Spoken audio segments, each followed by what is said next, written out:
mesmerised at the moment by what's going on here. I know what you mean. Just feels to me as though we're boiling up to something. 303 Seat still going round again, bearing these scars of competition. Both of the rear wheel arches, which in fairness have been a point of contact for the TCR cars for some time, particularly the Seats. Both of them now gone, so sort of looking like a well-used child's toy as it heads down underneath us. Bits and pieces of its bodywork missing. Extra lights underneath the front grille not needed now in the daylight. And good news for the KTM and Reiter Engineering. The 246 is back on the track. Excellent. So the news. Odyssey continues, and there is the visual confirmation. It's leaking from the left-hand side. Now, was that just something that's been overfilled, or is that where the exhaust is? My anatomy of a KTM crossbow, not perhaps as it should be. I was going to ask Nick earlier on whether they still use the Audi engine. They used to use the TFSI 1.8 four-cylinder. It took a bit of a while to get up to pace, but seems to be near about normal pace now, so we'll watch it. Nick, have you smelt or tasted what came out of the car in a Bradley styling? I'm not that silly, but it is. Even I can tell that's water, or it's the thinnest gearbox oil ever. That is water from an overfill that's coming out. I believe they are still using that Audi engine. The really amazing thing is that because they've had to be sort of homologated down, because that thing's too quick, they have a maximum fuel fill of 70 litres. Whereas most of the other cars have 110 or 100, so economical. So it almost certainly is a light car with a light engine, a lot less fuel being used. And the advantage of that, of course, is that it doesn't take us long to put it in. That's just as very many good pit point. stops, but they're shorter pit stops. Go on, Nick. Just saying that I'm pretty sure that Ralph Bone replaced Brendan. Correct. That was about what I was going to tell you. So that's correct. Brendan out of the car after a stonking good stint. He certainly got used to that car pretty quick. Yeah, he's disappeared out the back, but I'm sure we'll find him in the next 20 minutes or so. Good news, Ozfreak is back home and ready for the final 4 hours of 24-hour Dubai magic, as he describes it. A lot of people coming back to the race now, and we haven't done an update for a wee while, so it is Ralph Bone who is in the Herbert Porsche that leads by... That's pretty much a full lap now, isn't it? Exactly, to Matteo Cairoli in second position across the line for the leader. And it is just over a full lap. Cairoli comes through now at about a full lap and 4 seconds. Michael Broniszewski is in third position for Black Volker Mercedes-Benz. He's about to come and complete his 474th lap. It was 90 seconds. It's going to be a little bit closer than that when he crosses the line. On 4.72 at the moment, Ryan Ratcliffe in fourth place for Optimum Audi. Top 5, 27 seconds for Michael Broniszewski to second place. Fifth place is the IMSA Performance Porsche, and top 6 now is made up by the leading A6 AM car, the number 1 Hofer Racing Mercedes. The Nissan GT Academy Team RGN 270, 370 is back on. Romain Sarazan has had his left rear damper, well, not his, the car's, obviously, replaced. Second time that's needed to be done. What a weird race these guys have had. And he's back out on the track, and already, you know, one of the things that marks out racing drivers from normal people is their ability to go from we're fixing the car to go, and immediately be on it from the first moment they go out of the pits. Effectively, you know, that's them going to work. There's no standing around having a cup of coffee and reading the papers, having a chat about last night's television. They're straight into it. So Stuart Leonard on an outlap, didn't we, in the early part of the race where we followed him round. And if you had seen him come out of the pits on the onboard, you would never have known that that was an outlap. He was totally committed from turn 1 to turn 16, as if he'd been in the car for an hour. extraordinary thing that drivers do to be able to switch back on in a moment. And the good ones as well will tell you instantly there's something wrong. Correct. I'll bring it back as quickly as I can, but there's something that's not quite right somewhere. And there is that kind of, talking to drivers, they talk about this being at oneness with the car, and yes, you push as hard as you can, but equally, all of a sudden, that shouldn't do that. So there's a kind of a bit of a both aspect to it.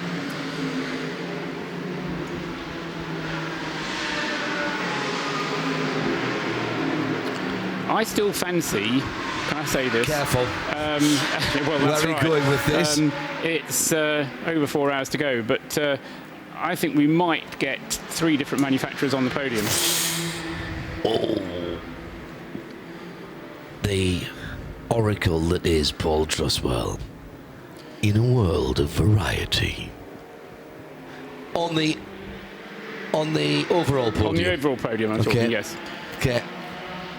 Where do we think that A6 car can get to? Is it relying on purely now on attrition, or is it's at the moment with Michael Kroll at the wheel, it is quicker than two of the cars ahead of it. The only thing it relies on is attrition in any case, because with all that's right with the world, it's just going around in 2 minutes 5 every time, and in terms of its last lap time, it's not really very much quicker than anything. Oh, it is actually, isn't it? Yeah, 209's ahead of it, isn't it? Yeah. Yes, I can't quite explain why the Kodak car is not up to speed. That's Thierry Cornac at the wheel of the IMSA Performance Kodak number 76 car. Ryan Ratcliffe certainly should be going quicker than that in the Optimum Audi, although that's only his first flying lap behind the wheel, having taken the car over very recently. I also noticed, Paul, that the leading 991 class car, which is in 13th, the 68 Black Falcon car with Anders Fjordbach at the wheel, is doing 2:08 at the moment against a best lap time of 2:05.9. I mean, again, I will come back and say a 991 Cup car or even a 997 Cup car, which would run in the same class, that's a great way to come and do this race. Great way to come and do it. Have a lot of fun at that kind of pace. Yeah, the 991s haven't been quite as robust, metronomic as we've become used. Good point. And yes, they do have one car in the class that's kind of crept its way up the overall order into 13th place overall, the number 68 car. But there isn't a kind of gaggle of them waiting, although inevitably as the race goes on, more and more cars do hit problems, and the field gets more and more spread. And the advantage of not having had problems becomes that you get moved up the list like the Hoffa Racing Mercedes has done. Second in the AM class is now the number 27 Renault RS01, but I think that's going to change when the pit stop cycle unwinds itself. It's currently in the hands of Tiziano Carigati, the A6 car number 27, which is not the fancied car in that group. We were expecting the car with Jean-Eric Verne behind the wheel to do the sterling work, but Nicky Pastorelli often the case though brought a good little team of people around him, and Stuart Hall's car as well is that one that's gone so well so far. See, Leon Super Cobra, not a TCR car, that is one of the old single make series car which has the DSG gearbox, the Track Club number 121 with flapping rear bodywork. You can stick that car in drive and not have to play with the flappy paddles if you want to. And I'm told that in wet conditions, from people who used to race them on the Toka package, that is exactly the right thing to do, particularly to get them off the line. Then you put them in drive, there's a sneaky way of getting launch control, then you let it get them into second, then you knock the lever back across and start using the paddles. And talking of flaps, is flappy bodywork essential? Is that compulsory at the back? Is there a new rule that in the last 4 hours... Left rear, yes, the last left rear. 4 hours, you have to have flappy bodywork at the back. Otherwise, he's playing his flappy bodywork joker there. The Peugeot without the Ultron Peugeot that's going by him at the moment. And there is a car that has been metronomic. The number 308, Guillaume Roman at the wheel of the Team Ultron Peugeot, leading A3. That car has been metronomic in the Coupe Fresh. The Peugeot Sport colours. But that 121, yes, is rather joining the club of flappy bodywork. Somehow, I don't know how I feel about cars finishing 24-hour races, particularly ones like this at this level and this end of the spectrum, that are completely pristine. It almost is a bit wrong. Somehow you kind of want the car to be telling a story. But having said that, of course, being pristine tells a very different story. And by the way, check the 911 out for damage. The number 911 out for damage. I think you'll find there is slim to none chance of you finding it. And that and the Hoffa Racing Mercedes, I mean, the only thing you get is rubber marks on it, and that even things like running over curbs, you try and avoid at all costs. And yeah, well, let's say there's still plenty of time to go in this race, and there's still plenty of surprises I think we're going to have around the corner. Toby Ebner has just tweeted to @Specutainment here in the booth and asked what happened to the number 2 AMG Mercedes whilst they were sleeping. That's a good question, to which I don't know the answer, because the radio of the Cayenne turned itself off while I was dozing. I had been listening to the guys, and I think I missed that as well. It had a coming together with the number 963. Oh no, I did hear that. Lamborghini. Yeah. When Khalid Al-Kubaisi had only recently taken over the car. It was still dark. It was before sunrise, and because I was surprised that Khalid had got in as early as he had, because we'd been told earlier on that he wouldn't be getting in the car until daylight. But he arrived whilst it was, or he got in the car whilst it was still dark.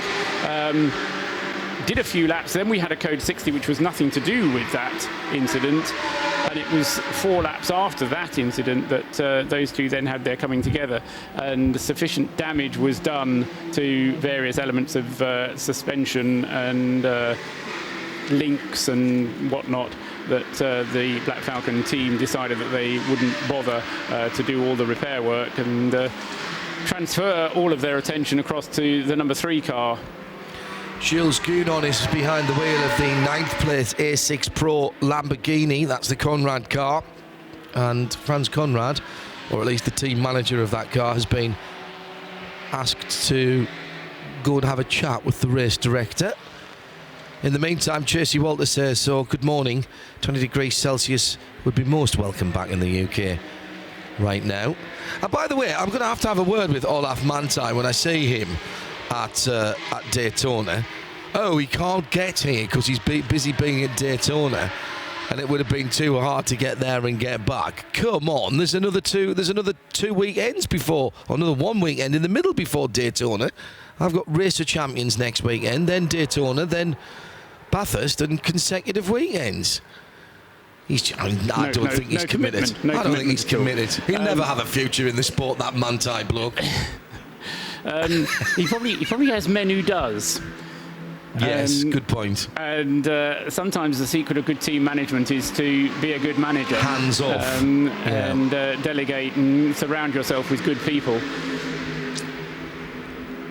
Yeah, just a reminder, one or two people have been tweeting in.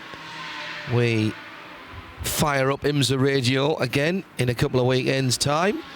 Shea Adam was looking after the reports from the Raw for us last week. And we'll have the team together again at Daytona in 2 weekends' time. Before that, I'm on Race of Champions, back on Race of Champions duty. An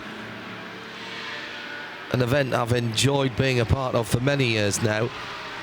And the international stream and TV feed will be being looked after by Neil Cole, who's somewhere in the Bolivian desert at the moment with Dakar.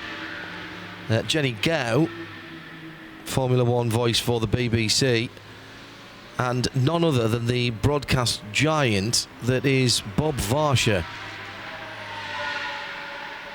long-time Formula One lead host and commentator for American television, and has commentated on pretty much every big motorsport event ever. And many times we've seen him at Le Mans. Those three plus me next weekend from the Marlins Stadium in Miami, Florida. Check the website for details. Michael Gonchevsky has now done his minimum drive time at the wheel of the Black Falcon Mercedes number 3 in this particular stint. It's not his first stint, but in this particular stint he is on his 25th lap, which means that there's enough space in the fuel tank to get more fuel back in the car, and possibly then bring him in and put Hubert Haupt into the car. So if Nick gets the opportunity to check out what's going down at Black Falcon, it may well be that Hubert Haupt is getting himself ready. It'll be Joe Bradley actually in the pit lane shortly, as in comes the Evora, the Track Club Evora GT4, 8th position in class, 38th overall, resplendent in its Hankook livery. Basic white car with the black and orange stripes of Hankook over the top and on either side. And Romain Dumas is up to 8th overall, by the way, in the Dakar. And a man called Sunderland from the UK, from Poole in Dorset, leads the bikes. It's a Sebastian that's winning, of course. Wayne Shen behind the wheel of the Modern Motorsports 216, the Seat. And just turning into turn 1, wasn't able to get the apex traffic on his right-hand side. That's put him right out of kilter through turn 2, but he's not panicked. A bit of a twitch from the back end of the Seat there as he turned into 3. That would have been off-putting. Wonder how that'll make his entry to turn 6 and 7. So coming up to 10 o'clock in the morning, we still have 4 hours to go. We're live trackside from the 2017 FIA International Endurance Series opener. It's the Hankook 24 Hours of Dubai.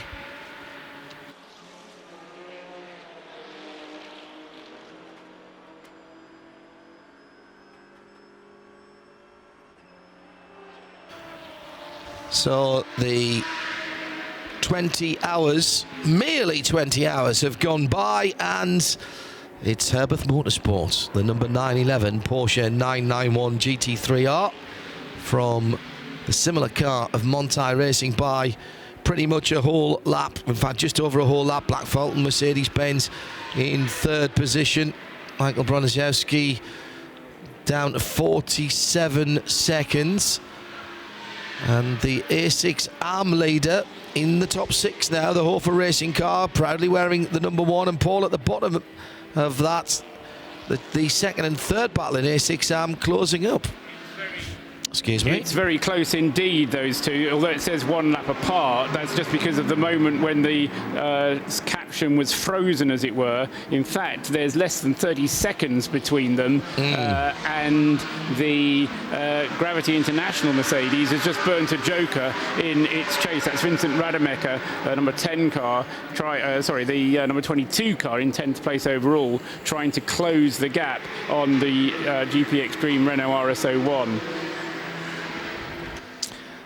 In the 11 to 20 range, we've got the 991 class leader. That's another Black Falcon car, the 991 Cup car. We've got SPX leader. It's the 87 Lamborghini Huracan Super Trofeo from GDL Racing Middle East. What a story that is in the making.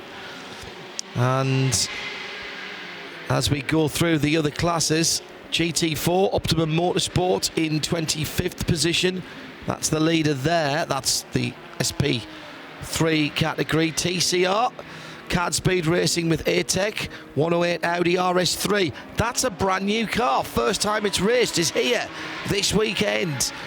And SP2 leader was in there as well. The Wolfgang Kaufmann driven 207. A3 Team Ultron Peugeot in that matte grey and almost a sort of raspberry coolie coloured at the back, isn't it? That 208 GTI. A2 leader is the Jakob Christensen driven. See, I looked at that. Can't help it. 171, the Team K Riser car. And that is sitting down in 48th position. The brilliantly named Bucket List Racing still turning laps in 51st position and 12th in SP3. Problems further down the field, but the Zorg Rennsport number 152 car is now second in the Cup 1 category to their teammate, the 151 car. That's all of our leaders as we're into the 70s now. Now, these cars are still circulating, not without problems. For example, in 78th position, the 246 KTM Crossbow, the GT4 car. Well, they've been in and out of the pits most recently with a lambda sensor problem. And there's some big names that are well off the pace. A lot of these cars, I fear we will not see again, certainly in the last half dozen or 8. As you can see, they're into the many hundreds of laps down, and in fact a couple of cars at the end there, 94th and 95th, that didn't take 3 cars in fact that didn't take the start. Looking like the start of a lovely day here with under 4 hours to go. Where will the interest come and when will the drama strike? Because if we know anything, we know enough, Paul, to realise that this one is certainly not all over yet. You never take your eye off the ball, do you? You try not to. If you do, then that'll be the moment when the drama does happen. So you need to, just keep the attention going and we'll keep monitoring the gaps, and we'll try and work out what the answer to the question John just posed will be. As I said, the Black Falcon car is the one that has, in a sense, the most interesting problem because of the way that the drivers have been used thus far. Bonchevsky has done the minimum now, and he's now on to his 29th lap, so he's using up the fuel. The lap times are not at all bad, actually, to be fair to him. 2 minutes 4.877 is his average lap time. That compares to what Abdulaziz Al Faisal did immediately before him of 2 minutes 3.4, so a little over a second slower than Al Faisal, and they just have to start rationing the amount that they use Jelmer Berman and Maro Engel, because they're going to run out of time otherwise on those two, and that I suspect is going to be the hope for the number 14 Optimum Motorsport Audi, which Ryan Ratcliffe is currently driving, although Ryan, I suspect, is suffering with that power steering problem more than the He-Man Joe Osborne was, because Joe's lap times drifted away by about a second a lap, whereas Ryan's are drifting away by about 3 seconds a lap. So that must be a slight concern, I would think, at Optimum Motorsport. So Ryan's time's just dropping away somewhat more. Sorry, Paul, let's go down to Joe Bradley in the pit lane. Good morning, Joseph. Good morning, everyone up there. You're right, it is a beautiful day, and I'm sure someone who's going to agree with me is Ben Green here, who's just gotten out of the 229 Century Motorsport Ginetta. Ben, you're another convert from sprint racing. How are you finding your first endurance? I'm absolutely loving it. It's fantastic fun. It's a great team effort as well. Obviously, with all the teammates, the crew, managers, it's great fun, and obviously get to go around the world doing it as well. Absolutely. And do you find, Ben, there is an added responsibility to your teammates? For instance, in sprint racing, you don't change drivers. There's just no point in even attempting it. Do you find that brings its added responsibility? You owe to your teammates to do a good job? Yeah, definitely. You have to sort of think about the team as a whole. It's not individual drivers anymore, so if you throw it off, it's going to hurt the team, it's going to hurt the team's chances, so you've really got to think about that when you're driving. And longer stints, how have you found them? I've put in a lot of training recently, and I've done 3 2-hour stints today, well, and last night. So yeah, I found it good. Lasted the full time, so I'm happy with that. When you say training, Ben, give us an idea. What do you mean? How do you train to be a racing driver? It's a full body sport. Most people don't realise that. So it's a sort of a mixture of cardio and strength and conditioning. So yeah, I normally, well, up to this race, I was training 6 days a week for about 2 months solid. So it's been a lot of work to get from the sprint racing to where I'm now. Right. And the rest of 2017, are you going to do any more endurance races? We're not sure yet. We haven't actually released our plans yet for 2017. But I definitely enjoyed my first time, so I'm looking forward to it. That's how early it is. We race here in Dubai, isn't it? January. Nobody's plans are finalised. Best of luck for the rest of the day, Ben. Thanks for talking to us. Thank you. Joe Bradley down in the pit lane. Temperature starting to come up now. Got to keep the concentration going at this point. We're live trackside at the Dubai Autodrome. 87.6 as well around the circuit. That was working fine earlier on, Phil. Thanks very much. I was listening in my salubrious sleeping accommodation, the Porsche Cayenne, which is parked over in the infield. Described by someone recently to me as the most comfortable SUV you can sleep in, which I'm not sure has made it to the Porsche brochure yet, but I think we should have it there. Essential for 24-hour races. Problem for car number 80, Paul. Yeah, the APO Sports car, and that's currently in the hands of Paul May, and stopped out at turn 12, the top hairpin, if you will, the highest point on the Dubai Autodrome, and not quite sure what the problem is with that car, but it's causing yellow flags. It would seem it's slowed because we had information about yellow flags and then an information to say it had stopped altogether. It was in 6th place in the 991, the troubled 991 class, because apart from the top end of it, first, possibly the second car in the class, a lot of the 991s have had problems, including the APO Sport car. When it runs well, and they've been one of very few teams to do this race with just 3 drivers, Paul being joined by James May and Alex Osborne, and as I say, they've had a good run, but they've had their troubles as well to push them down the field. And I think it's on the end of a tow rope, about to be pulled back in order to be pulled back to the pit lane. As I say, it's up just beyond the highest point on the circuit, but it's on the wrong side of the track. Ah, yes, I see what you mean. It's on driver's right. It's a Ford F-150. We are sort of keeping count between the Fords and the Nissans of who's done the most work of the recovery vehicle. New set of Nissan Navaras were on standby on Monday when we arrived here. Now, in fairness, the majority of those, if not all of them, had fire suppression equipment on the back, so I think they were as much intervention vehicles as they were for general towing, but they all do have towing equipment. The venerable F-150s that have been here for some time, there's a white one and a red one, that's into the pit lane without the left rear wheel, which is on the track further back round the circuit. This is the 114 BMW, and that is a wheel failure. The wheel centre is still on the car, but the rest of the wheel has snapped. Now, that normally happens with side-to-side contact. It's a centre lock wheel on that BMW, and what's left of the wheel is being taken away. Now, the worry is whether the wheel is in a dangerous position at the end of the lap. It went singing off towards turn 16, and it's probably gone off into the overrun. You've heard me say this before, but it's never a good sign when different parts of the cars are scored with different lap times.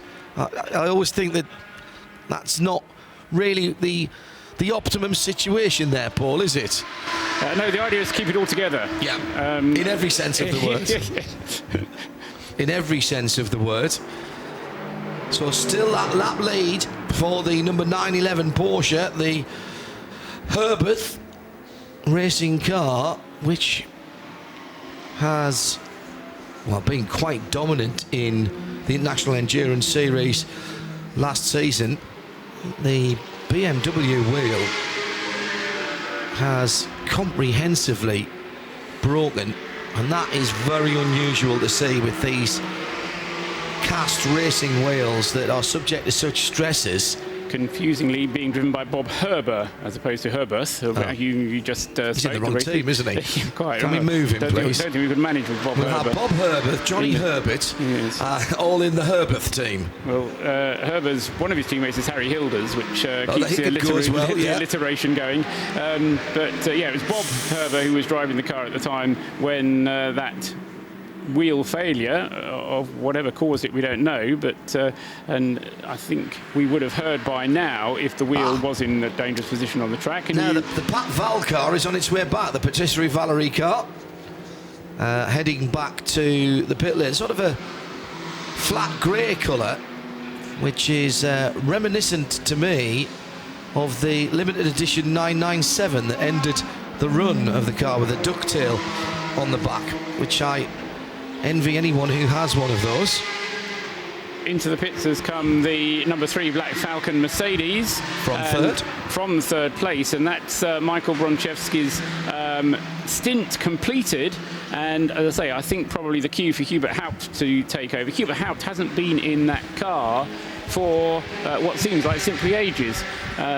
So I just need to scroll backwards to find out the last time that Hubert was in the car.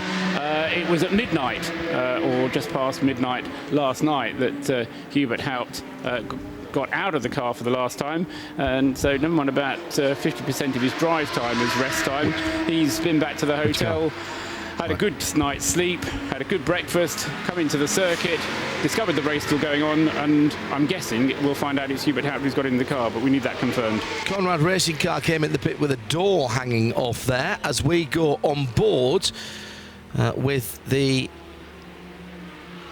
Now that is one of the Vortex cars, isn't it? The number 24. Fourth position, the number 24 car.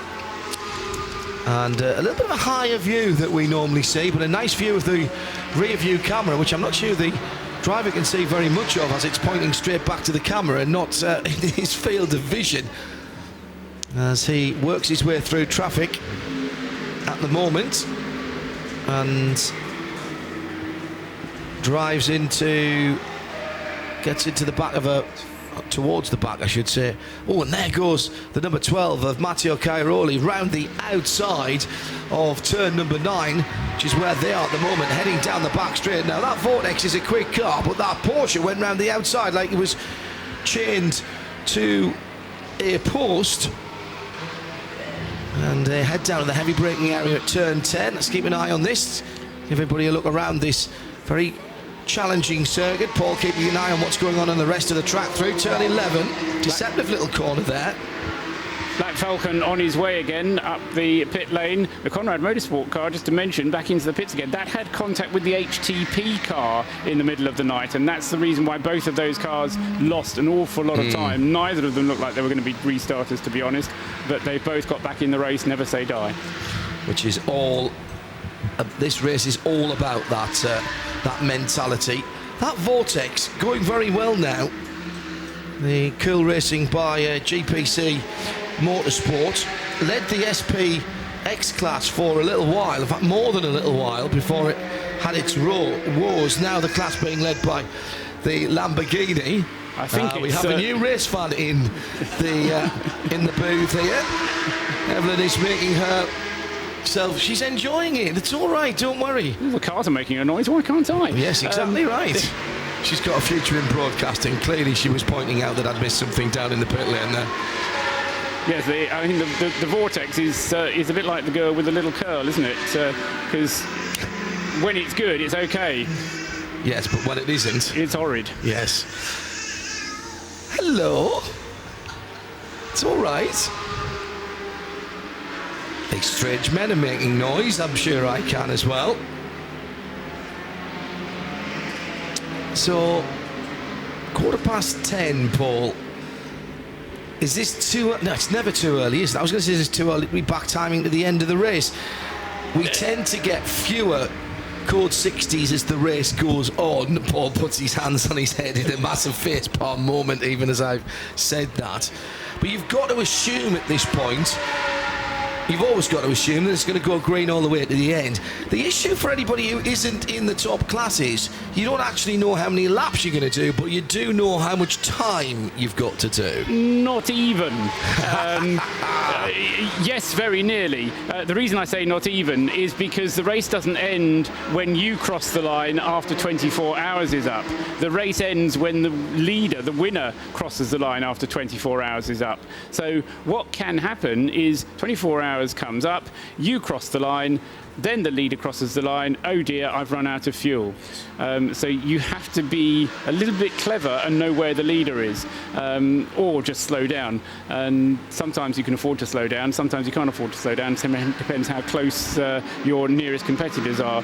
But you're right, you don't know how many laps they're going to be, and even the leaders don't know how many laps they're going to be, because you might have a code 60. So you plan for the most likely outcome. That's the right thing to do. And you also plan to keep the margin between you and your closest competitor behind you, to keep him behind you. If you've got somebody ahead, what your chances are of beating him. And now, just a moment or two ago, the Hofer SLS out on the... It's an AMG. The Hofer AMG. There is one SLS here. That's not it. Yes. This is the team that won last year, and a big spin at turn 6 by the car that won last year. Michael Kroll at the wheel of that. Now, that didn't look like it was induced by anyone else, but turning into turn 6, it's a very quick entry, and there were, the 145 car in close attendance, and that is being looked at now, which was the Bonk Motorsport BMW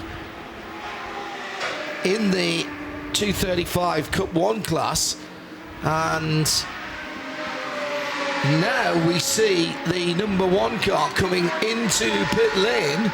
20 laps only on his stint, so that's halfway as far as this car is concerned. An unscheduled, I think it's the first unscheduled pit stop of the decade for that for that car that he's ever had. Right in front of us. Let's have a look at the back of the car. Can't see any damage. It would be at the rear. The splitter looks pristine, but it's the right rear that the team are looking at. No, both sides now, but they seem to have given the thumbs up. Joe Bradley is in the pit lane for us at this hour and will be gently ambling down towards that. There's no other speed for Joe at his time of life, retired many years ago, so there'll be no rushing, thanks very much, as he heads down there. Yeah, they're looking at some damage to the right rear. A little bit of carbon fibre damage, but that's all. So there was a tiny bit of contact between the 145 BMW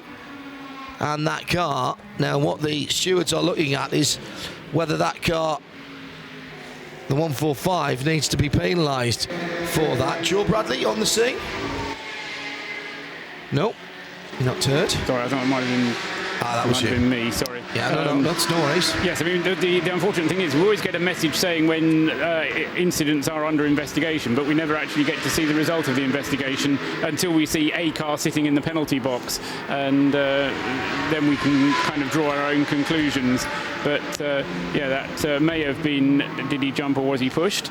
And however, the car's up at the refuelling area. Just to confirm, Hubert Haupt was the new driver in the number 3 Black Falcon Mercedes, and that has given us a Porsche 1-2 with an Audi in 3rd place. Cairoli up into 2nd place with the Manthey Porsche, but still he is... he's back onto the lead lap, isn't he? In fact, the Manthey Porsche. Yes, he is. So Matteo Cairoli, roughly the same amount of fuel on board as Ralph Bone, and as you say, not hanging about, lapping a second or more a lap faster. Yeah, than and he Ralph was Bone only is. 2 or 3 seconds behind the last time I looked when they went across the line together. And if he has managed to lap himself, and he has, yes, he has, because he's further round the lap than the leader. Now, he's still nearly a full lap down. He's a good 2 sectors down, so I'm guessing that's going to be well over a minute and a half. But you would be quite, you would quite accept the fact that a race of 3.5 hours could be won by a lap, wouldn't you? Oh yes. So the fact that he is that far down at this point in the race means nothing. Cairoli has marginally less fuel aboard than Ralph Bone, and just to finish off the thought about drivers, as far as the number 12 is concerned, there is no restriction on either Sven Muller or Matteo Cairoli doing any more laps. If they want to, they can do. Otto Klose has done his minimum number of laps, so all is controlled as far as Manthey is concerned. You wouldn't expect anything else, would you? An old friend in the booth this morning with a new addition to the Newton family. Good morning to Lee Newton from Porsche Cars Middle East. What a great way to spend your Saturday morning, a family day out at the racetrack. Absolutely, a perfect day out, isn't it? The weather's been lovely, nice little light wind to bring the sand through and bring the desert into the race a little bit.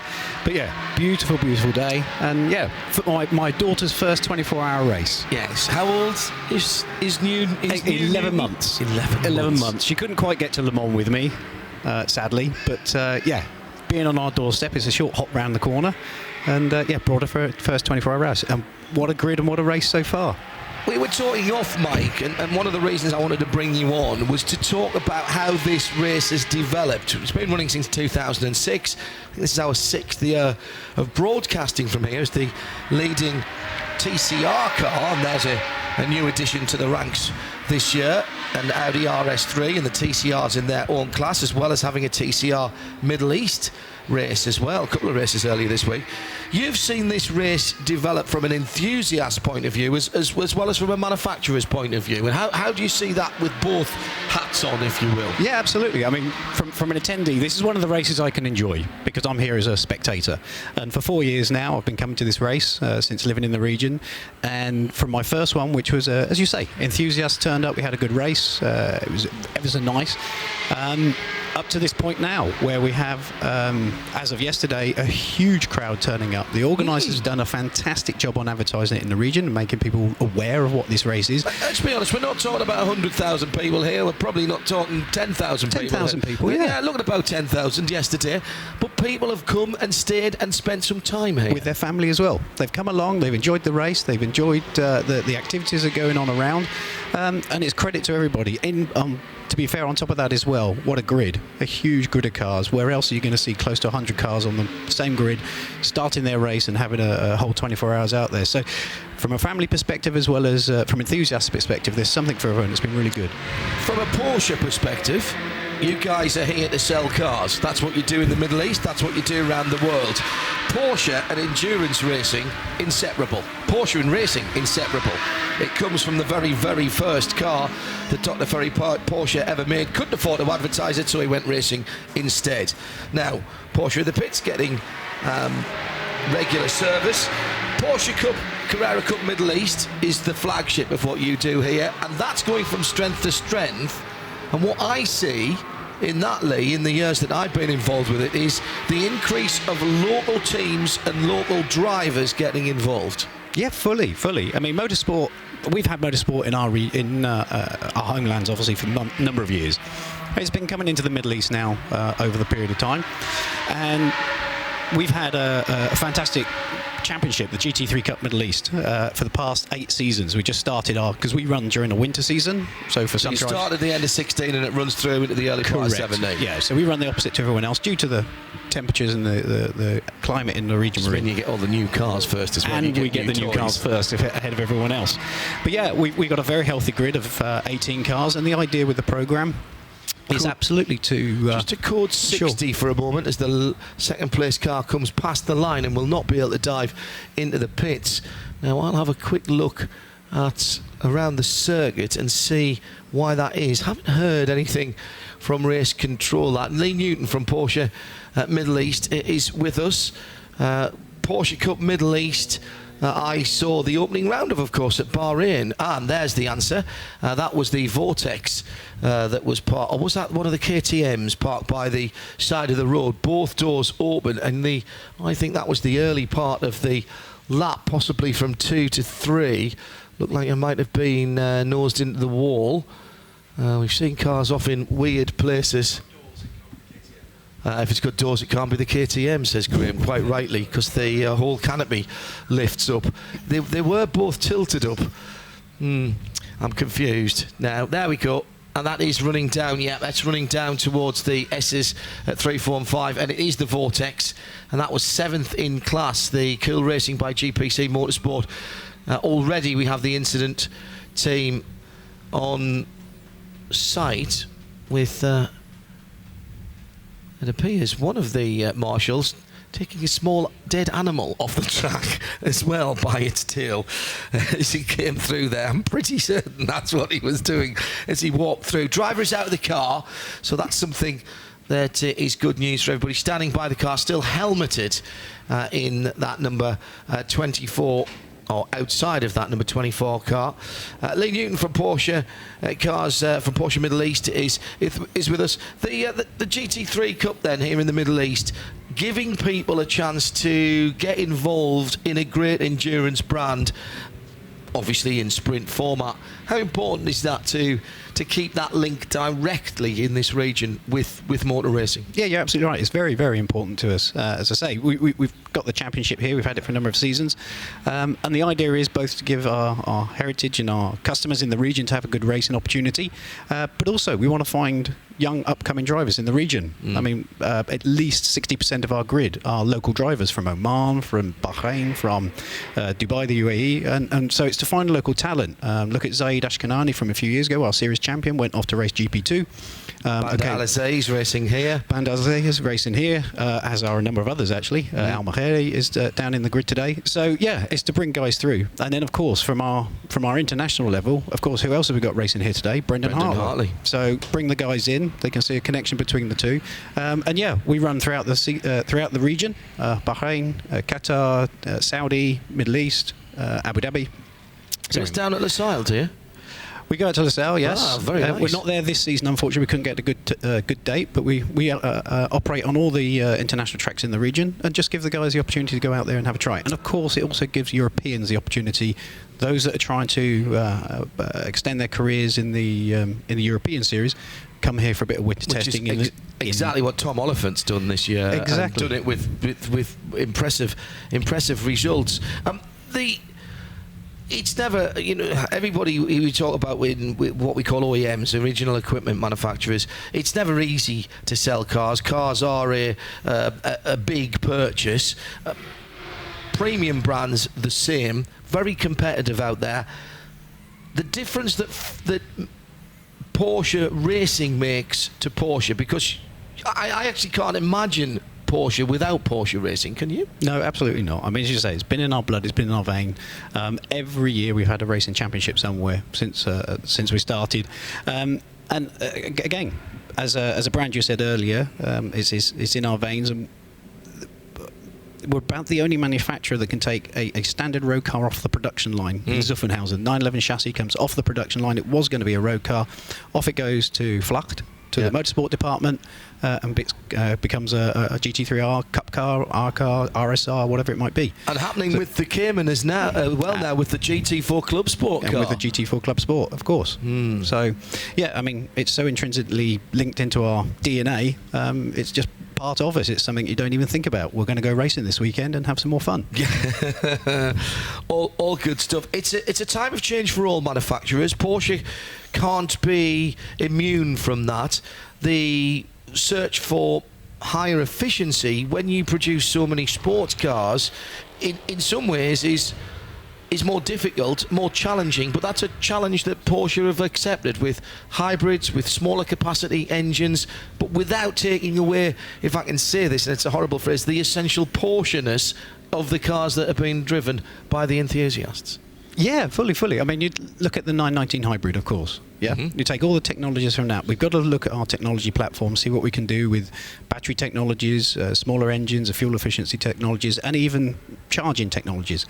Try and bring that in then, and of course, like everything in life, you bring that into your road car development. So, as you know now, we currently have the Panamera 4 hybrid, just about to be released, a vehicle that can do 56 kilometres on one charge on the battery. So we take the technologies that we can bring through, and there'll be more developments in the future, and I'm sure, things that I can't talk about, but there'll be some exciting things coming up in the future to do. Go on. I'm nudging him as I'm seeing that. Yeah. 718 Cayman and Boxster, smaller engines, turbocharged engines, smaller engines in the 911s. I was lucky enough to have a Carrera 4S to go down the Nürburgring last year with a 3-litre turbocharged engine. But that's in the blood. Smaller capacity turbocharged engines. People say, oh, it's not a proper Porsche. Every time Porsche do something, it's not. Apparently, if it's not air-cooled, it's not a proper Porsche. If it hasn't got the engine in the back, it's not a proper Porsche. And if it hasn't got a flat six, it's not a proper Porsche. But people aren't thinking about the history of the brand. There's been 4-cylinder Porsches going back to the start of the brand. Yeah, of course. We had started off with 4 cylinders, yeah. So, and effectively Porsche's moniker is, do more with less. Always try to find a way to do more with less. That's how we started. That's how we work our organisation. Sometimes on the human resources side, I wish they'd do more with more, but they continue to do more with less. We try to do more with less. So smaller engines is part of moving forward and making ourselves more efficient. Is it a challenge, particularly for a brand called Porsche, to be able to do that and to pass that message on to your customers and potential customers? Or the sort of person who is likely to want a Porsche, are they interested enough in the technology, in the automobile moving forward? And I don't mean physically, I mean technologically, and in concept. Are they more interested in that and therefore are receptive to those messages that you have to have nowadays? Yeah, I understand. Yeah. I don't think there's, in my perspective, of course, being in the marketing team, I wouldn't say there's a specific Porsche customer, but absolutely you're right. Is those that have been with the brand for a number of years and like to understand the technologies. You look at a 911 Turbo customer or a GT3 customer, of course, they're looking towards, okay, what technologies are coming in this car? Where's it come from the motor racing world? It might not relay so much to the customer purchasing a Porsche Cayenne, but of course, all the technology in that car, we want to get that customer to understand it's actually come from exactly the right place, and the same place, sorry. Sorry,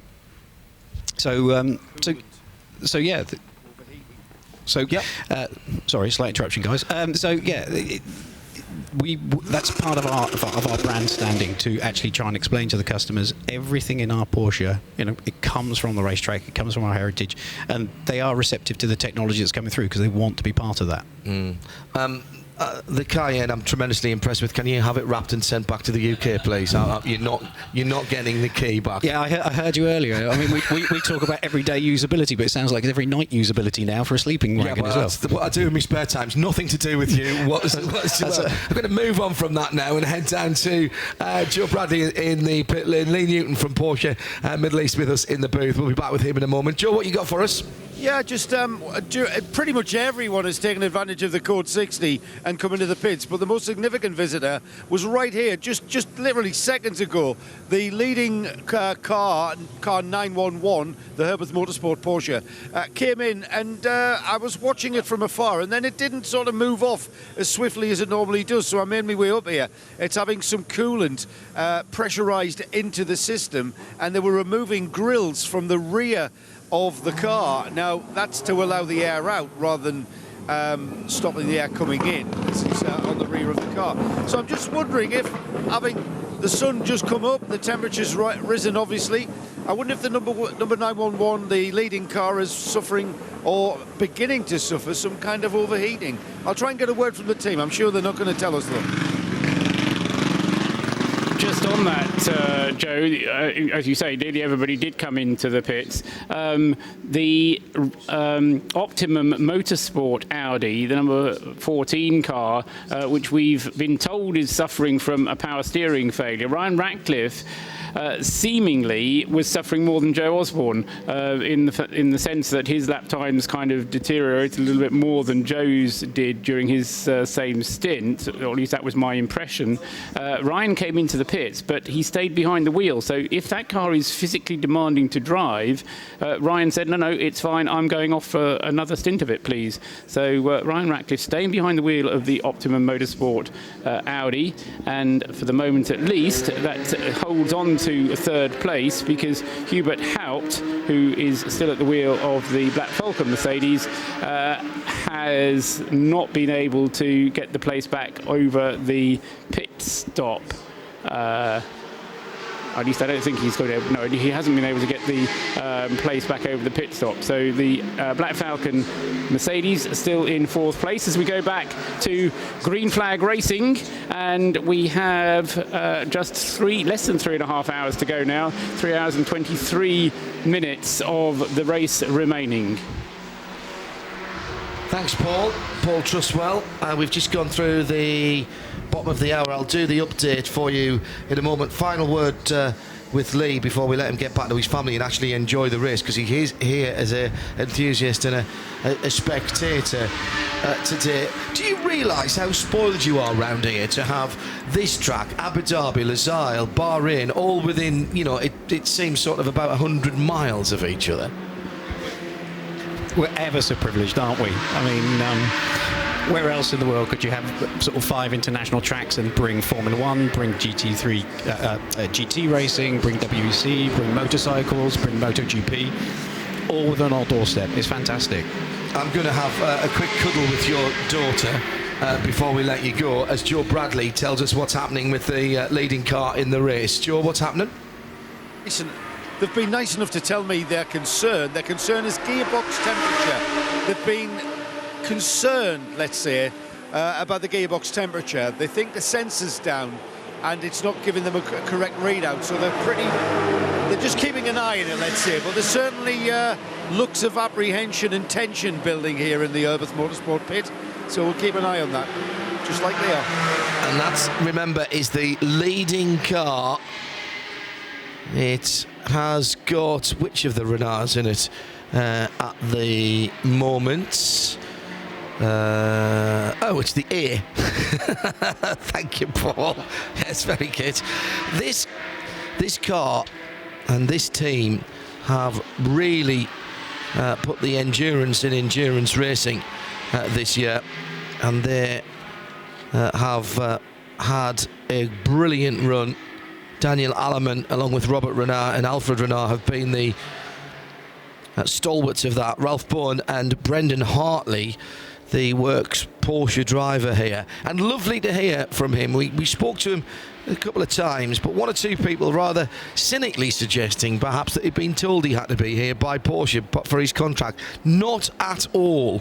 And Brendan very happy to say, no. I wanted to be here.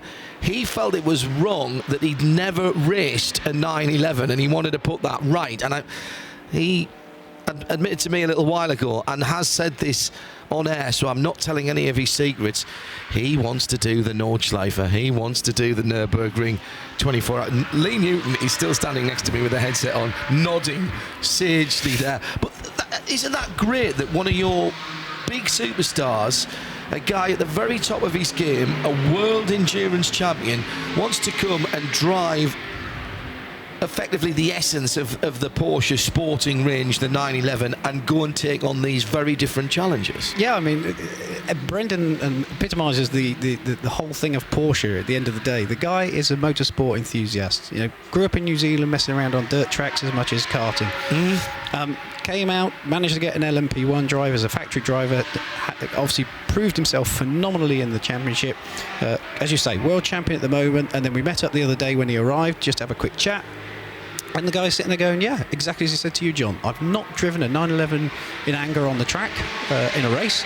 I wanted the opportunity. I found the opportunity. And with this race, as we were saying earlier, what this race has done, and these organisers in this championship really built a family community in the championship. He wanted to come and race here and have a go in Dubai 24. So what a great opportunity. Ozfreak has just tweeted a fantastic picture of a very small child and a very lovely alloy body 356 Carrera, and says Porsche are a company of dreamers who create dreams that last a lifetime. It's an enduring passion.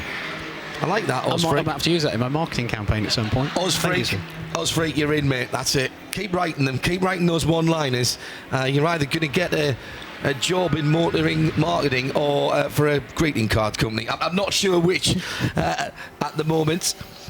Paul, some some news on that 911 in terms of its pit stops and its problems. Yes, just trying to pick up on the point that Joe was saying. It was 40 seconds longer in the pits than the Manthey car was, although because those 40 seconds were spent under code 60 conditions, they're not kind of real 40 seconds. It's a bit like the pound in your pocket. It's not a real 40 seconds. It equates to about 15 seconds in real life if you spend a 40-second extras in the pit. So it was worth doing from Herbet's point of view, because they got good value for their money, as it were, for the time they spent in the pits. But it is a worry if there are some sensors which are reporting the wrong data. So the first response is normally to change the sensors and then worry about what if the data really is right. Or if you've ever had an old car, is to take the warning light out or put a bit of tape over it. That is the other thing. The dust is picking up, the wind is picking up again, and it's blowing in from behind the big grandstand, which gives a certain amount of respite. But when it comes round the edges and then blows back up the front straight. Now, we had this a couple of 3 years ago, just before the start of the race, and it was very difficult conditions indeed. Because it kind of settles on the surface as well, and you'll get the surface, all the grit that you thought was there suddenly starts disappearing. Well, Lee Newton's still here. You have done many events at this track and around the region, and it is a real challenge, isn't it, when you start it? But it's part of the atmosphere of the region, literally in this case. It's that very fine, almost like talcum powder sand. Doesn't feel particularly gritty if you get it on yourself, but it is changing the track surface. It changes the track surface. As I say, it doesn't feel gritty when you feel it. It doesn't get on your skin. Slowly it builds up and you'll start to feel a real layer on your skin. It's the same on the track. Of course, with 99 cars on the grid, they're all moving around a bit, but basically offline, it is like having a white sheen on the track, and it becomes very, very slippy for these guys. So yeah, it's something you've got to watch constantly. And today, as you said, this weekend we've had one of our winter blustery winds come in, and yeah, it's blowing quite a bit across the track. So the guys offline have got to be cautious. Before I let you go, what's the next big thing for Porsche in terms of model launch? McCann has done exceptionally well since that was introduced. 718 on the Boxster and the Cayman, beginning to filter through now in more models. New Panamera upgraded. That's coming on stream now here? Now it's live. It's just around Europe and coming into the Middle East now, and goes over to North America very shortly. But yeah, new Panamera, as you say, 100% new car. Well, there's two elements that remain the same on the car. That's the crest on the front and the name on the back. That's the only two elements that stay the same. There's not a panel the same on the car? Nope, 100% new. Wow. So new Panamera released here last week in the region, and we're right in the middle of now taking the orders and starting to get the customers into the car. So, and through the rest of this year, of course, I'd love to tell you all some amazing, genuinely. To lull them into a full sense of security. You, John, you know me. Yeah, you can absolutely trust me that this year will be a Porsche lover's year. There's some fantastic products coming through this year. So, and whatever is happening, you talked about, the essence. The sun is shining, but it's still very, very dusty out there. R and RS and GT models still going to be part of going forward with Porsche. 100%. Yeah. Straight into the middle of our brand. That's something we won't mess around with. So, of course, moving forward, those products will always be around. Thank you, Lee. Thanks for coming to see us. Stay as long as you want. Thank you guys very much. No, it's a pleasure. Team effort, mate, as you would say with your lads. All around the world, we listen to you constantly. Thank you for all your support. It's fantastic. And to all you guys out there on the radio listening in right now, enjoy this season and this year of endurance racing. It's fantastic. Cheers, Lee. Thanks, Have a guys. good one. Lee Newton from Porsche Middle East, as the little mini sandstorm seems to have blown over, and now we can see it. It's very bizarre, Paul, isn't we? Sort of see it going towards the coast. It's blown through. It's like an April shower. Pours with rain for 5 minutes, and the next minute it's sunny. And it really does. It blows through in that way. So, yes.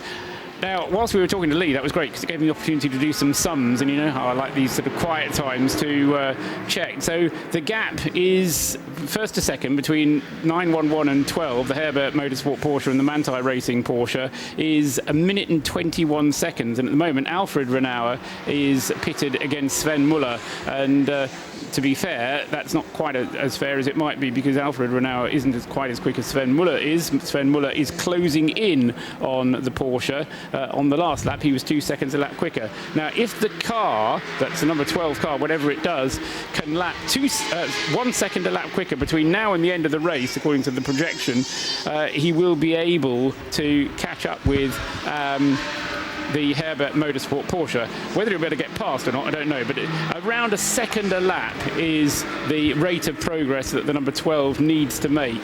3.25 hours of the race remain, and it really is turning into a little bit of a 2-horse race because behind the 911 and the 12, there is then a further full lap of a gap before we get the Black Falcon Mercedes and then the Optimum Audi, which is still in the hands of Ryan Ratcliffe. As I said, he stayed behind the wheel, made 2 pit stops under the code 60, and as I say, we need to find out from Joe whether that is related to the power steering issue or whether there is something else. But it does mean that for Optimum Motorsport, their chances of actually chasing Hubert Haupt and snatching a place on the podium is going to rely on something affecting the front runners rather than Optimum being able to do it on sheer pace alone. However, the unexpected could happen. We could have another code 60, which we just have had. Oh, right. There we I called that one, didn't I? Code so we're 60. into another code 60. That makes it 19 code 60s. The most we've ever had before was 13. So we've gone to, this is the 19th period of code 60. There's a car in a dangerous position at turn 11, which is the left-hander coming out of the hairpin at the end of the back straight. Phil has not got his binoculars. He's kind of holding his hands as if they are binoculars. Yeah, it'll be on the over on this side. Down on the far side, I think, yeah. It'll be out of our sight anyway, but we wait to see what impact that will be. Of course, everybody has only just come in to do a pit stop anyway, with the one exception of Hubert Haupt in the Black Falcon Mercedes. So he may come in, and that may provide a bit of an opportunity for Optimum Motorsport. If Optimum Motorsport does come in, then that will be a sure indication that there's some work on the car that they want to try and get fixed. That Great pick up by our camera operator there. Behind the barrier is a small blue. That's a... Is that 151? Might be. Might be. The Sorg Rennsport BMW. I think that might be a Clio, Paul, yeah? I was trying to look to see how many doors it had. It's turn 11, which of course is the right-hand uphill turn, and it's just behind the signage to the point where I can't quite see it through the binos. Driver is out of the car, but recovery vehicle is there on site, but for the moment the car remains. The recovery vehicle, I think, just in fact no, it has got in front of it now. I thought it was on the wrong side of the track, but no, and it's being covered by a second. I think it's the Clio 172, which is not spookily enough a Clio 172. In another one of those, there's a Peugeot 308 that is the 308 as well, which is annoying me. Graham Goodwin, thank you for that. That car had been running quite well actually earlier on in the event. I think one of only two surviving Clios actually, including the now short tail Clio. Yes, the bobtail. Absolutely. How to convert a Clio into a Twingo in one easy step, ram it with another Clio. Yes, that was Clio on Clio as well, wasn't it? It was. But it did manage to kind of rejoin the race, so it was carry on Clio. Oh, very good. Very good. Thank you very much indeed. Yes. But it's that time of the race. I'll give you that one. I think we can't get a great view of it. That's the Cook Sport car. Yeah, no, that is the Cook Sport car. Absolutely right. So fingers crossed they can get that back and get it back into the race. So we'll pause a moment from the racing action. It gives everybody a chance to dive in to the pit lane. Graham, just over 3 hours to go. What do you expect? Drama. There's always drama, John. Come on. When would we not have drama at the end of a 24-hour race? And particularly here, you know, you remember for the early days of covering this race with Radio Le Mans, the last 15 to 20 minutes always seems to dole out something. Well, the dive bombing of the Saudi Falcons BMW just a few years ago, probably a lot of years ago now, but there's always something. Two of the only facts that I retain about this event is that the first event in 2006 had the smallest entry, and it's grown year on year by then. 58, correct. And also, the first race was run, it was either 56 or 58, I think. And the year on year, the... 67. Really? Well, that's not what it says in the programme. Okay, 67, 69, 86, 78, 74, 83, 78, 78. It still had the smallest entry. It did. Okay. It did. And I'm pretty certain then, in that case, that the first event had the biggest margin of victory. Might well be right. BMW was won the first two, didn't they? It was the duller BMW. It was 10 laps, the first one. Yeah. And nowadays, we would turn our nose up at 10 laps. In 2006, 10 laps, 20 minutes after 24 hours actually was a pretty close finish. Yes. Cover the field now. The problem impact of this Code 60, asking Graham what he would expect. Of course, the problem with a Code 60 is that the gaps essentially don't change unless you make a pit stop or do something else which is going to make it so. I just worked out, I don't know if you were listening, but the rate of progress that has to be made by the number 12 in order to catch the 911 is a second a lap, or it was at when green. Yes, but really this rather stops ups it the from ante. happening. Correct. And it makes the race in effect a little bit shorter because the number of laps that you're going to complete is less. Yep. So it has a double whammy effect having a Code 60. That was apparently an incident involving 172 we did correctly identify. We didn't see 178. So 178, we'll have a look at what that is. The CWS Ginetta and the Clio have had a tangle. Now that is the second place car in SP3 GT4. And comes after, I have to say, stellar stuff from Colin White in his car. I had a note from Lawrence Tomlinson early this morning. Fresh, probably not that fresh, but fresh from the Autosport show at the NEC in Birmingham, where apparently Ginetta are doing great business. And Lawrence saying they've just unveiled their young driver programme in Birmingham, and he's thinking of signing Colin up for that. Might not meet one of the key qualification criteria there, Lawrence. But the Clio is coming back now on the back of the flatbed. And the Ginetta is still circulating. Right, so it would appear to be. There may well have been a report of contact between those two cars. So we'll see what happens with that one. Pretty much whenever there is such a report of contact, we get the message on the screen to say that the incident is under investigation. It has no implication at all Indeed. of fault that will be assumed or not.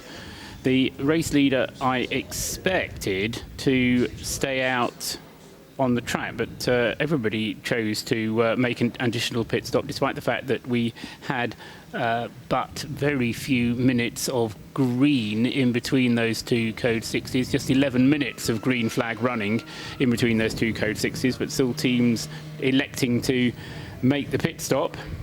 Just having a quick look and see what we can see of damage to the 172. Nothing from this side that's immediately obvious. I'm sure the boys will let us know if something becomes more apparent. What I was about to say, by the way, about the last Code 60 is the one change it made was it effectively it got us away from a Ginetta 1, 2, 3 and GT4. The third place car, this Century car, I think is running third. Was running third. Nathan Freak at the wheel at 229. It cost them a chunk of time, which means that Nico Verdonk is now in third position, having just come out the pits in the 86 Pro Sport Cayman. Nico, very familiar with GT4, one of the nominated drivers for the BOP tests for GT4. It cost a lot of time, didn't it? It did. It's fallen right down the order. So, as you say, the best placed SP2 car comes closer to the front of that category. But it's... We're going to go back to green flag racing presently. And there is the 178, still lapping second in class. It's been a good race so far for the cars from Yorkshire. And I have zero doubt that the boys and girls from Garforth will be keeping a weather eye on proceedings as they get back to the show in Birmingham, doing great business. The Code 60 seems to have worked, even though I was surprised that the teams chose to come in for the extra splash of fuel, as the green flag is shown. The pit stops for the two leaders, the two Porsches, were to within 2 seconds, identical times. So by all that's right with the world, once we get them back out on the circuit again, they should still be separated by 1 minute and 20 seconds or so. So we'll see what happens when they come through at the end of the lap. So the Alfred Renauer has already gone through. Sven Muller is out of the fueling station. Although he stopped later than the 911 car, it still was the same length of stop. And time to perfection, just as the race goes back to green, he rejoins the race. Well, that was fluke more than anything else, but yes. Yeah. Number 2 Black Falcon car clearly has a lot of followers. Right turn lover coming back to the race, asking about that. Had a incident with one of the Grasser Lambos, if I remember. The 963 car. Yeah, 963, thank you. Khaled Al-Khabazi getting onto the marbles on his 12th lap in this race, I'm afraid, into the barrier, I think Khaled told What a shame. us, and then in attempting to rejoin had not appreciated there was damage, he thinks, to the steering, and ended up being collected heavily by the Lamborghini. Lamborghini was basically out on the spot. Damage particularly to the left side of that car, and Khaled managing to get the number 2 car back. Team attempted to fix the very damaged front left corner, I think it was, no, front right corner, I think it was, on that car, and unfortunately that car has been withdrawn. It's a retirement. And they were, of course, the 2 cars that battled away Massively. Provided some of the best wheel-to-wheel action we've seen. John Shen behind the wheel of the Modern Motorsport Seat. Now there's a car that's gone about its business relatively sensibly and quietly. Those guys having a great time in the 216 car. 37th position at the moment, which puts them second in class, and they're now just over 2 laps behind the class leader, which is still that debuting Audi RS3. And I noticed that the cover has been put on what I thought was just a demo car or a shell, and Marcel Fessler was giving taxi rides in it on Saturday morning. So that is a real car, not just a show car that's in the back of the paddock. Looked out and saw it was gone, and the next thing it went zinging past me on the front straight. Did I hear you saying, or somebody saying earlier, that the 108 car had got some body damage at some point? Yes, I think it had. Because what I wasn't sure is how many spares they got and whether or not we might see some parts being taken off that, because these are brand new cars. I'm sure it won't happen. Chris Renke won't let his lovely demo car happen. You're listening to live coverage from trackside at Dubai. It's the 2017 Hankook 24 Hours.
is the other major 24-hour race that has never been won by anything other than a German make. Correct. That is correct. The other one, of course, being the Nürburgring 24 hours. And no Ferraris here yet. Oh, sorry, that's not correct. The Nürburgring 24 hours has been won by Dodge Vipers. So this is the only German major team, but not a... Yeah. The no Ferraris here is the other thing that... Oh, there's plenty of Ferraris here, they're just not racing. Yeah, well, that's... Yeah, look out the back. There's a P4. I'm not sure whether that's a replica or not. I daren't go and look at it. It is a replica, says Phil. It's a very nice replica. So is the Stratos a replica as well? Yeah, that's a very good replica Stratos. I do like it in that blue, not an original colour. The Porsche ST is real, and that is very nice. The little 911 that's out the back. Part of the Food Truck Festival, which continues today. And after the podium ceremony and the end of the race, the after party starts at 3 o'clock this afternoon. Welcome one, welcome all. A fantastic array of food products and some other beverages down there as well. Don't do the grilled cheese sandwich. They're all mine. All of those. They're all mine. Okay. That is a thing of beauty, that grilled cheese sandwich, isn't it? That is actually, it's a taste explosion. That's what it is. By the way, you can get away with not having a Ferrari race car in your race when you've got a Ferrari police car parked outside. Yeah. Chris Sugu, he says, what is Wednesday? Wednesday's midweek motorsport. Of course it is, Chris. We missed that one. I missed the blindingly obvious. Yeah. Yet again. Let's go through some of the positions for you. 911 still leading, and Alfred Renard now behind the wheel of that car. Sven Muller for Manthey took a couple of seconds or so out of the lead last time around. They've roughly been in the car at the same time, give or take half a minute. Hubert Haupt is a little bit, 20 minutes further into his stint in the third position Black Falcon car. It's the Mercedes-Benz, the number 3. Ryan Ratcliffe is coming to the end of his time behind the wheel of the Optimum Audi, and what a run that is.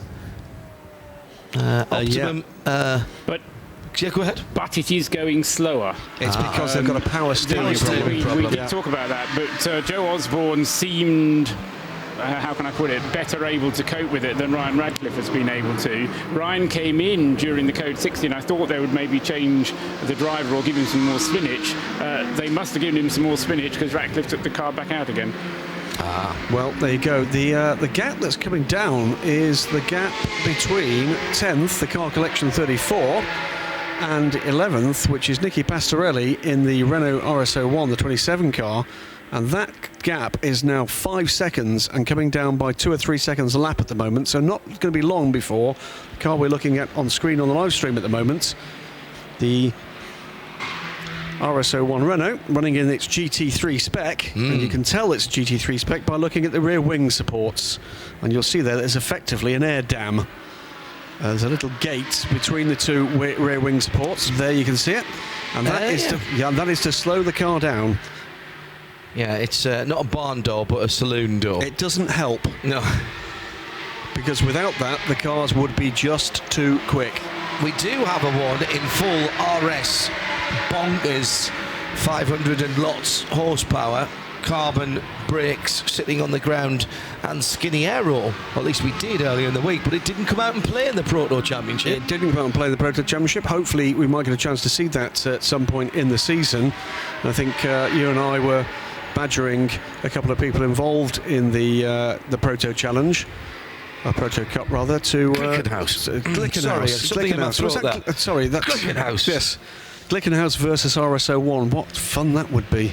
And frankly, in the PX category, anything else that is a bit odd and doesn't fit. What seems to be coming together is a kind of P2 class, which would be Ginetta G57 P2s and LMP2s up to 2016. Yeah. Then the LMP3s, then the CN, and then basically whatever else. People asked about Daytona prototypes. Why not? People asked about LMPC Auricas. Why not? And I think that's the question. Why not? No, I agree. Absolutely agree. Thoroughly impressed with the G57 P2, by the way. Quick. And sounds great. Plenty of room in the cockpit. A Joker lap has just been played deliberately or not. A 2:02.3 from the Gravity Racing 22 A6 Amcar, second position at the moment. And its 22 team manager has been called to race control for chats. And here is the battle on the track for the spot slightly further back. That's Nicky Pastorelli, 10th position, and third, a podium position in the A6 Arm. It's car collection Audi number 34 has now got one of those RS Renaults right up its tailpipes. Let's see who's quicker down the back straight. The Renault is quicker. Even in its hampered aerodynamic format, it goes down the inside, and I'm afraid Dr. Kakoff will not be able to fight that back. That was a good pass by Pastorelli. It was a good pass, well executed. Of course, Pastorelli can run to 2 seconds a lap faster than Dr. Kirchhoff, because the 34 car collection Audi is running in the advantage class, so he's running at 2 minutes and 5 rather than 2 minutes and 3 anyway. So it was always going to be advantage Renault, if you will, in that particular battle. And of course, that's the battle that Jarek Janisch is trying to get involved in as well with the Gravity SLS. He's also in the AM class. Vincent Rademacher burnt one of the jokers when he was out in the car in his stint, and now Janisch is behind the wheel. He's probably allowed to do one as well, but so that's what has as we've said, it's not as important about burning your jokers in this race as it has been in previous races, because this year, for the first time, you're allowed to use those jokers in the last 2 hours of the race. So Absolutely. we don't have that limitation that we've had in previous years. So we have potential for the first time for those cars, if they're in close contention, for having a bit of a sprint finish. Potential, but it depends on them being able to fulfill the power of their cars, and some of them, because they've not been kind of geared to running below their minimum reference time, they just don't really go that well, because of the way they've set up the aero and all the other kinds of things that are variable on these cars. Now that's interesting. That had Fred Fatian. Yeah, that's not Fred Fatian. That's Nicky Pastorelli. That's Nicky Pastorelli. Yeah, okay. And he's pulled out 3 seconds in fairly short order. Again, another gust of wind pulls some more dirt and dust onto the circuit as this. In comes the Seat number 303 into the pit lane. Another tank tape special. That one on the Clio. Left rear puncture is that? It's difficult to tell with this car because the wheels are standing now so shy of... No, I don't think so. Optical delusion for Hindhoff. Nick Damon has joined us from his beauty sleep. How are you? Sorry, Nick. Which mic are you on? Mic 2. Shall we try you on that one then?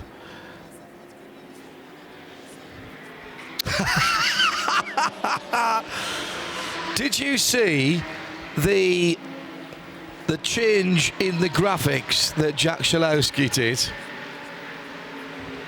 Okay.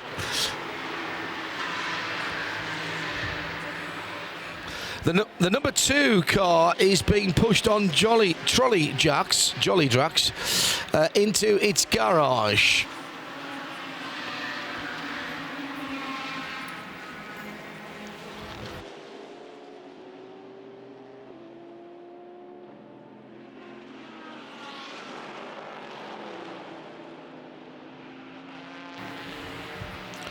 Okay, Nick, thank you. Moment or two down into turn 1 are coming together there.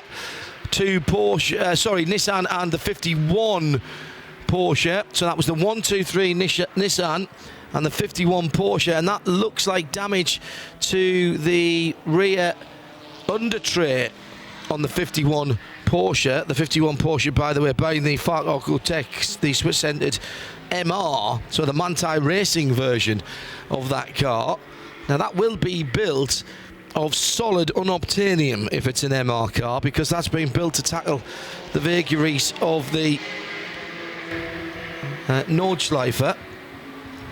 The 1-2-3 has continued and has at the moment behind its wheel Jan Mardenborough coming down the inside. It was there. That's unusual for Jan to make that kind of error. The 51's not a Cayman. The 51 is a 991 Cup. No, I didn't say it was a Cayman. I said it was a Porsche MR. All right, I thought you said a Cayman MR. Sorry, if I did, I apologise. Either way, it's a Manti. It's a Manti racing car. MR. They did have, of course, a Cayman, but unfortunately that was eliminated in a nasty shunt in private testing earlier in the week. Oh, I thought that was a different car. I thought that was the 240 Faculty Tech. 240 was their car. Yeah. Oh, sorry, I see what you mean. That's not a replacement to the 240. No. That was an additional entry. My brain is running several seconds behind what it should be at the moment. However, strangely enough, I do feel strangely good. 151 is off the circuit. It's in the penalty box. Sin bin.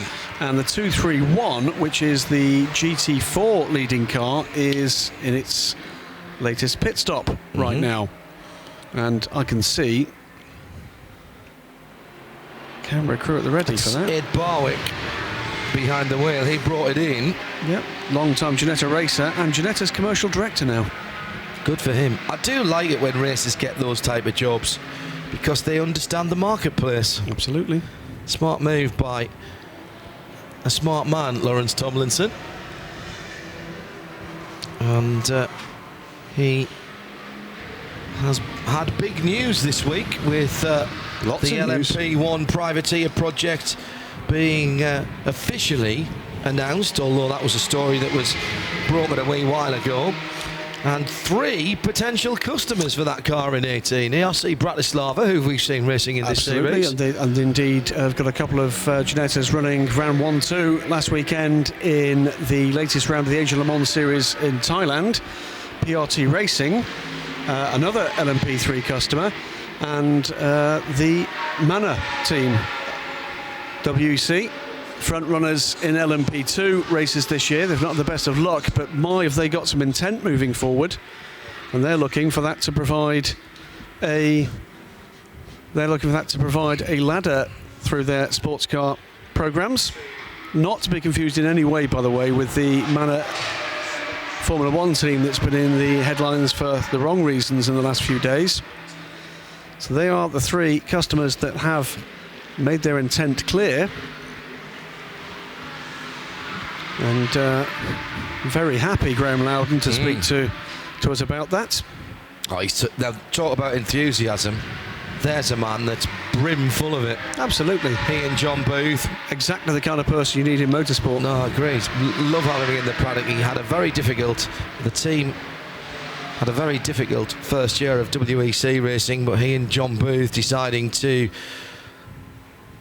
hitch their wagon to endurance racing entirely. Well, they'll be back again in 2017's FIWEC with Orica 07, converting their current LMP2 chassis. One person, by the way, who won't be in the FIWEC told me just before the start of this race he'll be taking a bit of a sabbatical for business reasons, is Cal Dalkibesi. Yeah, that's a shame. It is, and completely understand. We might see him in the odd race, but he's been a fantastic addition to the grid for the last 3 seasons. What a year he's had. They came second in the championship. 2 wins, including the final race of the season in Bahrain, and that was a big story locally as well. Locally based and well-known racing driver, regionally based racing driver. Second win in the WEC, 7 podium finishes over those 3 seasons in a car that, John, was not the most competitive in the WEC. Seeing the Zest Racing, or one of the Zest Racing Seats there, soaking up a penalty. Meantime, there's damage on the back of a Porsche Cayman, in fact at the same pit as the 105 as it comes in. That Zest Racing car has had mixed fortunes. We've seen it lead the race, we've seen it off the track, we've seen it in the penalty box, and there's work going on. That's JT Kapal's car, isn't it? Who was the young man who was stepped up for a 1999 Spec Miata, his only previous racing experience. That's right. To a 580 horsepower Ginetta G57 P2 in the Proto Series, and actually did remarkably well, I thought. It's the 245 car that's in the pits there, Graham. Okay. And Joe Bradley is down there. It's the Slide Sports Palex Cayman GT 4 Club Sport. Slide Sports, of course, because of their origins in speedway racing. And Joe Bradley will give us the update, because I saw him leaning in there and he has his clipboard, so it's official. He has got the news. Joe, what's up with the Slide Sports Cayman? This man here is called Mark Williams. He's in charge of this whole operation, and he's told me the car picked up debris, it split a radiator, they've replaced that, but now the car won't retain its coolant. It keeps spitting it out all over the floor. So every time they go to fire up, it just for some reason is overpressured. So there's some kind of jiggery-pokery going on in the coolant system. And as you can see, Mark literally up to his elbows in, well, it hasn't got a chance to heat up, it just spits it out. I'll Now tell you what, behind you, Joe, Seb, is the 105. Yeah. And the man who's just gotten out of that is one JT Kapal. I knew him as Jason Kapal from our prototype series. Hey Jason, how's it going? You enjoying this? It's a lot of fun, yeah. There's a lot of cars out there. I'm always busy, always something to do, so it's really entertaining. Just for the viewers, you're in the 105 Seat. Earlier in the week, you competed in our prototype series. Completely different cars. What's that been like? Well, this was originally the plan, just the Seat with Zest Race Car Engineering, and that was already going to be a little bit different from what I'm used to. It's got a lot more power than what I'm used to, but it's compared to the prototype, it's a little bit slower pace. It's easier to focus. The prototype is just a complete. It's out of this world a lot of the time, but the Jetta is really, really good to drive. It's easy to learn, and so is this Seat. It's they're totally different. It's the first time I've ever been in a front-wheel drive car, but they're just as interesting to drive. Strangely, the prototype is fun because it's challenging. It's got a lot of power. These are fun because you can kind of throw them around. You can have fun. You can really oversteer into corners a lot and have some fun with that. So they're very different, but they're equally fun. Now, Jason, just for our viewers' sake, let's put things into perspective. How old are you? I'm 16. And you're talking there as though you're a seasoned racing driver. Tell me, what experience have you got in the sport? Well, I've raced in Spec Miata in the United States, and that's about it. That's MX-5, Mazda MX-5 for your Spec MX-5. Yeah, it's a Spec series with a bunch of 1990s era Miatas. We get like 50 cars in a field, but that's really it so far. And I came here, I got the opportunity to come here with Zest Race Car Engineering, and it's been really entertaining, really fun. How many races have you done, Jason? Probably 16 to 20 in a car. I did karting before this, road race karting, but in a car about 16, 20. Okay, fantastic. And what's your plans? What's your plans for this year? Well, I hope to race in the Pirelli World Challenge with Berg Racing, potentially a little bit this year, and keep moving from there. I don't really know where I can go in a couple of years, but as far as possible, I would say. Excellent stuff. So did you see coming to Dubai as an early startup for your season? Yeah. It was kind of thrown together last minute, but it's been a good kickstart for the season. It's a really good experience for anything I'm going to do for the remainder of the year. I believe you've got your family here. You've got the whole Kupal family here. Who's here with you? Well, actually, it's just my mom here. She's been incredibly supportive this whole time. It's really helpful. I mean, I can't do it without my parents. My dad is at home now. He's probably watching. Hi. And they've both been incredible throughout this whole thing. My mom, as you'd expect for moms watching, it could go around, especially in the prototype at almost 200. It's a little strange for her. So it's impressive that she's gone through this. She's been up all night watching. It's great to have her here. It's great, and you're going to really love restricted movies when you're old enough to see them. Thanks, Jason. Hopefully. Thank you. That's very good. I like that. Sally Kapal is JT's mum, and a very, very proud mum as well. She's been on social media all weekend. Sally, thank you for the support of your son and bringing him into our sport. It's great to have such enthusiasm and clearly such talent. Talent on and off the track, because it's not an easy thing when you know you're on live TV, and you know your dad's watching as well, by the way. Hello, Dad. Hi, Dad. That was the throwaway line there. He's probably watching. Hi, Dad. Hi, Dad. Yeah, that was genius. Epitome of cool. Genius. The two of lines cool. of the weekend there were one from JT saying, hi, Dad, and the restricted movies line at the end. Yeah, that's very good. I've got a funny feeling there. that Lawrence Tomlinson, who I know to be watching, or at least listening, will be potentially adding JT Kapal's name to a potential list for 2017.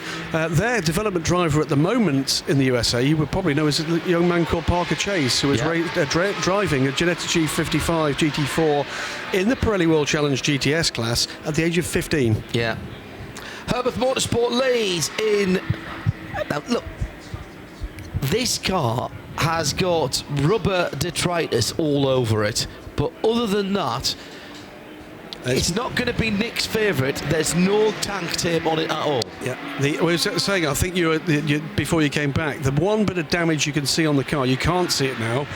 They had these supplementary lights in the front grille, spelling out 911. Yeah. And by the time we actually got through to Dawn, that was damaged to the point where all it said was 1, which is somewhat appropriate. Interactive lights. Yes. That degrade over time. It's got a fog light missing as well, in terms of its forward-facing lighting on the left-hand side, the corner light. You still see the 1. The 1 is still lit proudly on the front. That should say 911. The one that matters is the red one, which is a little bit further back on the car, on its hips, if you will. Haunches, very good. And rump. Second place, the very fetching, I think, light red. It's not pink, it's light red and white Porsche in second position. Looks fantastic from the front, from the back rather. Look at the front. Then it's a Nick Damon special. It's a 10-footer. Isn't it? Paul Trustwell knows what I'm talking about. Paul Trustwell's trying to attract my attention. Only to say, as you're kind of doing this summary, that car has fallen back from the pre-code Herbert Porsche since we had that code 60. I was suggesting it was going to catch, and it was going to have to catch at the second lap. Well, it's still the same battle. It's Alfred Renauer against Sven Muller, but the Manthey car is just dropping back lap by lap at the moment.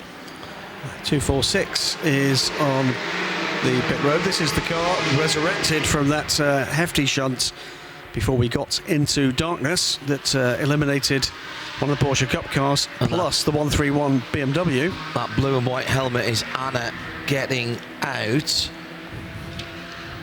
Didn't see her, Anna Rath, the Norwegian driver. I didn't see whether it was Caitlin Wood, the Australian, the South African Naomi Shift, or the Swiss Marilyn Niederhauser.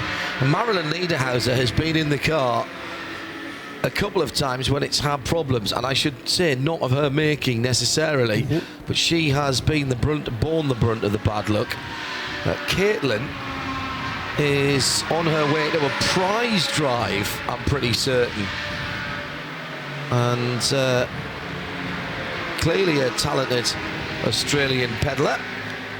Or, as they'd say down there, as Krilsey would say, and certainly will say during the Liquid Molly Bathurst week, a decent little steerer. Yeah, looking forward to Krilsey again. It's a very Australian thing to say. Just to put into perspective just how busy it still is out there, that long shot of the start-finish straight we just saw on the stream pictures had 16 cars in it. I've been to lots of races last season where they didn't have 16 cars in the field, or indeed in the paddock. The other thing about the JT Kapal situation, and it's not unique to JT, young drivers, teenage drivers, making the decision early from the US, from Europe, from all around the world to go GT and endurance racing. Well, and the only reason that they do that is because it's exciting them. You know what, lots of media comment at the moment, and quite rightly so in very many cases about millennials, but we do see the cream of the crop, and there are some incredibly impressive young people involved in this sport. And making some smart decisions about it too. I don't know if JT's mum's going to tweet in and say, yeah, but he can throw a strop when he wants to. I'm sure he can. Try getting him to do his homework on a Friday night rather than leaving it till Sunday like everybody else does. Yeah.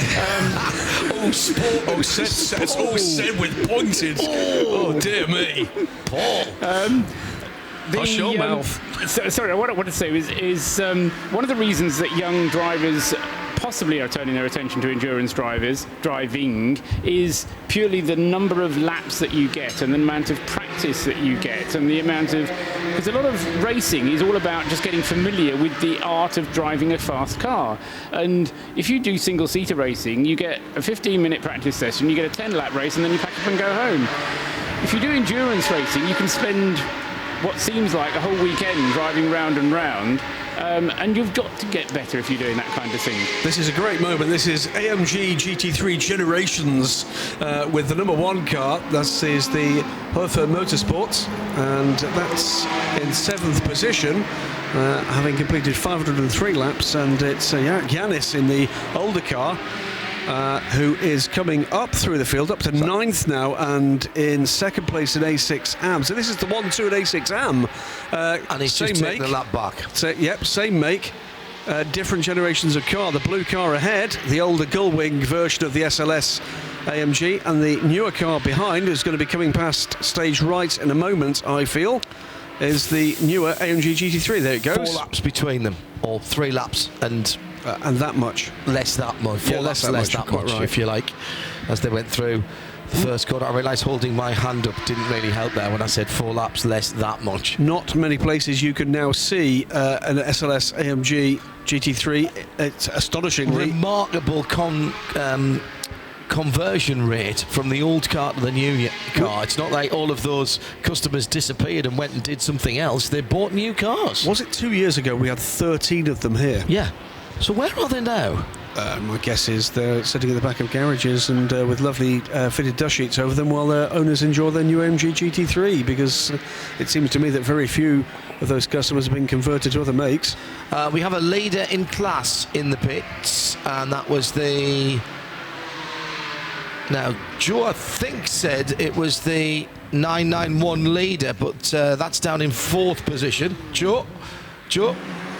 Yeah, it was the 69 car. It's just the last time I looked on the timing screens, which, when I think about it, was probably yesterday. So it came in front of me. And it was only, he's 21st overall as well. Actually, while you're down here with me, let's have a word with these guys. These guys sunning themselves are from the 99 RKC TGM team. That's Tom Gannon sitting on the tyres. And this is Mark Simmons. He'd argue he's in charge, Tom, wouldn't he? Tell us... He definitely isn't. Tell us how the day's gone, how the week's gone for RKC. Another character building week, I believe, Tom. Let's say that again, sorry. Another character building week. Yeah, well, we've been run into by a couple of bigger cars where we've had a load of suspension damage, hub damage, wheel bearing damage, so we're about 26, 27 laps behind where we could have been if we'd not had any contact, in which case we would have been in the top 3. Car's still running fine, it's just very well battered, I'm afraid. It's not down to anything that you can do, though, is it, Tom? It's not like you're deliberately attracting people to run into you. No, not at all. It's just one of them things, you know, people are arriving at different speeds, coming from different areas on the track, and inevitably sometimes there's some contact, but it's possibly one of them, I think, where the smaller cars really shouldn't even be in this race, I think. So you can tell by how many code 60s and stuff there's been this weekend. I don't know why. I think it's most probably, you know, over 90 cars on a 3-mile long track. It's always going to be very busy, and there's always going to be a bit of contact. We've just been unlucky that we've been hit. So. Are you still enjoying it, though? Oh yeah, it's great fun. Yeah. But the next race for us will be the touring car one at Silverstone, because predominantly that's what we're going to, do this year. I see. You're looking at the full series from Silverstone. Touring car, yeah. So we're going to do all 5 rounds or whatever it is, yeah. Good to hear that. Thanks for talking to us, Tom. Yeah, very interesting that while Joe was talking there, the second place car in Class A3 for the 2-litre touring cars, that is the 908. Now with a number like 9008, it has to be a Peugeot, and Nick Damon is there. Yeah, it came in. They were rushing out with a large selection of tyre wraps and duct tape, so I was very excited. No lump hammer to be seen, but in the end they kind of waggled a bit. They lifted up the bonnet, gave it a little bit of fluid. I think they may have used a tiny amount of tape, but the problem actually wasn't. The reason it came in was the front left had come off the rim. So obviously a puncture is no doubt. The tyre hadn't begun to delaminate, hadn't begun to flare about, but it just literally come off the rim, almost like it was badly mounted or had been knocked off. I'm sure it wasn't badly mounted, but had been knocked off by some impact. So front left wheel damage. They checked round for the car, and the car was fine. Joe Bradley. Yeah, I've got more for you down here. Jamie Lippman, GM Lippman's just turned up. Jamie, your car went out very early on last night. The 73 Porsche is what I'm talking about. And your teammate, let me just remind myself, it was Holger Harmison. Tell us, what's the update? Well, he had a big hit. It was just an accident. There was no one to blame. It was just he just went off. And he hit the end of the pit wall pretty hard, sideways on, one of the worst ways you could do it. And he was taken to the medical centre and then taken to hospital for an MRI scan. Some minor bleeds, which sounds bad, on the brain. So they kept him overnight for observation, and he's out this morning and he's okay. He's bruised and battered, but you know, he's okay. You know, the car's strong, held together, but the car is finished. And I really want to thank the organisers and the medical crew dealing with him. They did a fantastic job. And the marshals who are out here, thanks so much, guys. And yeah, we really appreciate all your hard work. Thanks, Jamie. Thanks for that update.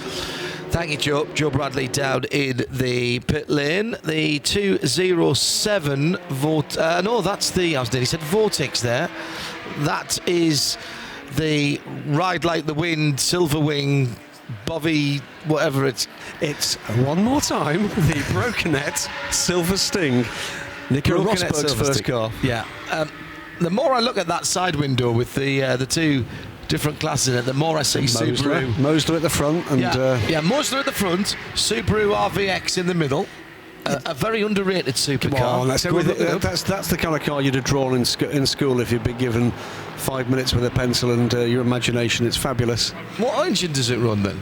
Pardon? It's a Porsche. It's based on a Porsche flat six, 3.8, I think, in that car. Okay.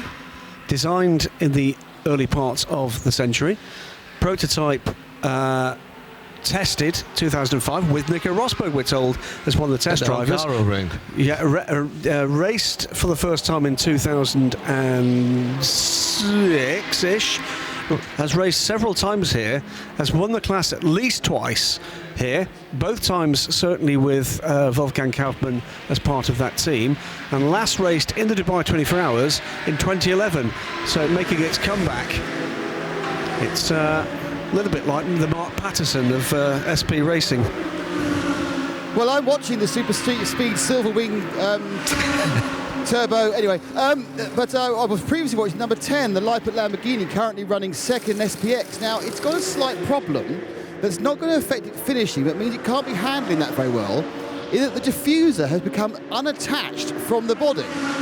So the diffuser is bouncing up and down, rather like the people in the bouncy castle John was talking about a couple of hours ago, and therefore it's providing absolutely no downforce, because when it gets sucked down to the ground, it just bends and doesn't pull into the car with it. So Leipert 10 is going to have a lot less rear grip than it was expecting at any point. And coming back to the Silverwing Super Striker Panini sticker car, that is also becoming a bit of a tank tape special, and especially the large amount of tank tape on the rear wing, which I think is not as per Adrian Newey's original aerodynamic specification. It's probably removing about at least 50 pounds of downforce from the right-hand side. A big wiggle there over the curbs from the 123 Nissan ahead. It's been a long fight back for that car after, well, bossing the class at the start of the race, then suffering some problems.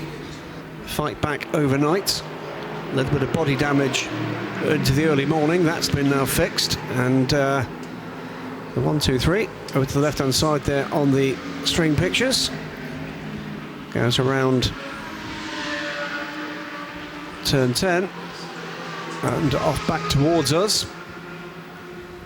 Did you notice, Graham, that the Silver Sting, the broken net Silver Sting, just show I can do it. Very well done. The one little trick that they've pulled is that their SPA 05 number system, which shows you the position of the car, has had the first digit removed. So it shows you that it's in 8th place. Genius, absolute genius. This is what we say. You know, clever people write regulations. Clever people find ways around them. But it's actually 28th, but 28th overall. But all the pictures of that car will show it running 8th. Yes. Genius. What it needs to do is to drop back a couple of places and finish up 31st. It'll be far better. Bob Neville is now rushing to his pit crew. Good morning, everybody in Nissan. And the young crop. Another joker burned there. Nicky Pastorelli in the 27. The RS01, 201797 for Nicky. In pursuit of Jarek Yanis. They're second and third in the A6 AM category. And only just over 70 seconds apart. Yeah, the problem with this whole joker business is the fact that you're given 10 means that because racing drivers are the way they are, they want to get every possible advantage that they can. So if they've used 9 jokers, they don't feel that they've got out of jail 9 times. They feel like they've missed out once. And it's a little bit like that attitude that says, the law says I can have 30 days sick leave before you can ask me a question. I've not used them all yet. Yes. That type of thing. Or you're supposed to have a 10% play on your speed limit when you get nicked for doing 32 miles an hour in the traffic zone, and your defence is I was only doing 32 in a 30. We could use the word entitled, but we won't do that because that can be construed as being rude. But I do get your point. And as I say, the whole problem that they've kind of introduced the jokers for good reasons, and now people are starting to overuse them. Big wiggle. Talking of wiggles. That's a 777 car. Good morning, Johnny. Good morning, Graham. Good morning, Paul. Yes, back in this huddle for the last 2.5 hours, and the Schwede Motorsport 777 car, wasn't it, of Hans Sadler, who had a big squirrely moment there, but rescued it. Was that coming out of turn 10 or probably turn 12, actually? Yes, I think now you're into right. 14. Into 14. This is the 777 Cayman, isn't it, this one? We've got the Optimum Motorsport R8 on pit road right now from 4th. That's Ryan Ratcliffe finishing what is a double stint, yes, Paul? Yes, that's right. He and was getting quicker as he went through it. So 2:08 was his average lap time for the first 23 lap stint. 2 minutes 7 was the average lap time for the second 26 lap stint. So 2 good chunks, and getting used to the problem with the power steering on that Optimum Audi. It's sufficiently comfortably ahead of the Kodak IMSA Porsche so that it shouldn't be threatened by that car, the number 76. But it's frustratingly close to the number 3 Black Falcon car. But again, it's going to need some kind of mechanical mishap to happen to one of those 3 cars. It can't really, even with the good efforts of the combined efforts, I should say, of Christopher Harsler and Joe Osborne, just can't get onto terms with them. I think Ryan Ratcliffe was trying very hard indeed there. He was, I thought, was a slight hint of a limp, and we've got a smoky. Oh dear, Black Falcon, which car is that? Is that the class leader? 68. It is the 68. 69. No, 69. They're both being pitted on the same lap, which was confusing for a moment. So 69 is still 4th in the class, but it won't be as worrying for Black Falcon as if the leader was smoking. Oh, is this the car? No, it's a different car. We're told that wouldn't keep its fluid, wasn't it? But that car is going into the garage.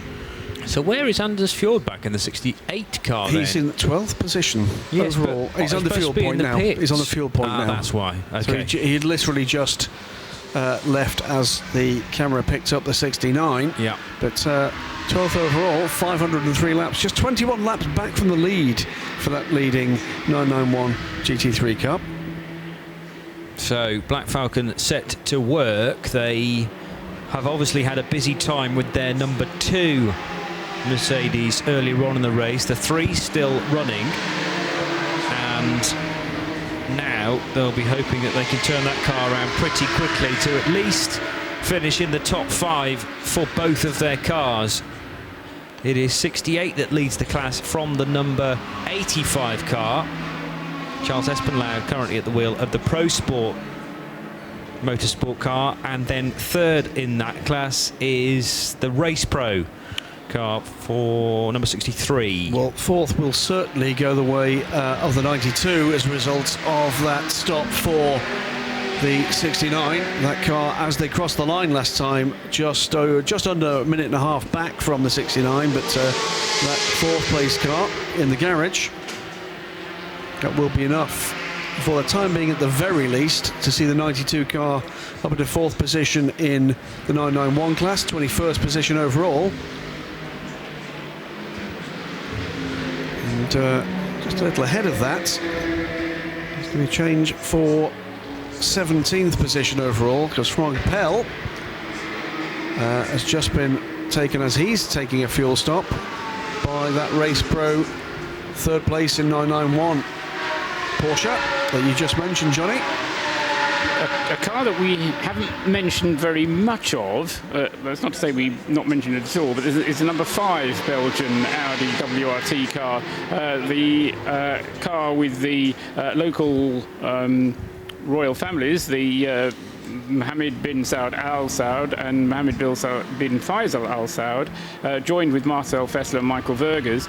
Michael Vergers is currently at the wheel of it. Has had a good long stint. Kind of wants to be an A6 AM, really, because then he would be winning the class, but he's sort of back of the A6 Pro group at the moment. He's been out for a stint of 30 laps and probably will be due into the pits at the end of either this lap or the previous one. Marcel Fessler having done a double stint just before him. We'll wait and see whether Michael decides that he's going to do a double as well. Johnny. There on the live stream is the number 14 Optimum Audi. We're about to go code 60, indeed we do now, but we have Ryan Ratcliffe waiting with Joe Bradley to tell us about his stint. Yeah, Ryan, you guys been struggling with power steering, I believe. Tell me.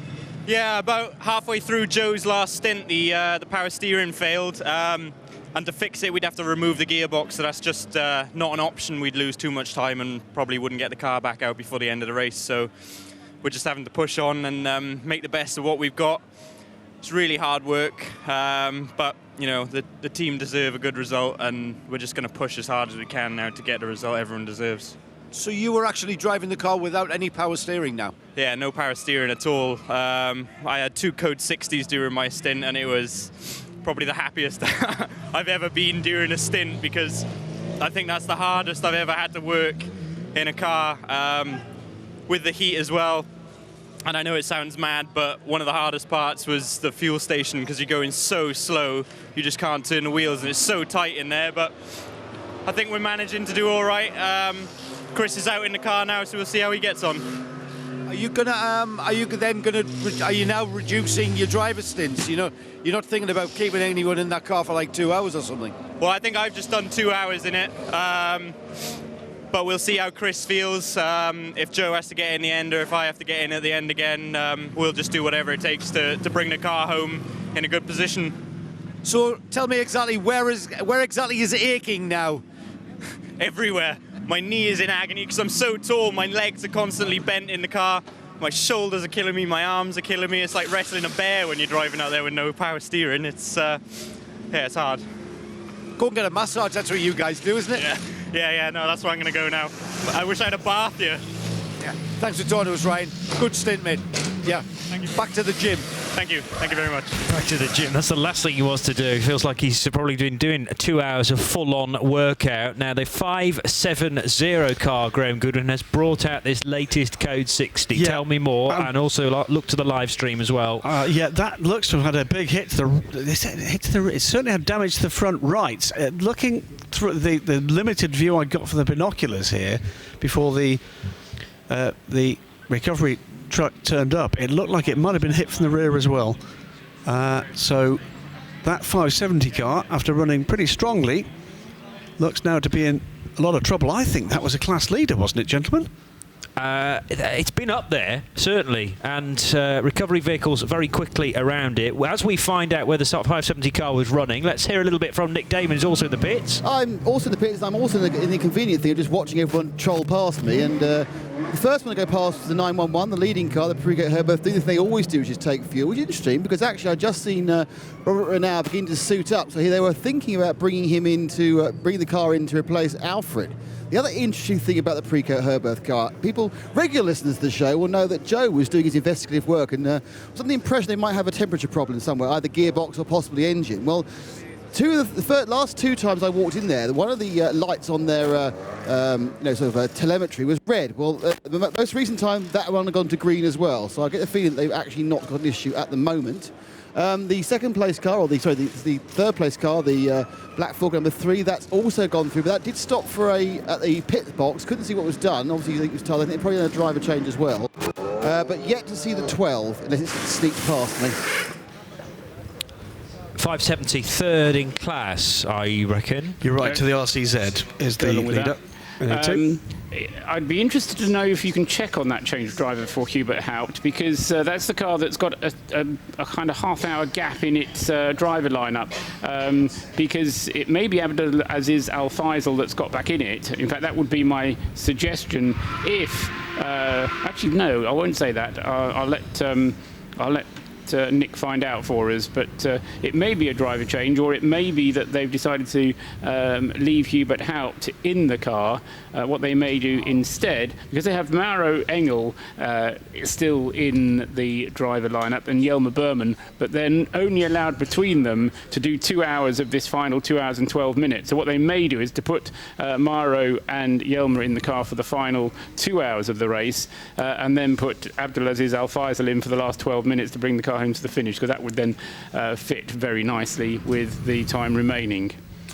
Yeah, I've got a slightly better view of that Honda Integra now, and I'm not terribly au fait with the rear styling of it's the DCZ version, I think, of the Integra, but something looks very odd about the right rear wheel in that wheel arch. I've got a feeling that car has been hit very hard from behind. So we'll keep an eye on that. And your speculation would then be that that's what's pushed it forward into the barrier, and that's damaged the barrier. Either the barrier or another car. Yeah. So I think there certainly is damage to the rear, to the front. We can see that very clearly from the camera shot we'd already seen. It's at the outer edge of my ability to determine with the limited view here, but I've got a feeling that may well have been rammed.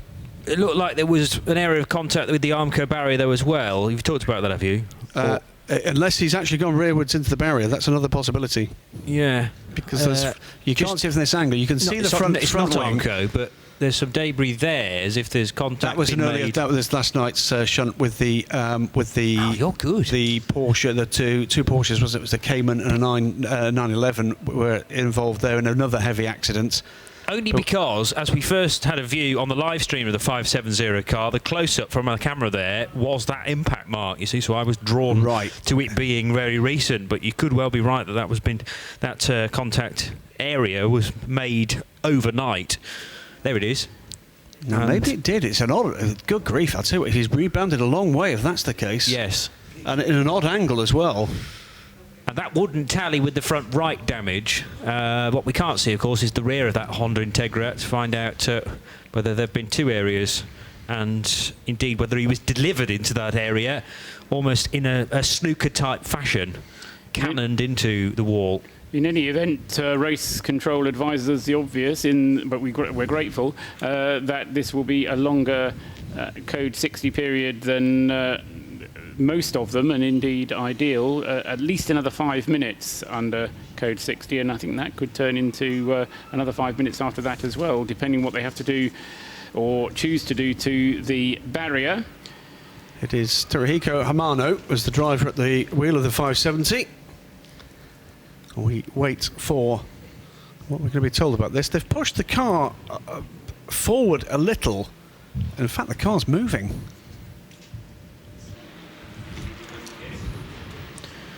And I'm hearing from our TV truck that the driver of that car is in the emergency truck that is on the scene there. So presumably the driver will be rushed back to the medical centre swiftly.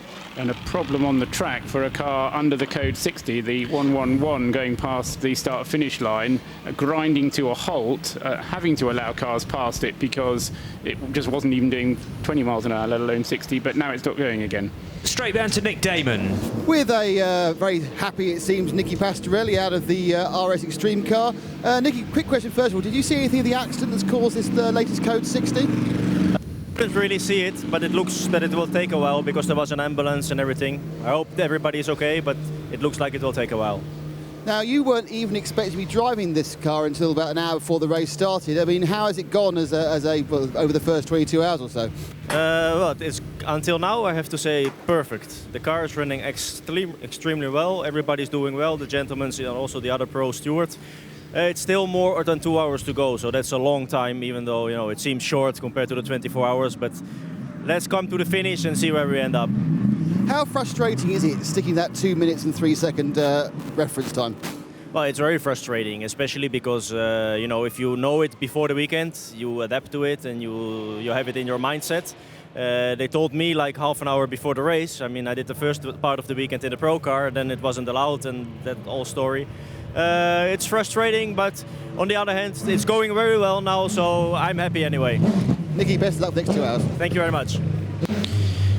Thank you. Nicky Pastorelli speaking to our Nick Damon in the pits, and well, Graham was convinced there was rear end damage to that car. I can't see any. No, it's a limited view, and I can only see the front of the rear wheel, and it's clearly just There's just front end damage. It's pretty serious front end damage to that car. It may just simply have lost brakes or something and gone straight into the barrier. Yeah, and it seems to be front right more so damaged, although there is damage on the front left as well. I'd like to see the left-hand side of that car just to see whether there's any further problem, but it might be just an isolated incident. Yes.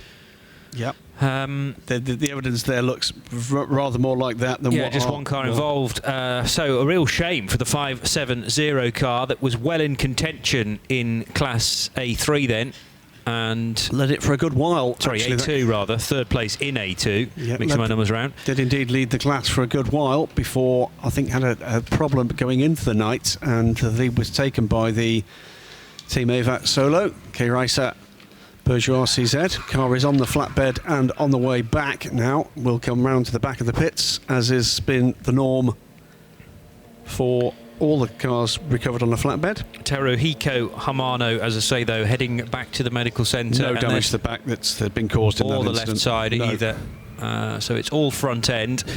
Thanks to the guys again in the TV truck for making sure we were covered as far as that's concerned. And with the car out of the way, message on the screen tells us that we'll continue to green flag running for about another minute, well, for at least another minute.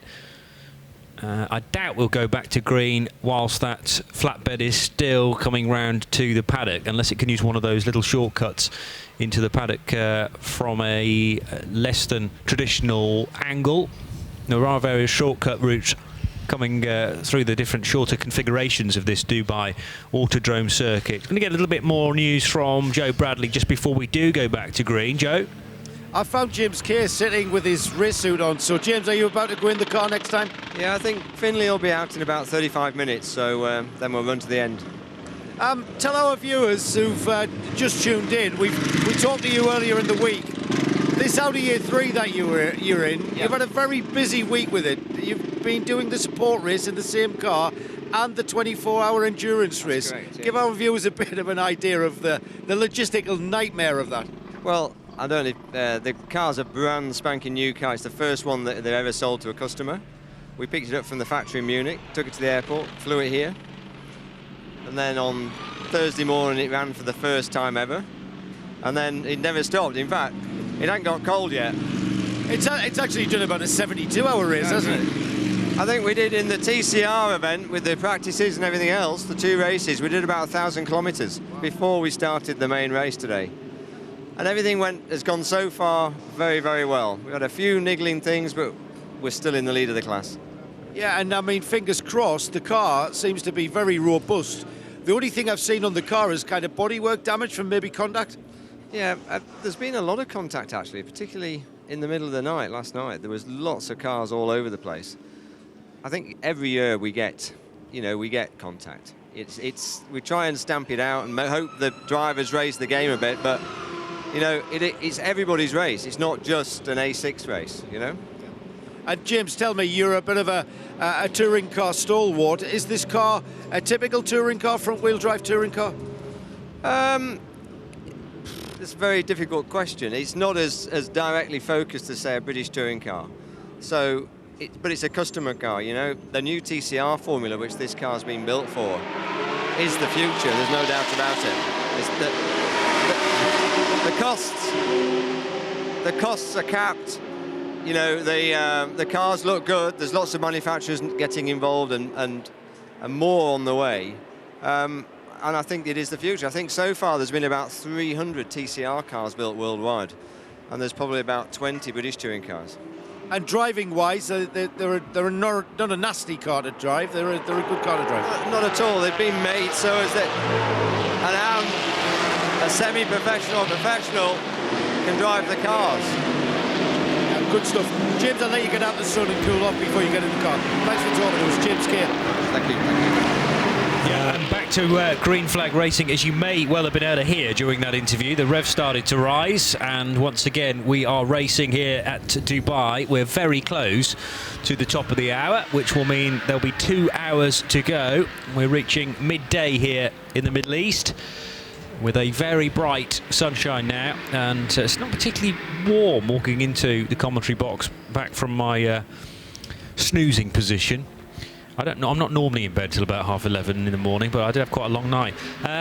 Nearly 5 hours under code 60 in total, so once you aggregate all the various code 60s together, what number was that, Paul, that we've just had? We just hit 20. Oh, really? Which is... and we'd skipped past the record of code 60s a while back for this race. 13 was the most we've had in previous years that I could find. I won't guarantee that, but because code 60 hasn't existed since the beginning of the Dubai 24 hours, so they had they used safety cars and things before Creventic came along, and in fact even the code 60 came with Creventic, so although the Dubai 24 hours has been going longer than that. But yes, it has certainly constrained the race somewhat, and you could kind of sense the frustration in James Kay's voice there as he was talking to Joe a minute ago. But we do still have, as you say, Johnny, 2 hours to go, or tad over 2 hours to go, and it's quite enough for a motor race to break out here. James Kay, I think, said possibly 300 TCRs, I believe. So I spoke to the TCR guys day before yesterday, in fact. They reckon about 150 so far, but it's a class that's growing rapidly. It's one of those coming forces, isn't it, in world motorsport, possibly together with LMP3. We've got GT3, GT4 well established in this sort of marketplace. But the remarkable thing about it is the number of factories that are actually adding TCR products to their customer motorsports armory, and something like 10 factories at the moment have a purpose-designed TCR. 2 more to come in short order, Kia soon, Lada soon, and potentially up to about 15 on current expectations. It's only going to grow. So we hit midday on RadioLeMans.com. It's Paul Trustwell, Graham Goodwin and Johnny Palmer with Nick Damon and Joe Bradley down in the pit lane. We're going to take you through the remaining 2 hours live here on RadioLeMans.com in just a few moments.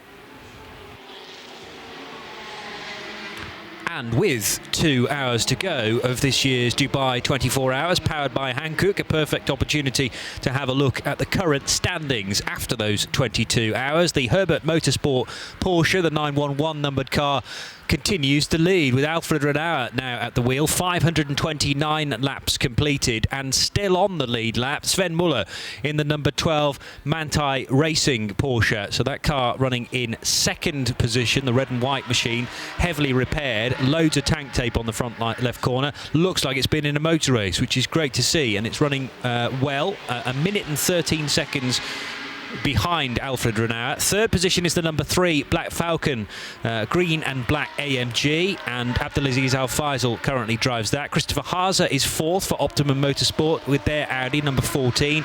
The 76 IMSA Performance Raymond Narak driven Porsche is in 5th position, and then in 6th place we have Marcel Fessler at the wheel of the Belgian Audi Club WRT R8 LMS for the Belgian crew. 7th place is the number 1 car of Kenneth Heyer, the Hoffer Racing AMG, and that's an AM car, the best place of those. Then there's another pro car in the form of the SPS Automotive Performance Mercedes AMG. Lance David Arnold currently driving the number 16. 9th position is 22 Yannick Yanis back at the wheel of the Gravity Racing International Mercedes SLS, another AM car. And 3rd in A6 AM is Frédéric Fatien, the man who's looking after the GP Extreme initiative. He's the boss, and he's back at the wheel of the Renault RS01 F GT3. That car is 10th overall and 3rd in A6 AM. Car Collection Motorsport is 11th, another AM car. The best placed 991 machine is the Black Falcon Team TMD friction car. We were fearing that the 68 car was smoking earlier on. It was actually the sister machine though on pit road, because the 68 had been turned around very quickly and sent to fueling. So that car leading 991 class from the Pro Sport Performance Porsche, driven right now by Charles Espenlaub. That's the 85 car. And 3rd position in 991, this is the Race Pro Motorsport offering, and that's number 63, 17th overall. Other class leaders in SPX, it's the story of Lamborghini Huracan Super Trofeos. 502 laps completed by the GDL Racing Middle East version, so that car tops SPX from the Lippert Motorsport machine. And 3rd in that class is a Porsche 991 Cup MR run by Fach Autotech, and that car number 51. Where are we with other class leaders? Let's do A3, and it's the 2 Team Altron Peugeots now. So they've taken a little while to wriggle their way to the top of the pile. We've also, well, for the main part, we've had the 308 car leading the way, but it's joined now in 2nd place by the 908 car. These were more traditionally numbered 205 and 208. They've had a bit of a rebrand with those door numbers for 2017, and it's now 308 and 908 from the PB Lotus Elise Cup car, the PBR number 133. That's your top 3 in Class A3. SP3's led by the 26th placed car overall, Optimum Motorsport's Ginetta G55, car number 231, from Colin White's car, CWS Ginetta G55, and the Porsche Cayman number 86 is 3rd in that class. Class A2 still at the lead of that standings is the Peugeot RCZ, which is 48th overall. The Team K Riser Peugeot from 2 Renault Clios, Team Cook Sport and Team Sally Racing. Both have been in the wars at various points in the race, but they are running 2nd and 3rd right now.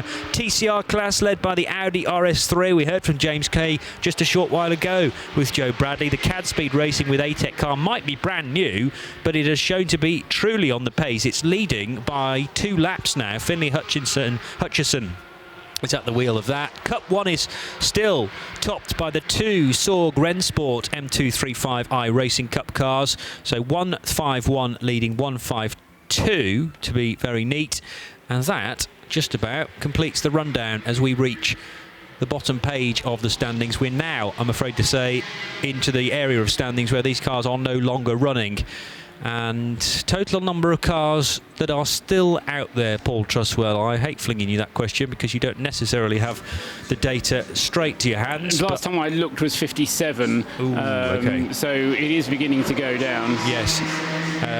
When we had 95 originally on the timing screen. So when the standings have flashed up on the live stream, you can kind of discount the last 3 pages at least, because they're no longer running.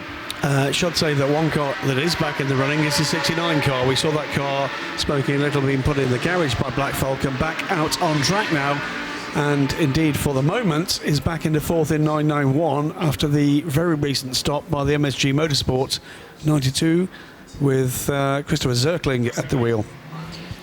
Although, just to finish off the question about how many cars are running, some of the cars that are currently in the pits will almost certainly be out at the race, so at the end of the race, and so we may get something like 60 or so cars actually qualified.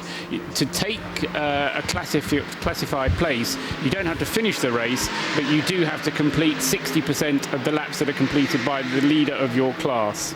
The 5th placed A3 car has just been in for a pit stop. That's the Zest Race Car Engineering Seat, and the man who's just stepped out joins Nick Damon. With Ryan Savage. Ryan, the car it's still going, but it's looking very worse for wear. Yes, well, we had the rear bumper taken off by Porsche, and both doors hit by 2 other cars earlier in the race. But we got a puncture in that session, and we've changed the tyre and hopefully chase down Track Club now. So how second-hand does it feel when you're driving it? It feels fine. We changed the brake pads in my session, new tyres. It feels just as good as it was at the start of the race. Well, why do you think you've attracted so much attention from other cars? Is it a case of the particular speed of the A3 class is not fitting others, or would you just put it down to luck? I'd say luck. Haven't really been following it on the TV and the commentary. I've been in the garage watching the live timing. So is this your first time here in Dubai, or are you a veteran? My first time in a 24-hour race. I signed up yesterday and I only did the qualifying, so haven't had long in the car, and I really enjoyed my first 24-hour. Unfortunately, your car is just... is your car? No, it's the other car. It's 105 just come past, so very confusing. 2 cars racing, 105, 135. This is the other machine, orange and white. So what are you normally doing then if you're not doing 24-hour races? Well, I've done Lotus Cup UK for the last 3 years, and I'm going to do it again in my Lotus 211 this year, and I'm very thankful to my dad for supporting me for that. Yeah, always give Dad a shout out. It's a checkbook that counts. Thank you. Thanks, Ryan. Cheers.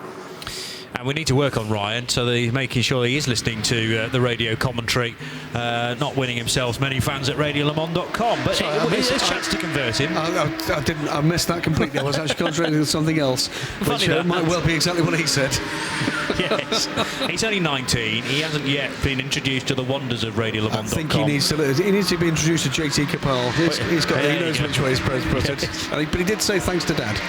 It's worth keeping an eye on the gap for the lead of the race overall, because Sven Muller's on a bit of a charge since that last code 60. We mentioned Alfred Renauer still at the wheel. It said Alfred Renauer at the wheel, still at the wheel of the 911 pre-code Herbert Porsche. Sven Muller also still at the wheel, because both drivers have been driving for quite a long time now. It was Abdullah, you said it was Al Faisal who took over the number 3, didn't you, Johnny? Yes, so we've got that one. But the gap first to second is now down to just 69 seconds, and it needs to be a bit more than a second a lap now because of the various code 60 periods. But that last code 60 didn't help Herbert Motorsport as much as it helped Manthey Racing, and that was largely, I think, because there were some cars that 60 kilometres an hour was slower, and because you're not really allowed to overtake under the code 60, some cars got a little bit more delayed than others during the neutralisation. But in any case, the closing interval for Sven Muller, or whoever takes over that number 12 car for the remaining hour and a bit of or hour and a lot, nearly 2 hours of the race, have to close at a rate of just over a second a lap. So that's the kind of number to keep in mind. The last laps of both cars were pretty much identical from Sven and from Alfred Renauer.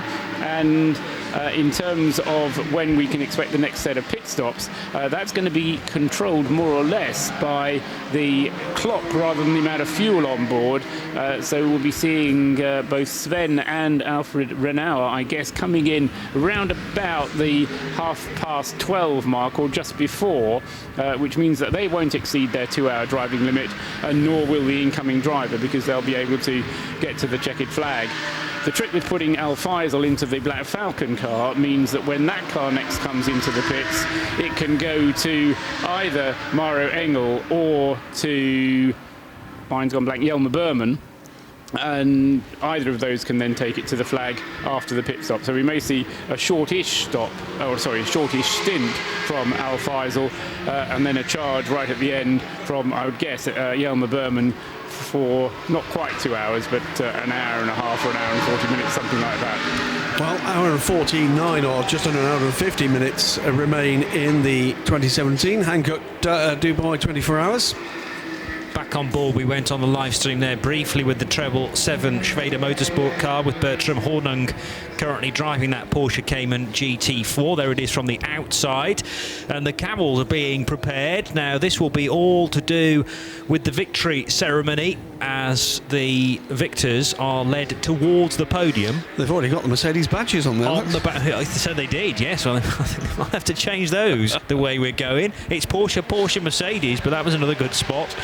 If Porsche manage this will be the first win at Dubai for the new 991 spec car. They've won it many times with the 997 iteration of the GT3 car.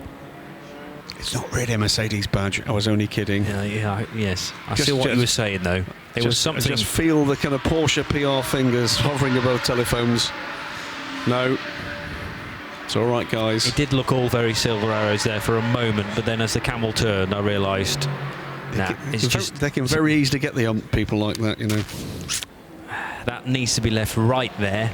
I'm not going to even entertain that as being funny. Ralph Renaud continuing to lead on lap 5.36 from Sven Muller. Abdulaziz Al Faisal set for a driver change in the not too distant future, and Christopher Haase in 4th position. There's a very good looking car, the number 27 GP Extreme Renault RS01. Fred Fatien still driving that, 2nd place now in A6AM.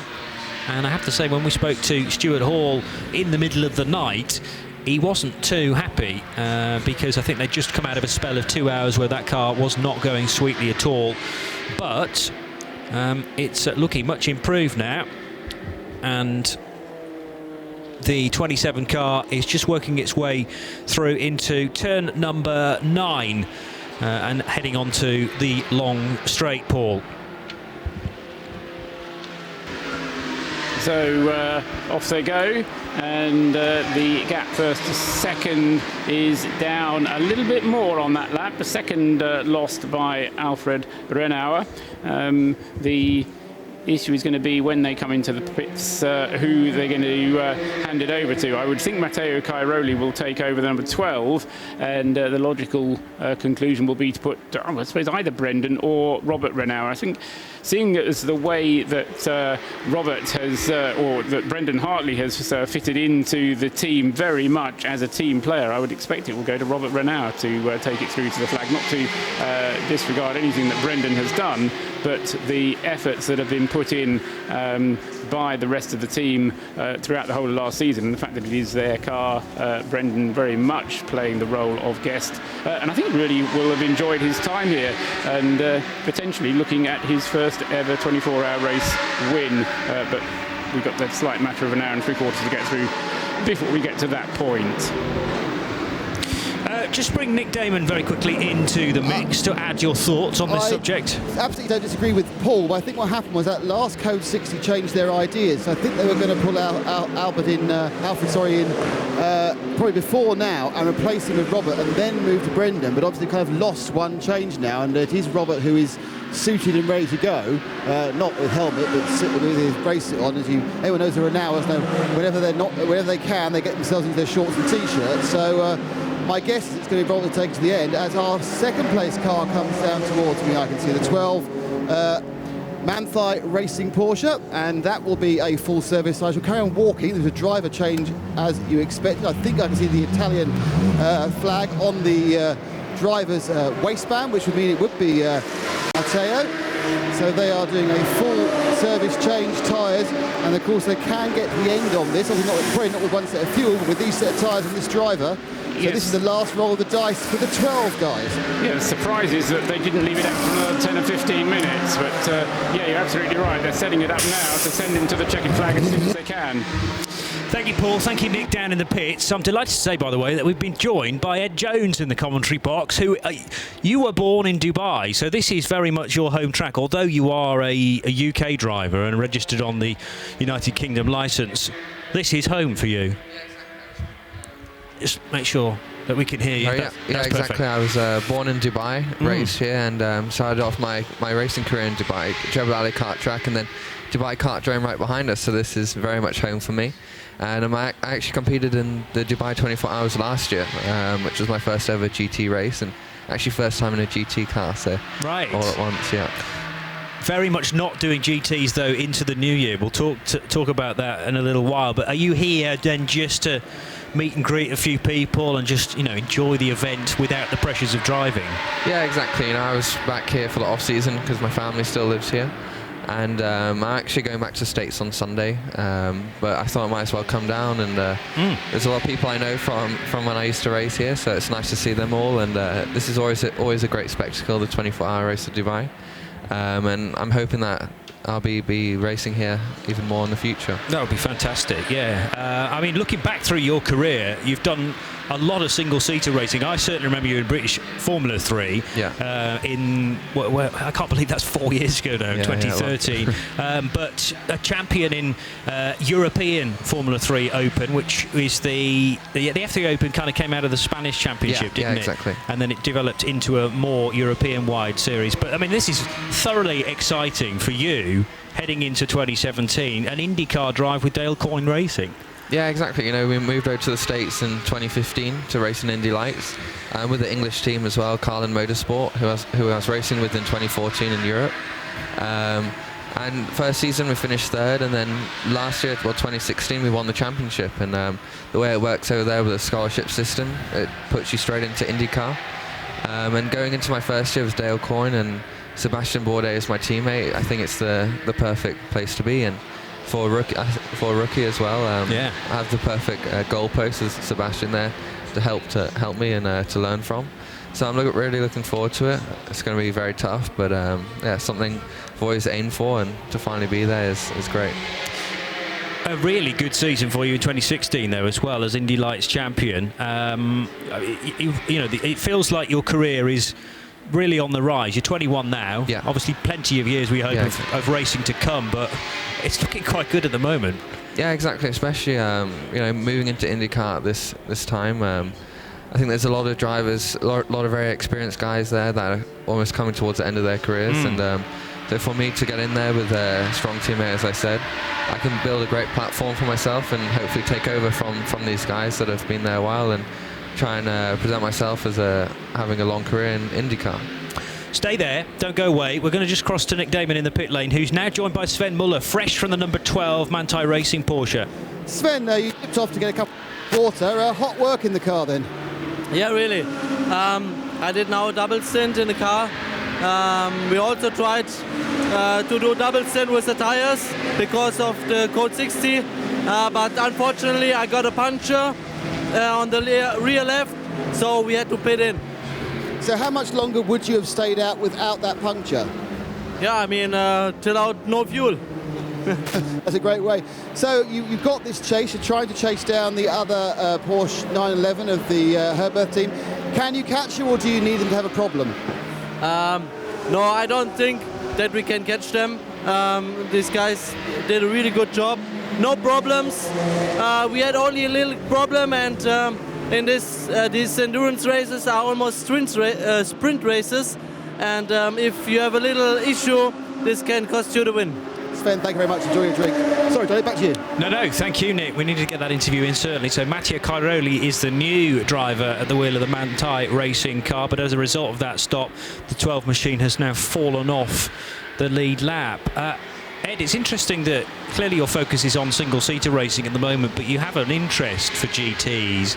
I'm not sure whether it was always the case, though, that single-seater drivers always had their mind set on Formula 1 or, GP2 series, certainly, but now it pays you to be multi-skilled, doesn't it? Yeah, exactly. And the way it is with single-seaters these days, there's so limited seats in any series.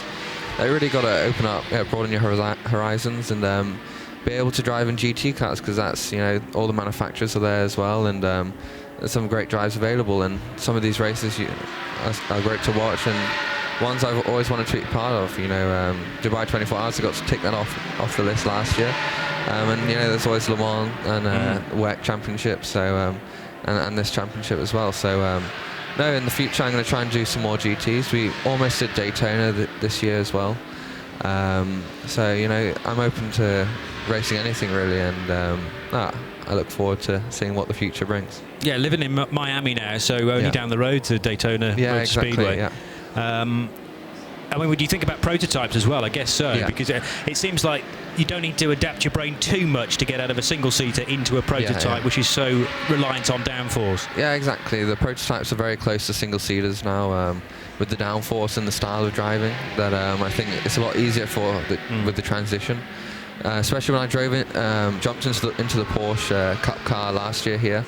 Initially it was a little bit difficult with you know, just so much more weight, and you had to wait a lot longer for everything, but you know, it's a different style of driving and another style that I enjoy doing. And you know, I guess the hardest thing that I found was, you know, driving. My first stint I ever did was in the night, and just the whole experience of that was just so different from anything else I'd done with the single seaters that yeah, I loved it. And it's very difficult, and I really respected a lot more of how the guys always do it, especially at other tracks such as Le Mans as well, where you have very little light. That it makes it even more difficult. Although in fairness, Le Mans 24 Hours nowadays has 60 cars. You had, I mean, I'm not sure at the time when you went out in the night, but it must have been 90 plus. Yeah, exactly. And there's a way to get used to multi-class racing. Yeah, exactly. And you know, I think I was quite fortunate that I was in the Cup car. That obviously it wasn't as fast as the GT3s, but it was still one of the cars up there. And I just, you know, with the slower cars out there, I can imagine that's probably the hardest part of being a driver in one of those, because in a little Clio, the car's passing at such a high speed. The differentiation is massive, and it makes it a lot more difficult. This is a real driver's circuit, though, isn't it? I haven't yet met someone who doesn't like this place. No, I love this track. Actually, my first ever car race was here in a Radical when I was 15. So yeah, it's got great series, great sections, and hopefully there should be more races around here, in my opinion. And yeah, I think we'll see that. You know, they have the Super Trofeo Championship coming to Dubai in the next month as well, and hopefully there'll be some more races. So tell me your plan now as we work our way to the middle part of January. You're busy testing, I guess, are you? Yeah, or you so will be? I go back on Sunday morning, well, tomorrow morning, back to Miami, and our first test days at Sebring on the 24th and 25th of January. Okay. So that's the first time I'll be driving with the team, and you know, adapting to everything, learning the pit stops, fuel saving, and all the new things to me, which is going to be the biggest challenge for my first race in IndyCar. And then round the streets of St. Pete to kick things off. St. Pete, you know, the first two rounds, you know, St. Pete and Long Beach, two very difficult street circuits.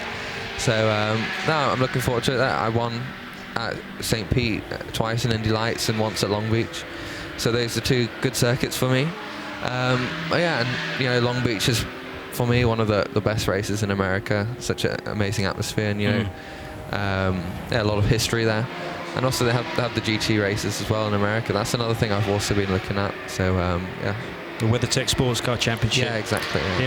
Well, there's plenty of opportunity for you at the moment, especially at only 21 years old. We wish you well for this season, first of all, and obviously all of us at RadioLeMans.com will thoroughly enjoy seeing where you go next. Yeah, and hopefully I'll be here next year, racing at 24 Hours of Dubai. Yes, it promises to be another race.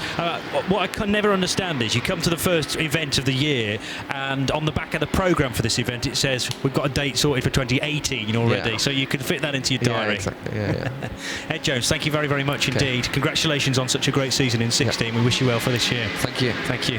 Going into IndyCar with Dale Coyne Racing. Ed Jones, who was born in Dubai, now lives in Miami and set for a very busy year. Now, back to the matter in hand with news from Paul Truswell that there's one more pit stop each for the number 911 and the 12 and the 3, in fact. So that's your top 3 cars all expected into the pits one more time. Yes, that's not to say they're imminent, but it was interesting, and that was why it was good to hear from Nick Damon and from Sven Muller, because that car just coming in a little bit too soon to be able to make the rest of the race. I don't know he would have gone till the fuel ran out, in fact, but he probably would have done if he could, because he would have had to have stopped in order to take his mandatory 2-hour limit.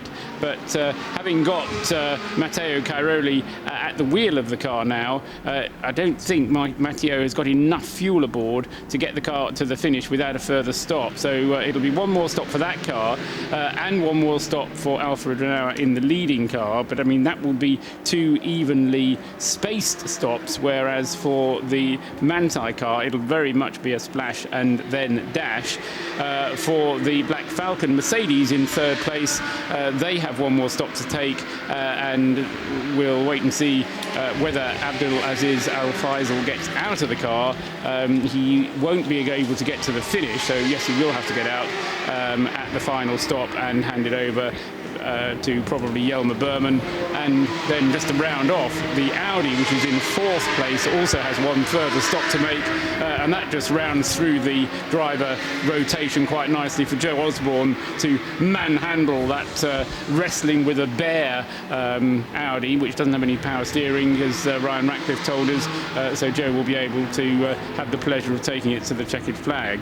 Graham Goodwin, welcome back. I will be delighted with that stint, won't he? Yes, a significant change of position and a significant class, because moving up into 2nd position in A6AM on track is this car we're seeing on the live stream, number 22, the Gravity Racing Mercedes-Benz in the Hansa Christian Kelders, has overtaken Fred Fatien's GP Extreme Renault. That's a 9th position overall, but it's for 2nd position, podium position therefore, in the A6AM contest. So leads Fred Fatien at the end of the previous lap by 2.9 seconds, and a little further back is the 4th place cars, the 3 A6AM, 2, 3 and 4 in class, all on the same lap, separated by about 40 seconds at the moment.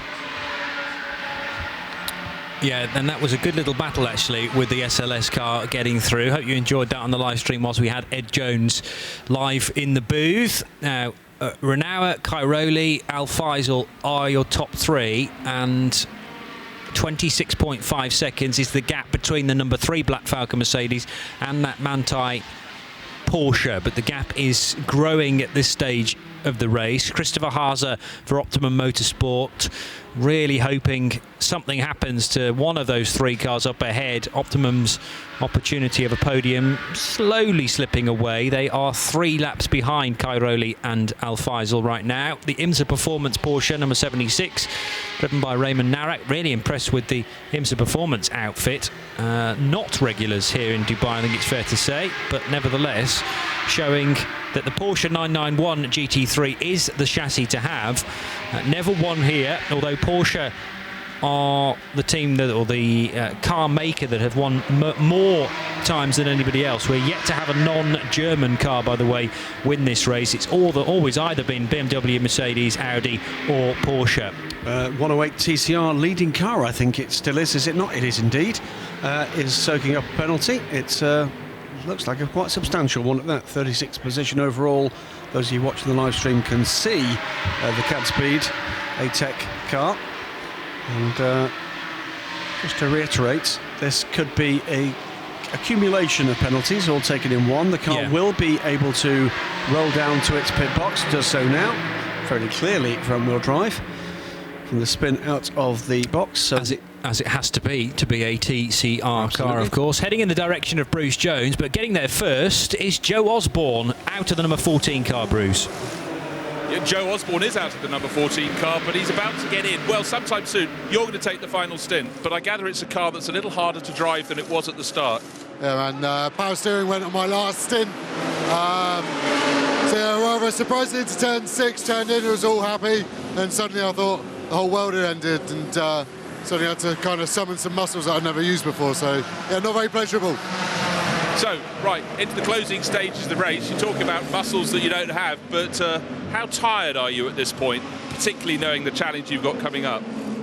Not too bad. I've had about 30, 40 minutes sleep.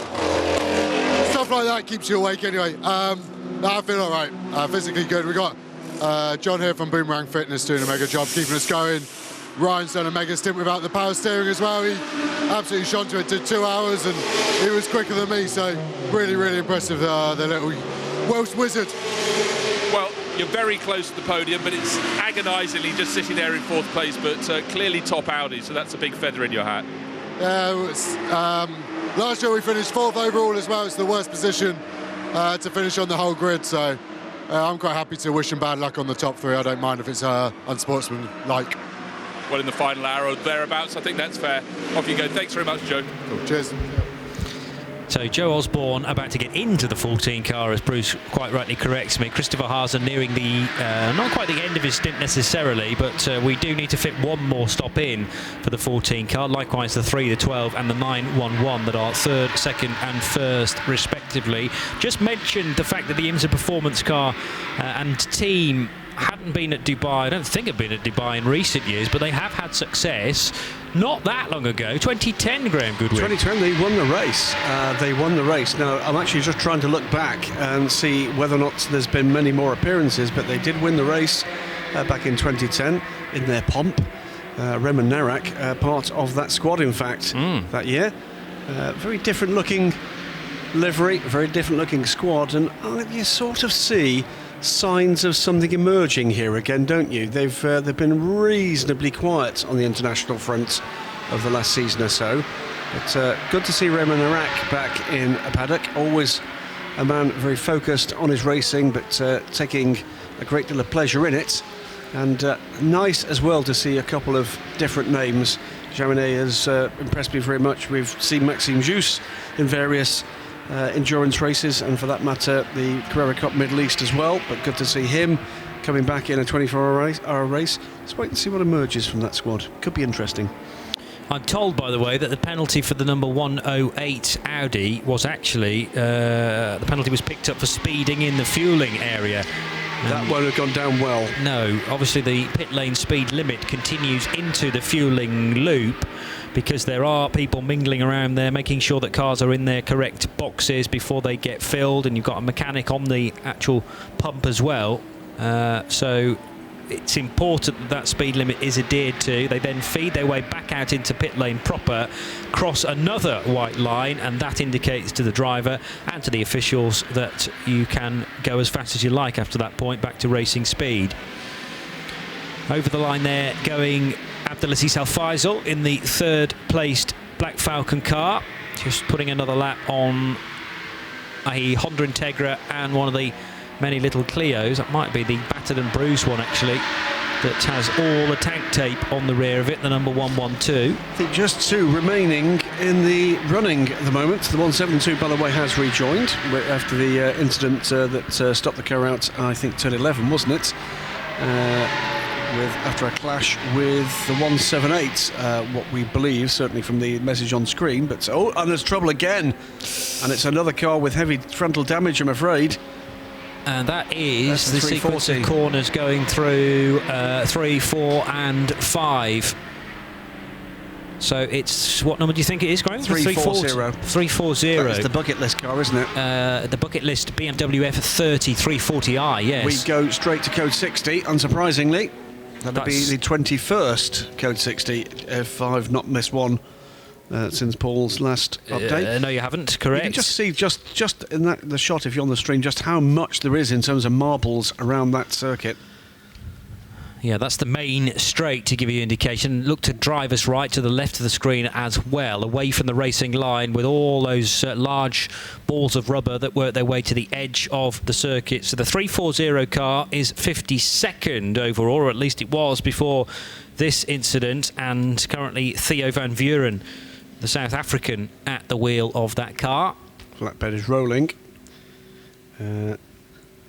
And let's hand to Nick Damon very quickly, because it looks like preparations for the leader about to come in, Nick. It's interesting because prior to the Code 60 going on, we watched the 911 Pregate Herberth pit. They had sort of cleared the chairs, like they were going to pull the car in, and the big sort of beer barrel of special, not particularly water anymore, but cooling was there with its pressurised hose. Now, it looked like they were going to do a fluid top-up. Well, what's happening now is the tyres being moved out of the garage and into their normal position in the pit lane. The car is coming towards me, it's stopping a second now. It will be Robert Renaud getting in. I can see Hartley Hare in a very fetching pair of denim shorts, quite long cut, but he is not getting ready to get in the car. So it's Renaud replacing Renaud, and they have parked the car past where the you could then quit into. They're not going to do the fluid top as they were going to do, but of course they will need to go through the pits again to get enough fuel to get to the end. So they will, I'm sure, do 2 stops. This first one, which has already happened and gone through, and they are one of the first cars in, so they will have no queue at the petrol station. And this is they are gaining time in this one because they've done their pit stop under purple, but they will need a second fuel stop. And the question is, will the combined give them more or less of a lead over the number 12? The man that can definitely answer that question is Paul Truswell, who stepped away for a spot of early lunch, but he'll be able to look into that as soon as he returns. So Renaud, Alfred Renaud, switching for Robert Renaud, who now takes that car to the fuelling area. Matteo Cairoli likewise, and we reckon, Graham, that the 340 car has turned right when it really should be thinking about turning left. I think we can see almost certainly the evidence of the dents. Just if you're watching the live stream, the gentleman in the reflective jacket standing just before a heavy dent in the barrier, and I think that car has clipped curb. The car has snapped to the right. There's also a dent further back as well. I'm looking at the wheel or the tyre marks, but there are tyre marks later on as well. Yeah. There's been quite a few moments through that sequence of fast right and left sweepers, it looks like, and it's difficult to ascertain which of the tyre marks left by the 340 BMW. But yeah, I think it's slapped into the barrier, probably front left first, and been spat back out again. Thankfully not onto the track, but into that significant runoff area. This is the 14 coming back in. Almost being pushed along here by one of our camera cars. That's only just been out.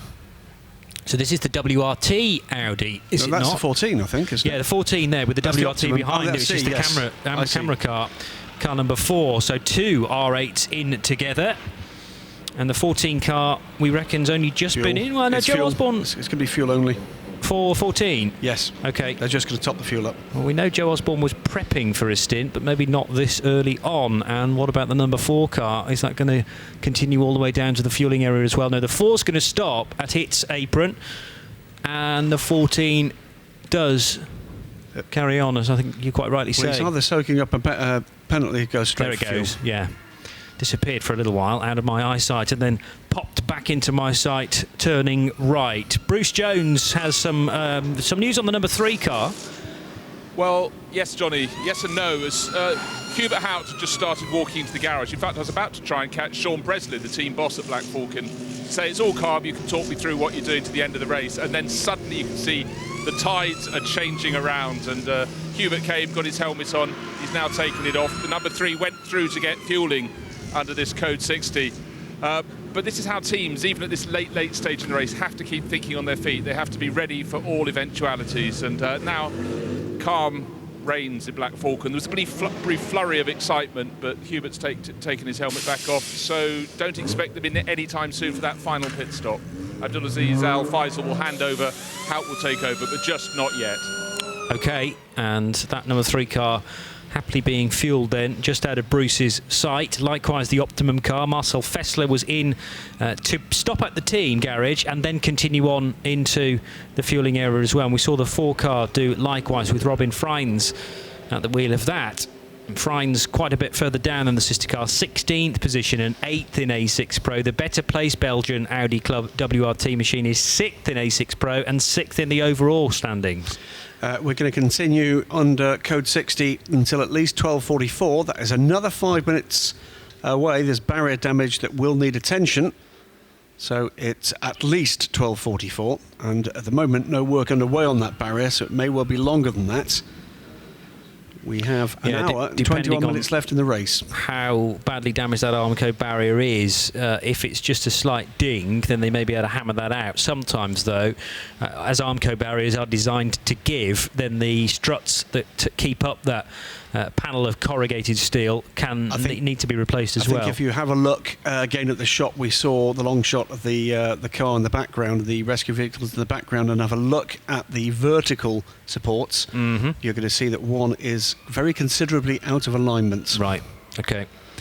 So that will have to be assessed to see whether it can be propped up with a very large wedge of wood, or whether it has to be stripped out and re-put in, and that can be a case of just dropping it into a hole that's already there, or I mean, we have gone through a situation in Abu Dhabi last month where new posts had to be put into position with fresh concrete, and we had a good half an hour to 40 minutes whilst that was setting. Now the driver, I understand, is still in the car at this stage, so that is the concern for the 340 machine,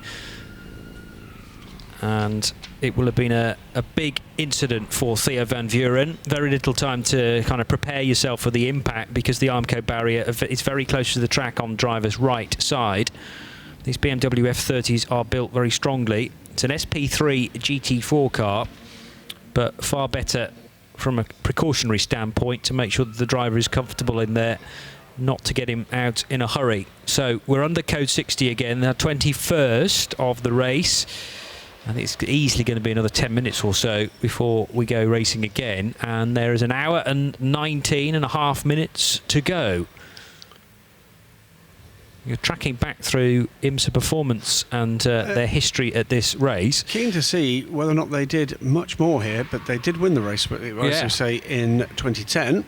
Yeah, there have been 4 victories for teams running Porsches through the years. On 3 separate occasions we've had wins for the Mercedes-Benz SLS, but not yet for the AMG, which really only debuted last year at this event. And much was hoped for the brand new AMG in 2016. I think it was a little bit too early on for that car, though. Because actually, not unlike what happened with the debut of the SLS, where there was a bit of a meltdown in the first season. I think more or less all the cars suffered pretty substantial damage, but we've seen, haven't we, over the last almost 23 hours now, just how easily that can happen. There have been 3 wins for BMWs. In fact, in 2006, the first time this event was run, Duller Motorsport coming home in a BMW M3 ahead of everyone else. The M3 CSL with Dieter Queste, Hans-Jochen Stuck, Philipp Peter and Toto Wolff, the winners in the 2006 edition of the race. That was followed the following year with a BMW Z4 Coupe victory, and BMW have won it on another occasion with the Need for Speed by Schubert Motorsport Z4. And of course, finally, there was a win for Audi last year in 2016, the Audi R8 from Belgian Audi Club Team WRT. Just hearing that the driver of the 340 car is now in the medical vehicle that's on the scene, so that can now be quickly returned to the medical centre to make sure that that the 340 pilot, Theo van Vuren, is okay, and Nick Damon is watching more pit stops. More importantly, the 911 has done what we thought it might do and has come back down the pit lane for a second slug of fuel, so it will have as much fuel as anyone else. It's made 2 stops now during this code 60, which will be interesting to see where it comes out in relation to the 12, which will have to stop again for some sort of fuel at some point. I don't think you can get to the end. And the Silverstein Super Wing just stopped in front of me, the 207 car, and there was some excellent electronic work there. They had managed to tape up a connection for the rear lights wrongly. It was quite obvious, so they had to break it apart with two sets of big pliers and a big pair of shears, and then kind of cobble it together in basic first form physics way. I like it. That's the sort of mechanical work that I can just about understand, Nick. No lump hammer, unfortunately. Everything else was there. Or cable ties or pop rivets. But we've seen plenty of those through the course of this race with Clios and what else? Big dings for various cars, let's face it. And the tank tape is there as evidence on many of them. Now, from one end of the pit lane to the other. And Bruce? Well, I'm talking to a very happy-looking driver, Alexander Toril. You've got out of the 68 Porsche from Black Falcon, leading the 991 class. You handed it over to Saudul Faisal. Should it be easy from here now? Yeah, I mean, we have a pretty good, sweet race, to be honest. Pretty calm down, no moment, no scary moment. For the moment, it looks really good. I think we have still the 4 laps gap till P2. So Saudul Faisal just need to drive the car home and keep it safe. And you have to sit in the pits with your fingers crossed. Yes, of course. The whole, I think it's 1 hour, 15 minutes, we will completely cheering for him. But like I said, I think if he doesn't do any mistake, he keeps calm down, we should be good for us to keep the car safe and bring it home. Now, what are your thoughts about the Dubai 24 Hours? It seems to be a race that gets bigger every year. Yes, honestly, it's my first year here, my first experience in Dubai, and it's pretty awesome, to be honest. It's really hard with the traffic. I have Nordschleife experience, I have experience in other series, but I've never seen such an amount of traffic like here, and this really makes you to drive faster, but also taking care about the other cars. So I think it's an experience I guess I will repeat next year. Let's hope so. Thank you, and best of luck. Thank you very much, and welcome. Very enthusiastic Mr. Toril there, and great to catch up with him with the BMW, the 340 bucket list car, then now being stretchered off after that impact, as it had rear damage as well. The boot is open on that car, and that might just be as a result of the frontal impact, actually, that's popped the boot open. Well, cars are okay, they can be fixed. More concern at the moment for Theo van Vuren, who is being rushed to the medical centre. We hope just as a precautionary measure, but it was the medical crews taking their time to get Theo out of that car just to make sure that he was comfortable after a moment that will have come very quickly indeed. A big shock, I'm sure, and the Armco barrier now can be turned to in terms of getting that repaired as quickly as possible. Yeah, cars are being directed across the infield to avoid the debris. Very sensible. Will be dusty there, so they'll have to watch that with very mucky tyres when we get back to green flag running. Gives us a little while though. We had a lengthy discussion, didn't we, in expanding what ended up being a very long list overnight of Formula 1 drivers and test drivers that are involved in the race this weekend. Your attention, you drew my attention actually to earlier races here while we're looking at IMSA performance. No further additional appearances to add from what I can find immediately, but what it did remind me of is a rather significant personality that actually was one of the winners in the inaugural race in 2006. And that is one Mr. Toto Wolff. Yes. Was part of the, ironically, Red Bull sponsored BMW squad for Dula Motorsports, together with Hans Stuck, Dieter Kester and Philip Pater. Yeah, it's a great lineup. When this was really a touring car event, won by a BMW M3, and it has evolved through the last 11 years. This is the 12th edition of this race. Now, I'm hearing from Bruce Jones that it is likely to be Maro Engel to go on board the number 3 car rather than Hubert Haupt. Are you seeing a driver, therefore, Bruce, on the apron preparing to receive the number 3 car? We're about an hour into Abdelaziz Al Faisal's stint now, and getting close to there being just an hour and 10 minutes to go. They may choose to pit the car, of course, under this code 60. Paul Truswell has rejoined us. Your microphone's on my end. I'm not sure whether it is over with you. No, it was, but I turned it off. Yes, wouldn't expect Hubert Haupt to be in the car, but either Maro Engel or Jelmer Berman would be my suggestions. Maro Engel, one of the 2 pro drivers in that car, and they had about 2 hours to go on their driving limit, so they are now well within range of being able to get to the finish without going over their driver limit. So they very much in catch-up mode in the Black Falcon team. The question I was going to ask was, how was Christopher Haase getting on with the power steering less Optimum Motorsport car, and have they put Joe Osborne into that They car have, yet? yes, and Joe wasn't particularly looking forward to having to do the final stint, but that might be just to share the workload, if you like, because the power steering problem hit when Joe was in the car, and he went through turn 6 no problem at all, and then he described it as, I got to turn 7 and it felt like the world had ended, because all of a sudden he just could no longer turn the car, and he thought, blimey, if I've got to get through the rest of this stint without the electrical assistance, it was tough. And he says he's okay fitness wise. They've got a fitness advisor down there making sure that everyone is suitably hydrated in readiness for this final stint, but it's going to be hard work. Now, Bruce Jones is watching this pit stop for the number 3 Mercedes. Mercedes, you can hear as he leaves the pit lane, and it is indeed Maro. Let me explain the driver confusion. Maro was sitting up on, not the pit balcony, in the garage talking to the team boss of Black Falcon, Sean Breslin. And then I thought, well, he must be the next driver. The driver taking over from Abdulaziz Al Faisal. But then suddenly Hubert Houghton came in when it got to code 60. I think that's just team practice. Get another driver in. He got his helmet on, so it looked all as though he was going to be taking over. But Maro now, in a more standard format under this code 60, will take the car to the end of the race. So the number 3, that was not the quicker of the 2 Black Falcon Mercedes. Of course, the number 2 was, but that went out at dawn. And now it's to number 3 to tilt towards that final step on the podium. Doesn't seem to have any answers as time unravels about the 2 Porsches ahead of it. OK, thank you. I heard in the very faint distance there a blast of the German national anthem, I think. Are rehearsals already taking place for the podium? I should say, he's just spotted a JCB crossing the track, and indeed the teams have been warned about that.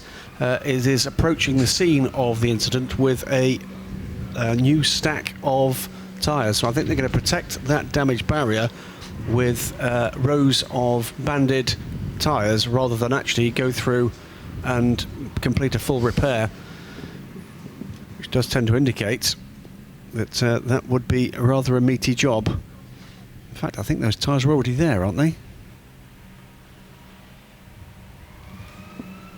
I think they are, Graham. Yes, maybe bringing more still. There is more to come, yeah. Or else they're just keeping the drivers alert to the fact that just because they've seen the JCB doesn't mean that's the end of the day. We were talking about power steering, and I have in my mind that Elmar Grimm took the car collection Motorsport Audi home with failed power steering when the rest of the team were prepared to give up. And I think it was Paul Ricard 24 hours last year.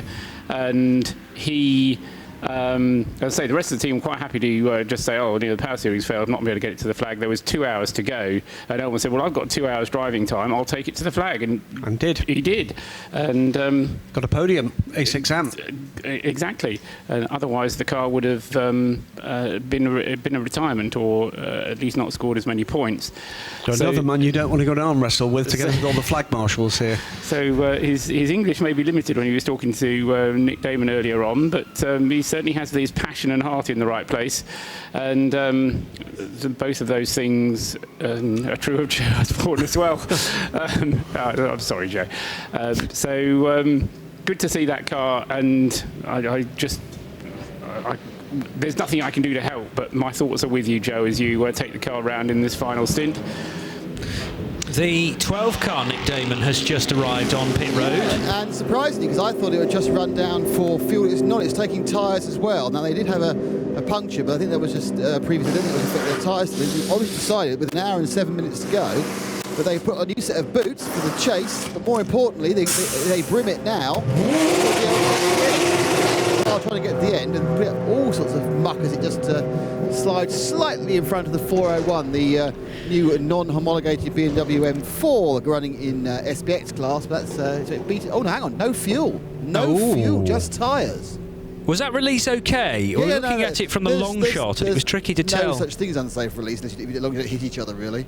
I mean, they almost needed to be 2 abreast, I thought, or maybe it wasn't that close. No, he slid in beautifully. One of the things about these Porsche drivers is because they spin the wheels very expensively, I'd say, take at least 10 quid with a tyre off it, which I'd never do. And they kind of beautifully sort of swing the thing in like they're almost like Japanese drifters, but with a point, because obviously everyone knows drifting is pointless. And then they get. But I wasn't quite sure why he was so interested in getting in the front of the queue. He then didn't go to the fuel stop. So interesting. Okay. Interesting. So must have enough fuel for the rest of the race then, Paul. They're not going to bring that car in again, are they? No, it should be all right to a good when a GT3 car is full. When I mean full, I mean the 120 litres tank full. It should do 38 laps around here, or an hour and a half. Right. So we're plenty within range of that. Now, of course, Code 60 doesn't use anywhere near full fuel anyway. So whilst they're driving around at 60 kilometres an hour at the moment, they won't be using anywhere near fuel, and we don't know how long this Code 60 is going to last, but it could easily be another 10 minutes, in which case all you're really talking about is less than an hour's worth of driving. So I wouldn't expect any car with the Code 60 in place at the moment not to make sure that they've got enough fuel on board to get them to the flag. So in effect, any stops that we see now are going to be the last stops, and no other stops should then be required, provided the teams have got no other problem, and provided they've got a working fuel gauge. The JCB has deposited its load of tyres against the Armco, and they're now being wrangled as best as possible to protect the damaged Armco at the scene of the accident for the 340. I guess it pans back, doesn't it, guys, to a discussion we had much earlier in the race, which is they're trying to save every second they can. Every single second they can at this point. Who knows what the next 65 minutes actually holds in store? It's unlikely on past examples. Well, I mean, the thing we've learned about motor racing is you can never take anything for granted. No. And there may be a point in the next hour where you think, oh, if only we'd done that, if only we'd pushed that a little bit harder. I know we've got this sitting on this margin, but if only we'd. And so you try, even though there may be no hope of getting the podium or the win or whatever it is you're looking for, you try something to try and get a little bit of more of an advantage. Could I suggest one other additional potential factor, which is he may well have known something we didn't, which is he may well have run through that debris field. Yep, absolutely.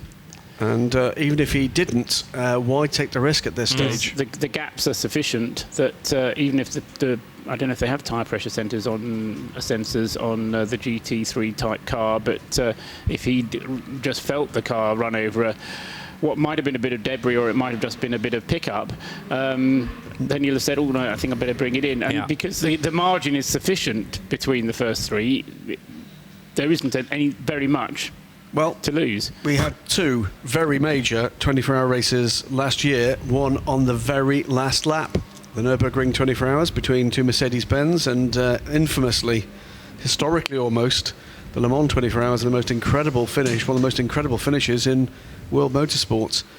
Now, who's to say that equal dramas don't await us here? There is a substantial gap, but it's not that substantial. This is a relatively short circuit. It's not going to take much of an issue for the lead car to open this race up. I've never seen so much tank tape on so few race cars. That almost looks like some kind of, you know what, that's actually better than this year's BMW art car. I mean, that's good going, the Porsche behind, but the Clio takes the biscuit, doesn't it? I just had a buzz from the TV truck in my ears. Here is the tape car, which we've renamed. No. There's two better tape cars than that. The rear of the other Clio. Yeah, true, actually. Is the 112. The 112 is astonishing, and the 303 Leon. I'm watching that car going down the back straight at the moment, which looks like it's got one black door. It doesn't. It's all tank tape. After a massive hit earlier in the race. There you go. Thank you very much. Look at that. That's basically a bin liner, isn't it? That has been strapped to the rear door. When your window gets popped in a late night car park. What you do when you're the team, and that comes out of the container when you get it back to base, is you put it in the garage, you go for a pint, and then think about what you're going to do, because that is a very big job. Yes. After an hour and a half down the pub, you think, oh, we've got no problems at all. Oh, no, we've still got to fix our car, the Red Camels machine. Back to green we go, though. Look how busy it is on the straight. It's like the start of the race again. The thing is, we've only got an hour and 2 minutes to go. And this is where, a bit of rub there on the front left corner of number 12. Was it a lock-up? I hope it was. A lock-up. Okay. Just strange that it was coming from just the front left, but yes, that was the unweighted side, I suppose, or no, very weighted side rather, as you turn in at turn 1. And a not dissimilar point, by the way, to the one we're saying about these great survivors, is the car that I have to tell you, after the first hour here, I least expected to see at this stage of the race, and that, heroically, is the number 48 Honda. Yes. Which was in so much trouble in the early part of the race, and they've plugged away at it and plugged away at it. And I hope you're listening, guys. Congratulations. Whatever happens in the next 61 minutes and 19 seconds, what a great effort to pull that back from adversity and still be on track. They're in 6th place in Class A2. Now, I know we've lost quite a number of the A2 cars. We started that's the point. We haven't lost that one. We started with 8 of them. Certainly the number 165 Team Clio Cup France car isn't running any further. That didn't start. It didn't start, so it's no longer running because it didn't even take the beginning of the race. And the Team Sally racing car, which was the one that went into the back of the 112, wasn't it? So that's not running anymore. But ZRT, yes, absolutely. Their local team with the Honda Integra DC5 trying to get to the finish. Of a finish will be as good as a win, and the war stories that will be told about this campaign, and they will come back, I'm sure, and have another go at this and learn those lessons.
Motorsport, though, that lead the way then heading into the final hour of the 12th edition of the 24 Hours of Dubai, powered by Hankook.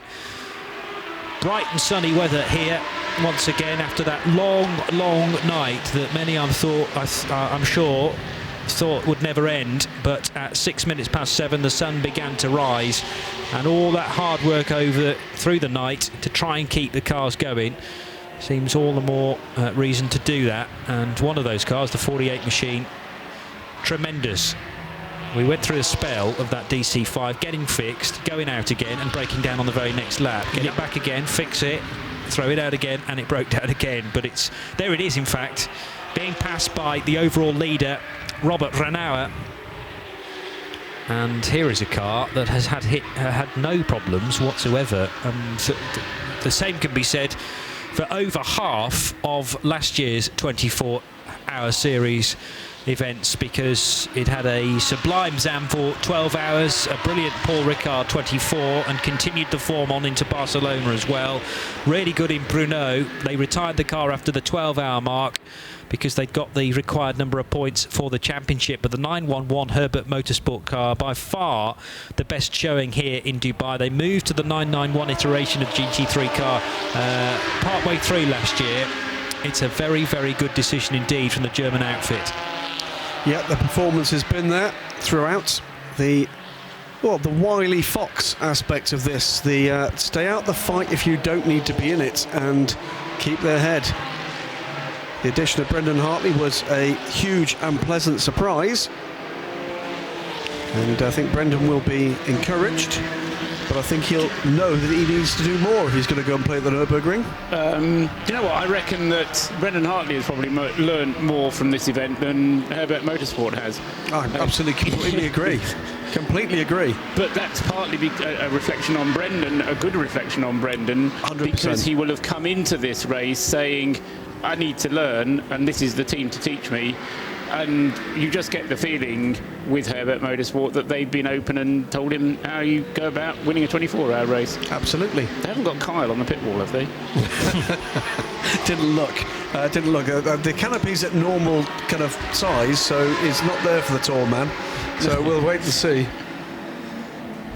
Inevitably, we'll bump into him in the airport, which we always do, if he is here. But I don't think he is. My guess is we'll hear from him via Twitter if he's not. But if you're watching, one of your charges, Carl, boy done good. But just as we talk about drivers needing to do this event, if Kyle Wilson-Clark hasn't ever looked after a car, I think he needs to, doesn't he, at some point? Time. You know, the thing about these engineers on LMP1, lazy. Yeah, lazy. They don't do anything in the winter. No. A conversation with Howden Haynes once went along the lines of, have you ever done Daytona? No, but I would like to. There you go. That's what we want to say. I'm sure, you know what, for all the guys that I know even reasonably well, that's exactly the attitude, isn't it? Yeah, absolutely. They love the challenge. Hartley's going to be going back to Kyle and saying, this is what we need to do. This is what they do at Herbert. Why? Good luck with that, Brendan. What's my phrase I usually use? I'll hold your coat. We've talked a lot about the 48 car over the last 10 minutes or so, and Chris Yarwood now joins Bruce Jones in the pit lane from that car. Chris, in the opening hour of the race, when your car won the frequent visitor award to the pits, I didn't think you'd be around in a race suit at the end. You are, and you're smiling. So it's been a good story. Oh, I'm smiling from ear to ear. It's absolutely fantastic. We're really chuffed to bits. I mean, believe it or not, all those issues in the early hours were down to a fuse. I mean, that's motorsport. It's just the fuse kept stopping us. Took a long time to diagnose, but the guys did a great job finding intermittent faults are the worst, you know. So they found that, tracked it down. We had a couple of little incidents in the night, a couple of comings together. Happens, we pressed on. We've now got some minor issues, but, you know, our fingers are crossed. And I think one of your colleagues said all the bad luck was on the 13th. We got to the 14th at midnight. Things are a lot better. Now, what do you make of the Dubai 24 hours? Obviously, I gather that 24-hour racing is a bit of a passion for you. Well, not so much for me. This is my first time. So no, but for watching it before, you talk about Le Mans. Absolutely, yeah. I mean, I've been going to Le Mans for years, and I follow endurance racing. But I actually met the team owner in a bar. It's one of those stories. And we got together, and these guys run a great team. They're all amateurs. They're all really, really passionate about this, and they've just worked themselves to death to get here. And we will be extremely happy if and when we get there. The surge of emotion, doesn't matter where you finish in a 24-hour race, the surge of emotion, elation, and also just exhaustion, it all comes together. It's incredibly powerful, so hang on. Yeah, absolutely. Yeah, we're like this. It'll be fantastic. Good stuff. Thank you very much, Chris Yarwood. Yeah, great to hear one of the team members, one of the drivers indeed, of the number 48 car. There is the Optimum Motorsport Audi, still in fourth place. Joe Osborne working so hard in that car. When we peer at it from the outside, it looks like it's on rails. Bear in mind that car has absolutely no power steering, and this is a very twisty track at times. So the finish feels like it's within touching distance for us commentators who've been continuing on from 2 o'clock yesterday afternoon. 53.5 minutes for Joe Osborne will seem like a lifetime. There's the Lippert Motorsport Lamborghini Huracan Super Trofeo, still in second position, I reckon, in SPX. Yes, it is. Ollie Webb at the wheel of the Lippert Motorsport car. Another of the stories of the race for that team. That's that car that was rebuilt basically for an empty shell after huge damage in a free practice accident. Team missed qualifying, started from the back of the grid, made their way up to 14th position briefly before the pit stops began to wind back out again, but a great run from that team. Another one, I have to tell you, there's no way I'd have predicted that team would have made it. In fact, Ollie, in celebration of that, bangs in one of his joker laps. One other quick point, a number of people asking on Twitter what we know about Herbert Motorsport. The answer is I didn't know a lot about Herbert Motorsport. My ears kind of pricked up last year when they started to produce great results.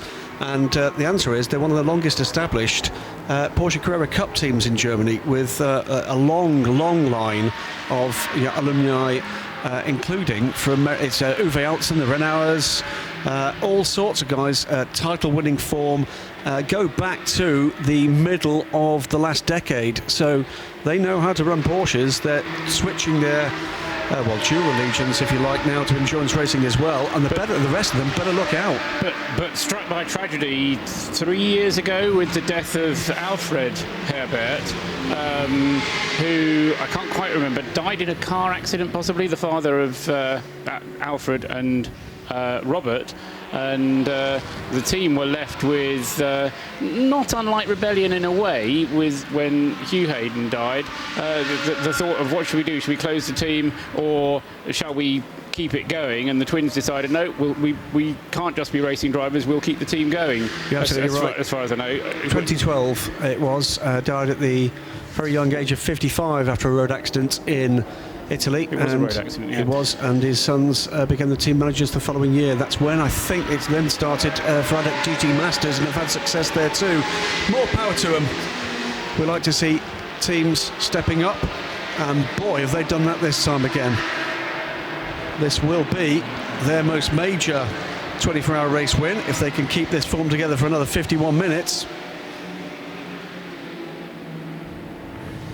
Renault on his 555th lap right now, and Matteo Cairoli still in second position from Maurer Engel in the Black Falcon Mercedes. Joe Osborne working hard in the Audi R8 from Optimum Motorsport. There was a driver change at the last pit stop for the number 76 car for the IMSA Performance Machine, with Raymond Namrak handing over to Thierry Cornac, and Maxime Jousse, Mathieu Jaminet are the other drivers within that grouping. They've done tremendous work as well to get that car into the top 5. Michael Vergers at the wheel of the number 5 Belgian Audi Club Team WRT R8, and still the best placed A6 AM car is Christian Frankenhout's Hoffa Racing Machine, continuing 2017 where they left off in 16 then in that A6 amateur car. Absolutely, looking for where the fights are available here, and the answer is it's still nip and tuck for second position in GTM, A6M rather, because Fred Fatien is now ahead of Christian Kilders. It's the fight between the Renault RS01 number 27th, 9th overall, second in A6M, and the Gravity Racing, the 22 Mercedes-Benz SLS AMG GT3, they're 10th and 3rd, so both in a podium position at the moment. Both will want second, and the gap at the moment is just 24.9 seconds. Reference lap time? What reference lap time? We have jokers. There you go. It's basically how big a gun have you got in the car at the end of this race? Now the answer is Fred Fatien. It's his car, he knows the car, but let's wait and see. At the moment, 4 seconds a lap slower, 3.5 seconds a lap slower, as we watch the 246, and that's Marion Niederhauser getting aboard the car with the clamshell door, unique door on that KTM Crossbow Coupe, and is strapped aboard.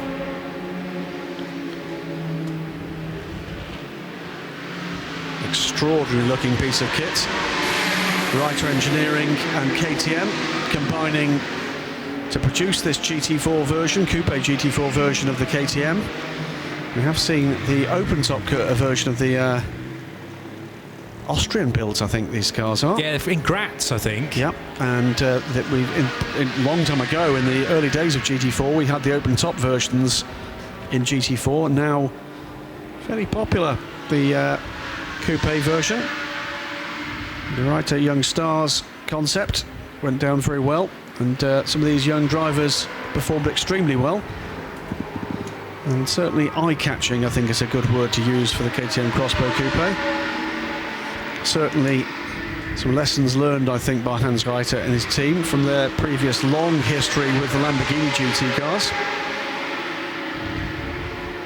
Yeah, KTM, obviously an Austrian manufacturer, but the KTM is assembled at their Graz plant, and had a good event in the Brno 24-hour event as part of the 24-hour series back in October, where there were a couple on show there. Got a feeling that Hans Reiter's workshop is Austria as well. You might be right. I've got a feeling because I told Thomas Enger I was going to be in the region some months ago. He said, pop by, I'll take you for a night out. I decided better of it. I had my family with me. Afternoon, Thomas. That could have been disastrous. That could have been expensive. Yeah, and that, yes. The MSG Motorsport car, of two of which are here this weekend. The 92 car currently still running, though, and the other one, I'm afraid, a retirement. But speaking of Austrian things, MSG Motorsport from that country, and Nicholas Rindlisbacher at the wheel of the number 92 car.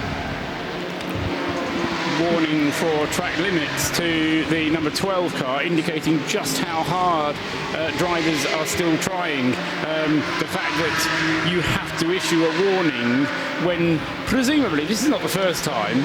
You know, you should have told them by now they're going to get penalised when they exceed track limits. They've been into the penalty box, they've spent the 30 seconds there, and yet they're still doing what they're doing.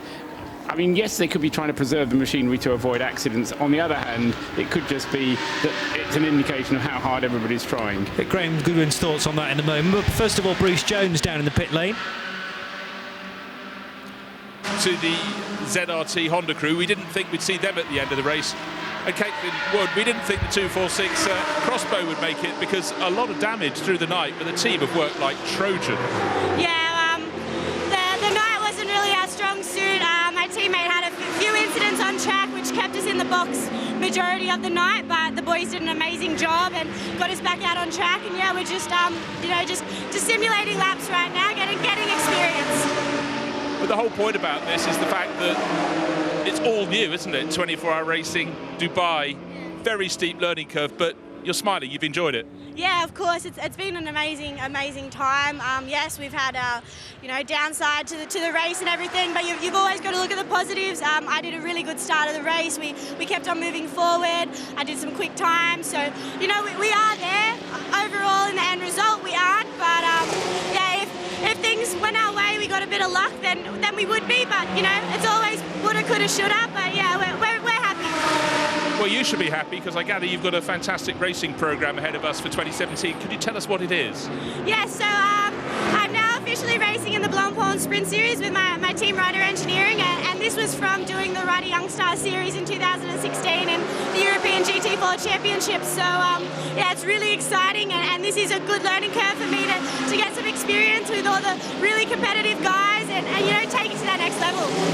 Well, good showing here. Well done. Thanks for talking to us. Thanks for having me.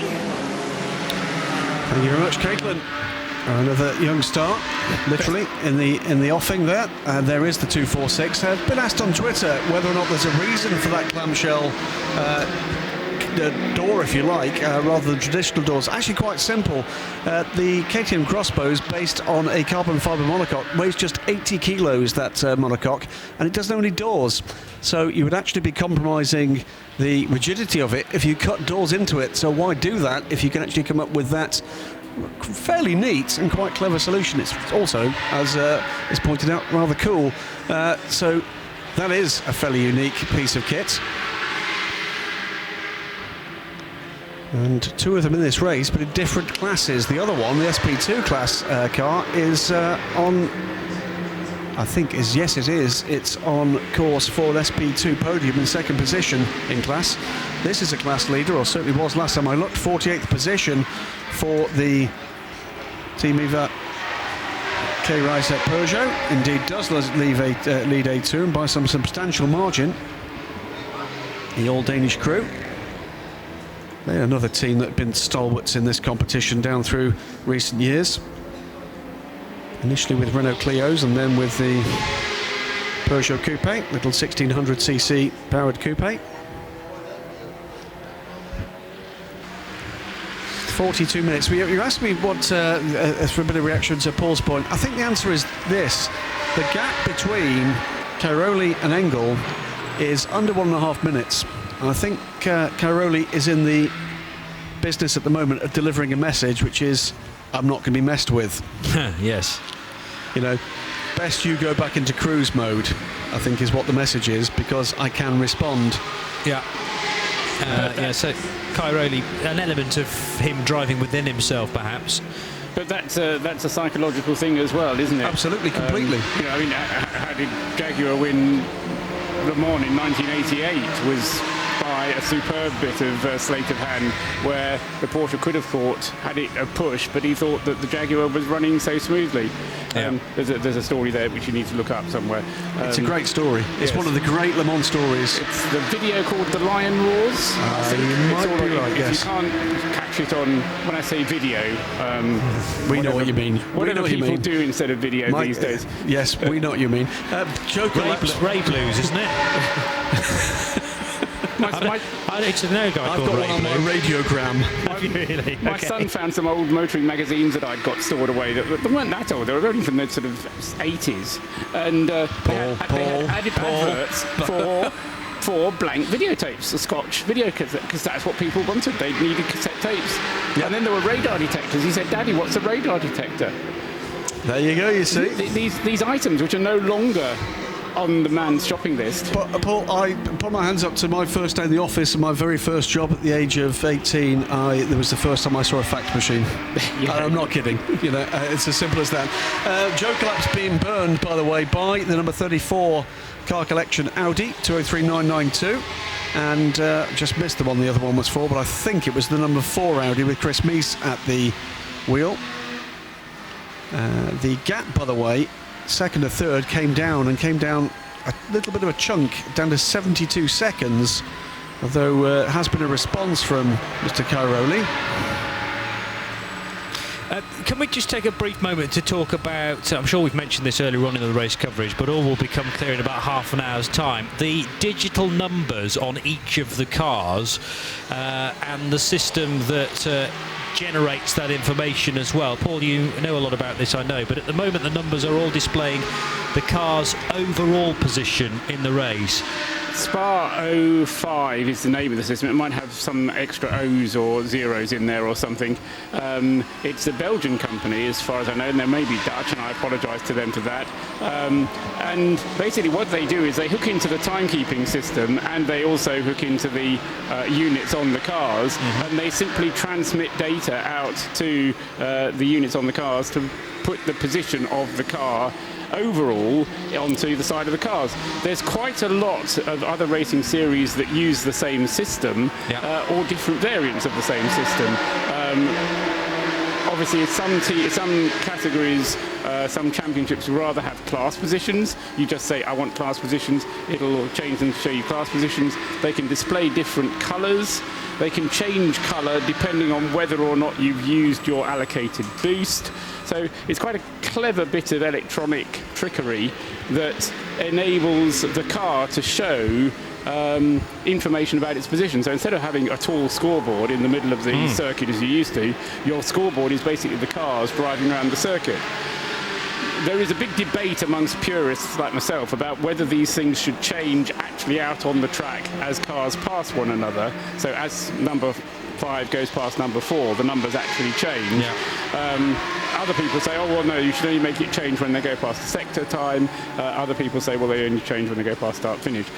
They've reached a compromise here where they change when the change happens, and also they then flash as they cross the start-finish line to draw your attention, if you're sitting at the start-finish line, to the fact that they've changed. Right. So that's kind of a best of all worlds. But as I say, I think the trick is really to find different categories in which they can be used, and different ways of using them. As I say, there are some categories where you have to make a pit stop, mandatory pit stop halfway through the race. So what they do is they then change the position colour from red to green to indicate that you've made your mandatory pit stop. So not only is it a 1, but it's a green 1 rather than a red 1, and that means that the car has made its pit stop. So that kind of thing can be used, and as I say, the mentality is to remove the need for a scoreboard and make the car the scoreboard. And it also keeps your audience informed, whether that be crowds on the banking at the individual circuits, or indeed, of course, it works brilliantly on television coverage as well.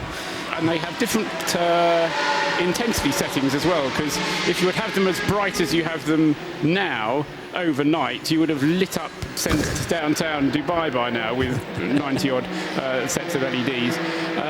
So at night, you can turn the intensity down so that they don't dazzle you. Okay.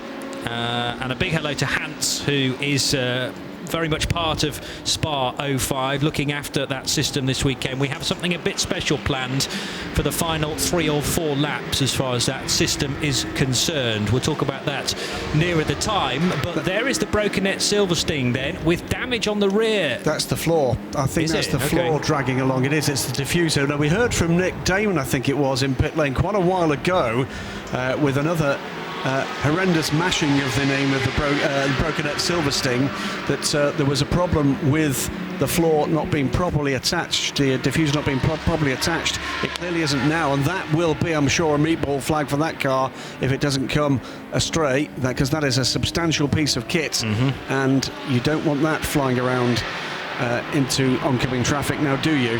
So I think we're going to see that car. It's running. It's actually a class leader, that car. And second class leader is a car that is second in its class, currently coming just into the pits. That's the number 178 CWS Ginetta, which is currently second in GT4. 207. This is Wolfgang Kaufmann at the wheel of this car. It has won this class, by the way, here at least twice, and Wolfgang has been at the wheel, has been part of the crew both occasions.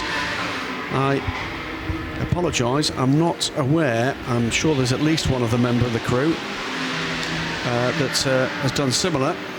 It's clearly a tight-knit team, Bovie Motorsport. Yep, Van Lagen wasn't one of them. I can't believe that diffuser is still hung on in there. It's probably weakening with every turn of the wheel at the moment, and rather hairy for the pursuing cars, because they're never quite sure when that's going to break free. But I think you're quite right that the mechanical warning flag will be being readied rather, on the starter's gantry to be waved in the direction of the Brokenet car. Silverstein Super Wing, I think Nick Damon called it, which is... There's various things Nick's called it. I quite like that extension to its name. Here it is again, heading into turn 14 then. Is it gone? No, it's still hanging loose. Oh, it is, yes. And extending the length of the car, but it's not going to pit on this lap to sort that problem out. And they're going to take a good long look at this, I think. Attention is drawn indeed to that car. And I expect to see heads swivel as it comes by. Not least because it's getting quite a bit of airtime, considering that damage, extending the length of the car by quite some distance. That is a meaty diffuser. Yes, indeed. Well, of course, there's a massive disadvantage. There it goes. And is it going to park itself? No, it's not. Going to stay on the track. It managed an entire lap and a little bit more. Of course, there's a big disadvantage, because that's really going to affect the air at the rear of the car. The advantage is it's going to be lighter. True, yes. But in quite a vulnerable position now, down at turn number 1, and dare I say it, there's room yet with 34 minutes to go for another caution.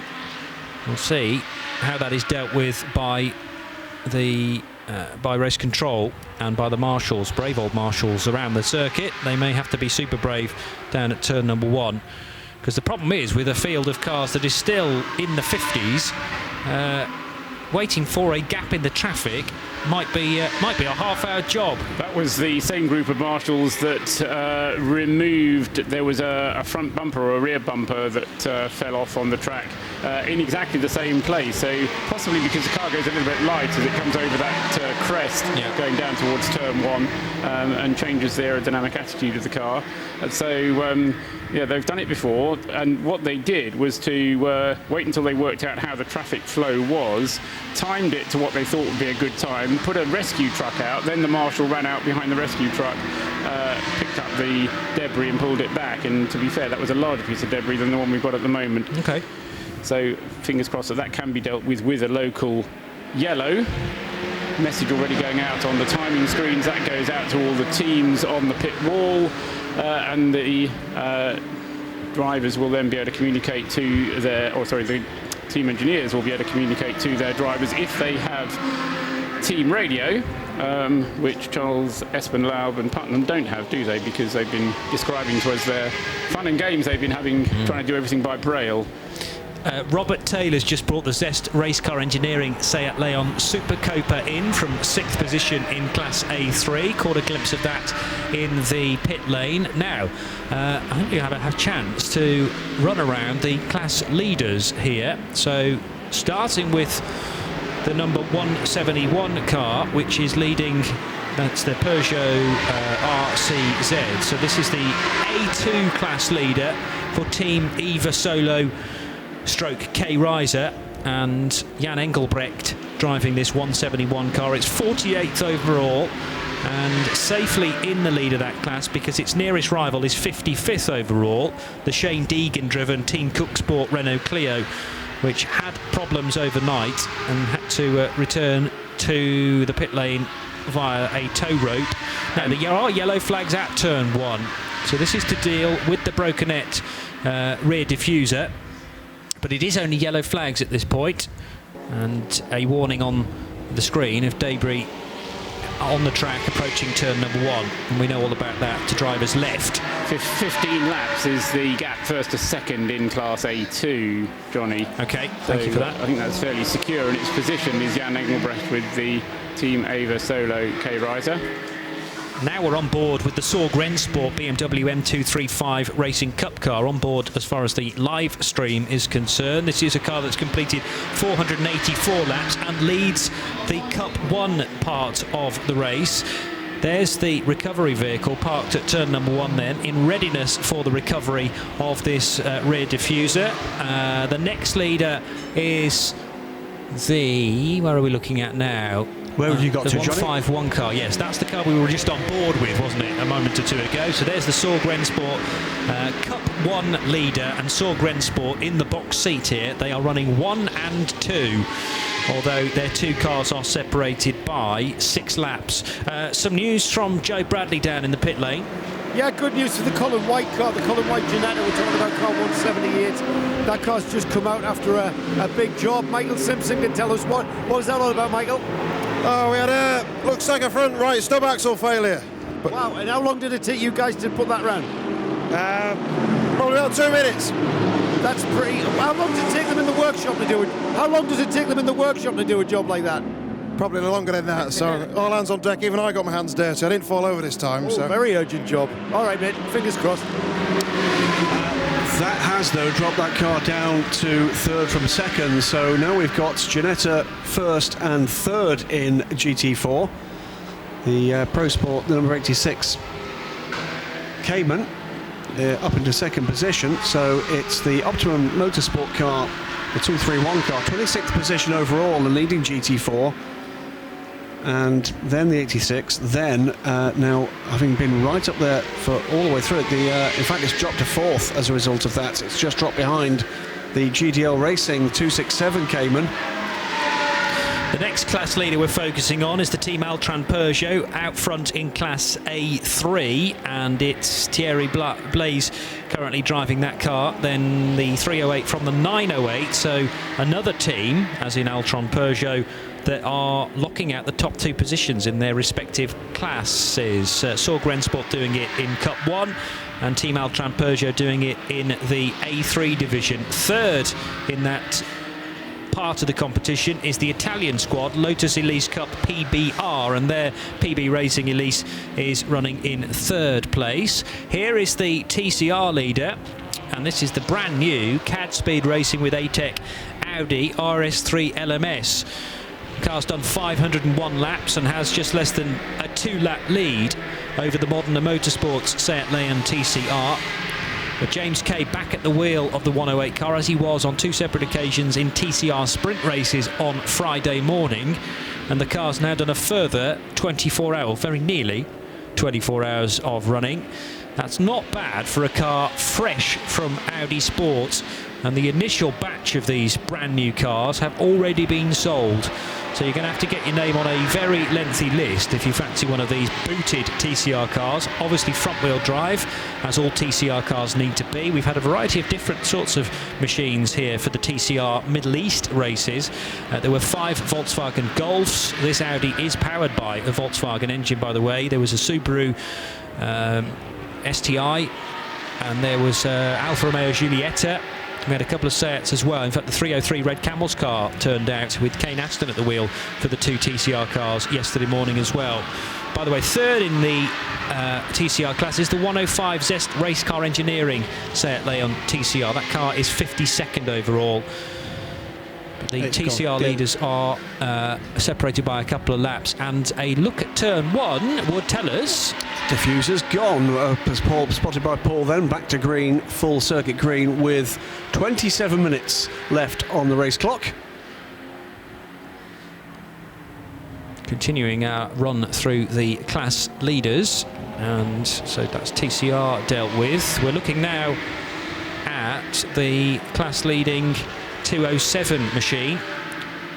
So this is the car out front in SP2, the Bovie Motorsport Brokenet Silver Sting, and it's managed to complete... I'm not sure how many hour laps it's completed actually. Paul will be able to tell me. 514 laps completed. It's 2 laps clear of the nearest competition in SP2, which is the 247 KTM Crossbow, which currently is in the hands of Dor Chaponic.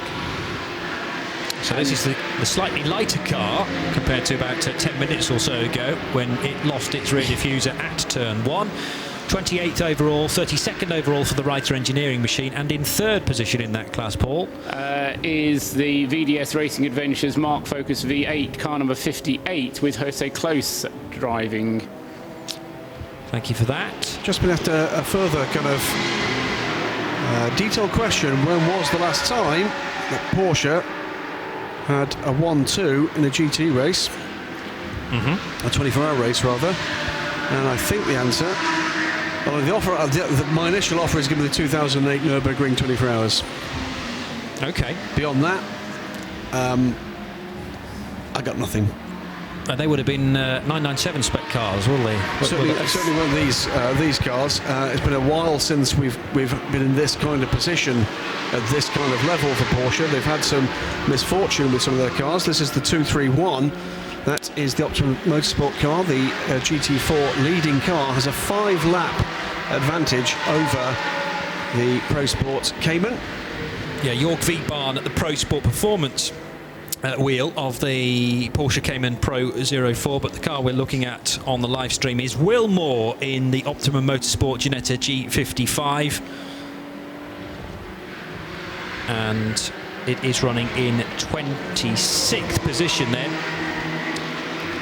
ahead of Jörg Wiebahn, as I say, and then the GDL Racing Team Asia Porsche Cayman GT4. There was a period, quite a lengthy period overnight, where we had Ginetta G55s locking out the top 3 positions, but the other 2 cars have slipped to 4th and 5th now. Yep. Well, you just heard from Mike Simpson the issue for the CWS car, and that's now fallen back behind the Century car, which was the leader of the race in GT4 for several hours. Not the first time we'll have seen Ginetta in this position. There is still 24 minutes remaining, and they've only got 1 bullet left in the gun now. Yeah.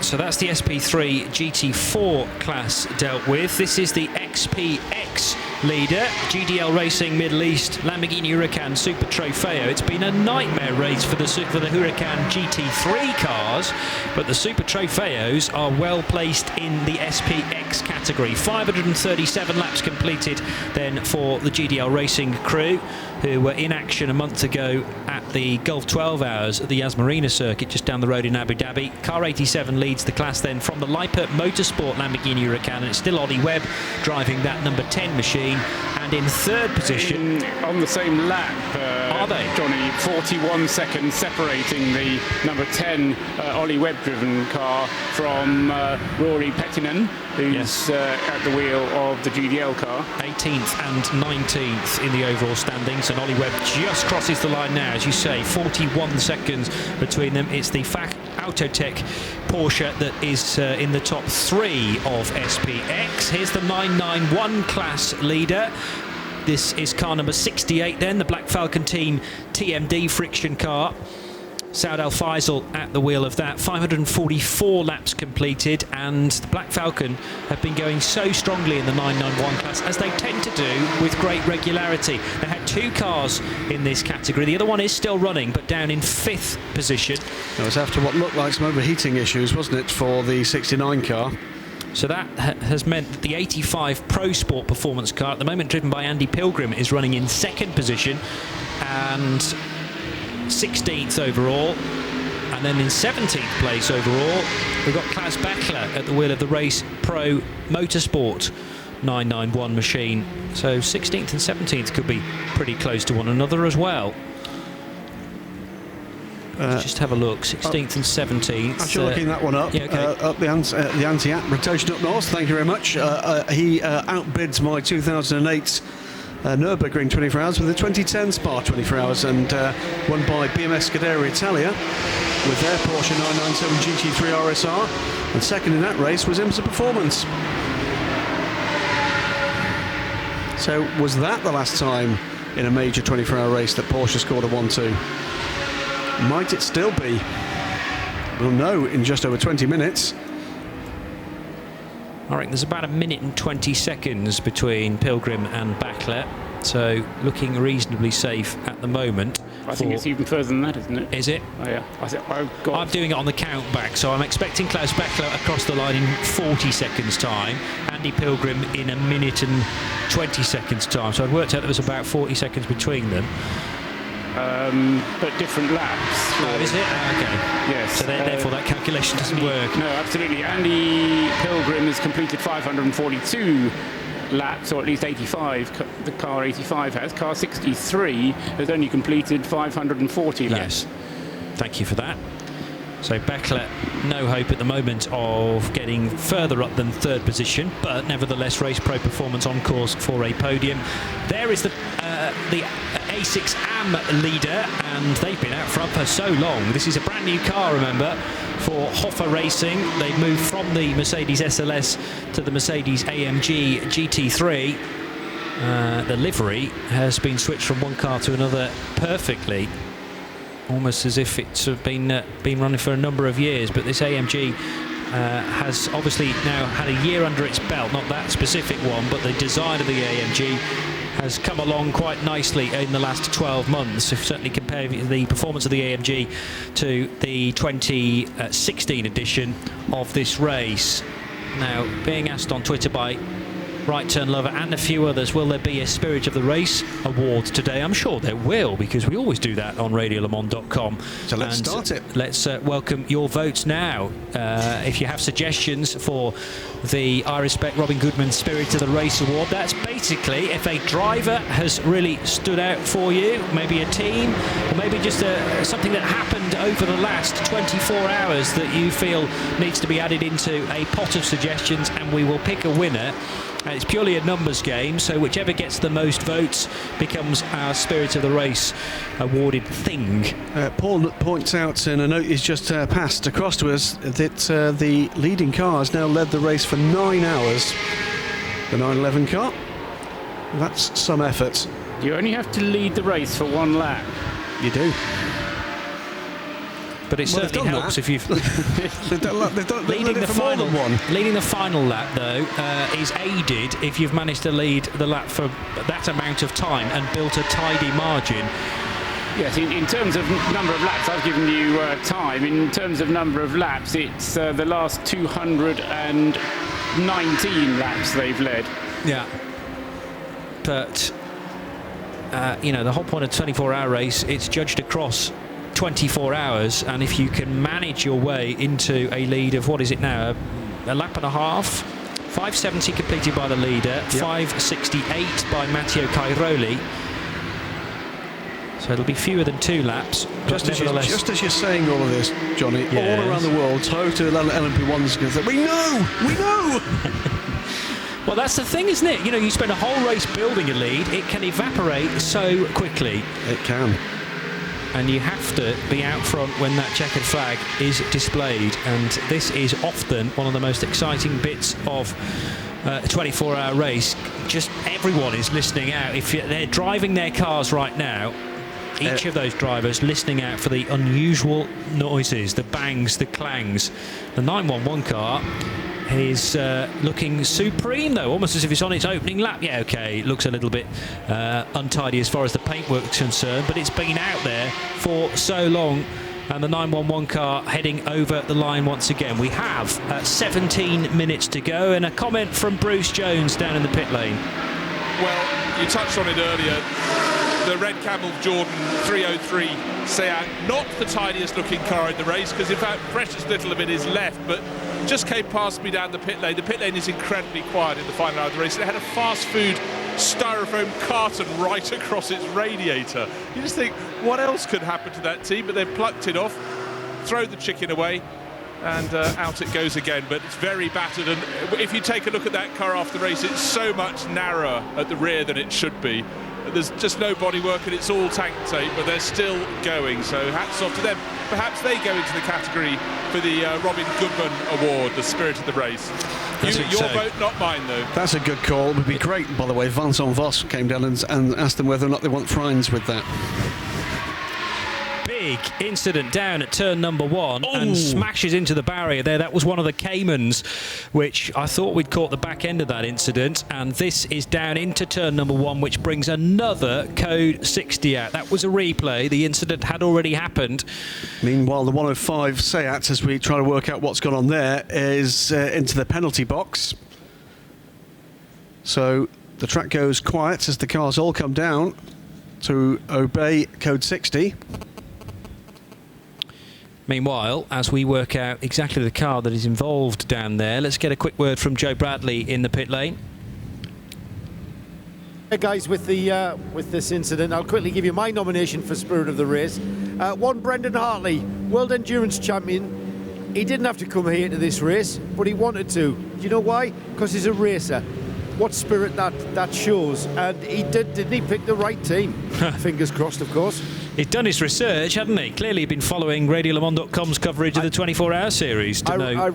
Johnny, you know, we followed this series last year, and the Herbert team just impressed me every single time. Back-to-back wins, Zandvoort, Paul Ricard and Barcelona were just faultless, and they just know what they're doing. They don't get dragged into any early races with other competitors. They're not bothered that they're not on the pole position. They just get on with racing over 24 hours and over long distances, and they know exactly what to do, and it bears fruit. Yeah.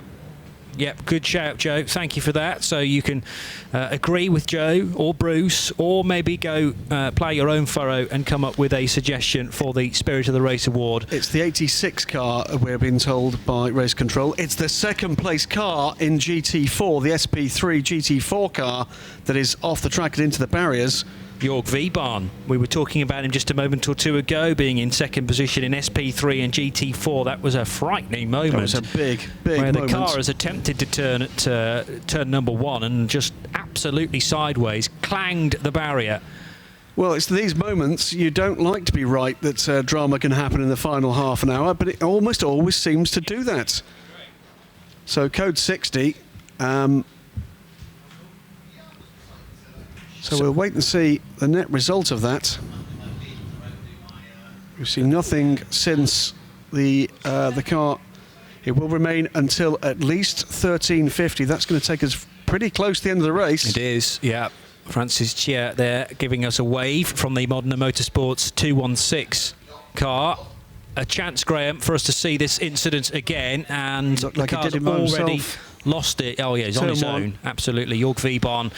That's a strange one. I mean, it's illustrative of just how quickly the cars are going at the end of the straight, rather, and they should be slowing for what is a quick corner at turn 1, downhill approach. And obviously you need to get the car tucked in nicely to set it up for the run over the curb at turn 2. There is quite a bit of runoff there, but obviously with no gravel trap at turn 1, then at unabated speed, the car slaps its way into the barrier, fully sideways, and that will be a big shock for Jorg V. Barn. Recovery crews, medical crews quickly on the scene there. But yes, this Code 60 is going to continue for at least another 2.5 minutes and probably longer. Well, while this is all going on and while we're effectively neutralised race, lots of nominations coming in. Keep them coming. There's lots of food for thought and discussion here. Some rather unusual ones coming in and some fairly predictable ones in and some very nice ones coming in too. Here's another shout from Bruce Jones. Well, they're not winning the race, but they're still in it. How about the car that didn't turn a wheel until about Wednesday this week, and it did the 2 TCR Middle East races as well. The CAD Speed Racing with ATEC, the brand new Audi RS3. And James Kay said before, we just got to get through the TCR races, and then he got stuck in, as only a touring car racer can do. And yet here they are. The car looks super clean through the night. It was still here this morning, still going. So they get a nod from me. That's a good call as well. Lots of drivers getting a shout, and it's not necessarily the drivers at the end of the professional ladder that Brendan Hartley operates in. JT Kapal getting a mention here. Brandon Godovic getting a mention too for being ever present in every race we've seen. Leiper Motorsport in general, but particularly for the effort on the Lamborghini number 10, which correct, Armando, very nearly didn't get a race at all. Absolutely. Was put back together again. The little Renault Clio team that's had the short tail running for the list is endless. It's absolutely fantastic stuff. Ollie Webb being nominated for number 1 for that effort at the start of the race in the Lamborghini. 81 places gained in his first stint. He has, afraid, had those 2 race suits stolen. So if anybody does see anybody with an Oliver Webb race suit, please do bring it to the attention of someone who can do something about it. And I think the medical vehicle is just working its way away from the scene together with the car, actually. So the recovery of that number, remind me of the number, 85, did we say? It's the 86 car. 86 car is the car itself on the back of a flatbed there, just working its way around the shortcut. There are various configurations of this Dubai Autodrome, and they provide different ways of getting back to the paddock for the recovery vehicles. Now, we were talking a short while ago about SPAA05, who are the company that sort out these digital numbers on the cars. And hello to Hans, who's looking after this digital number system. And I know listening now live to RadioLeMans.com, for the final 10 minutes, what's going to happen is that they're going to show their class position instead of their overall position. And at my word, apparently, I'm going to click my fingers and bang, they're going to change and tell everyone, therefore, whether it be on TV or here at the track, where those cars are within their relevant classes. The 911 car, we know, leads the way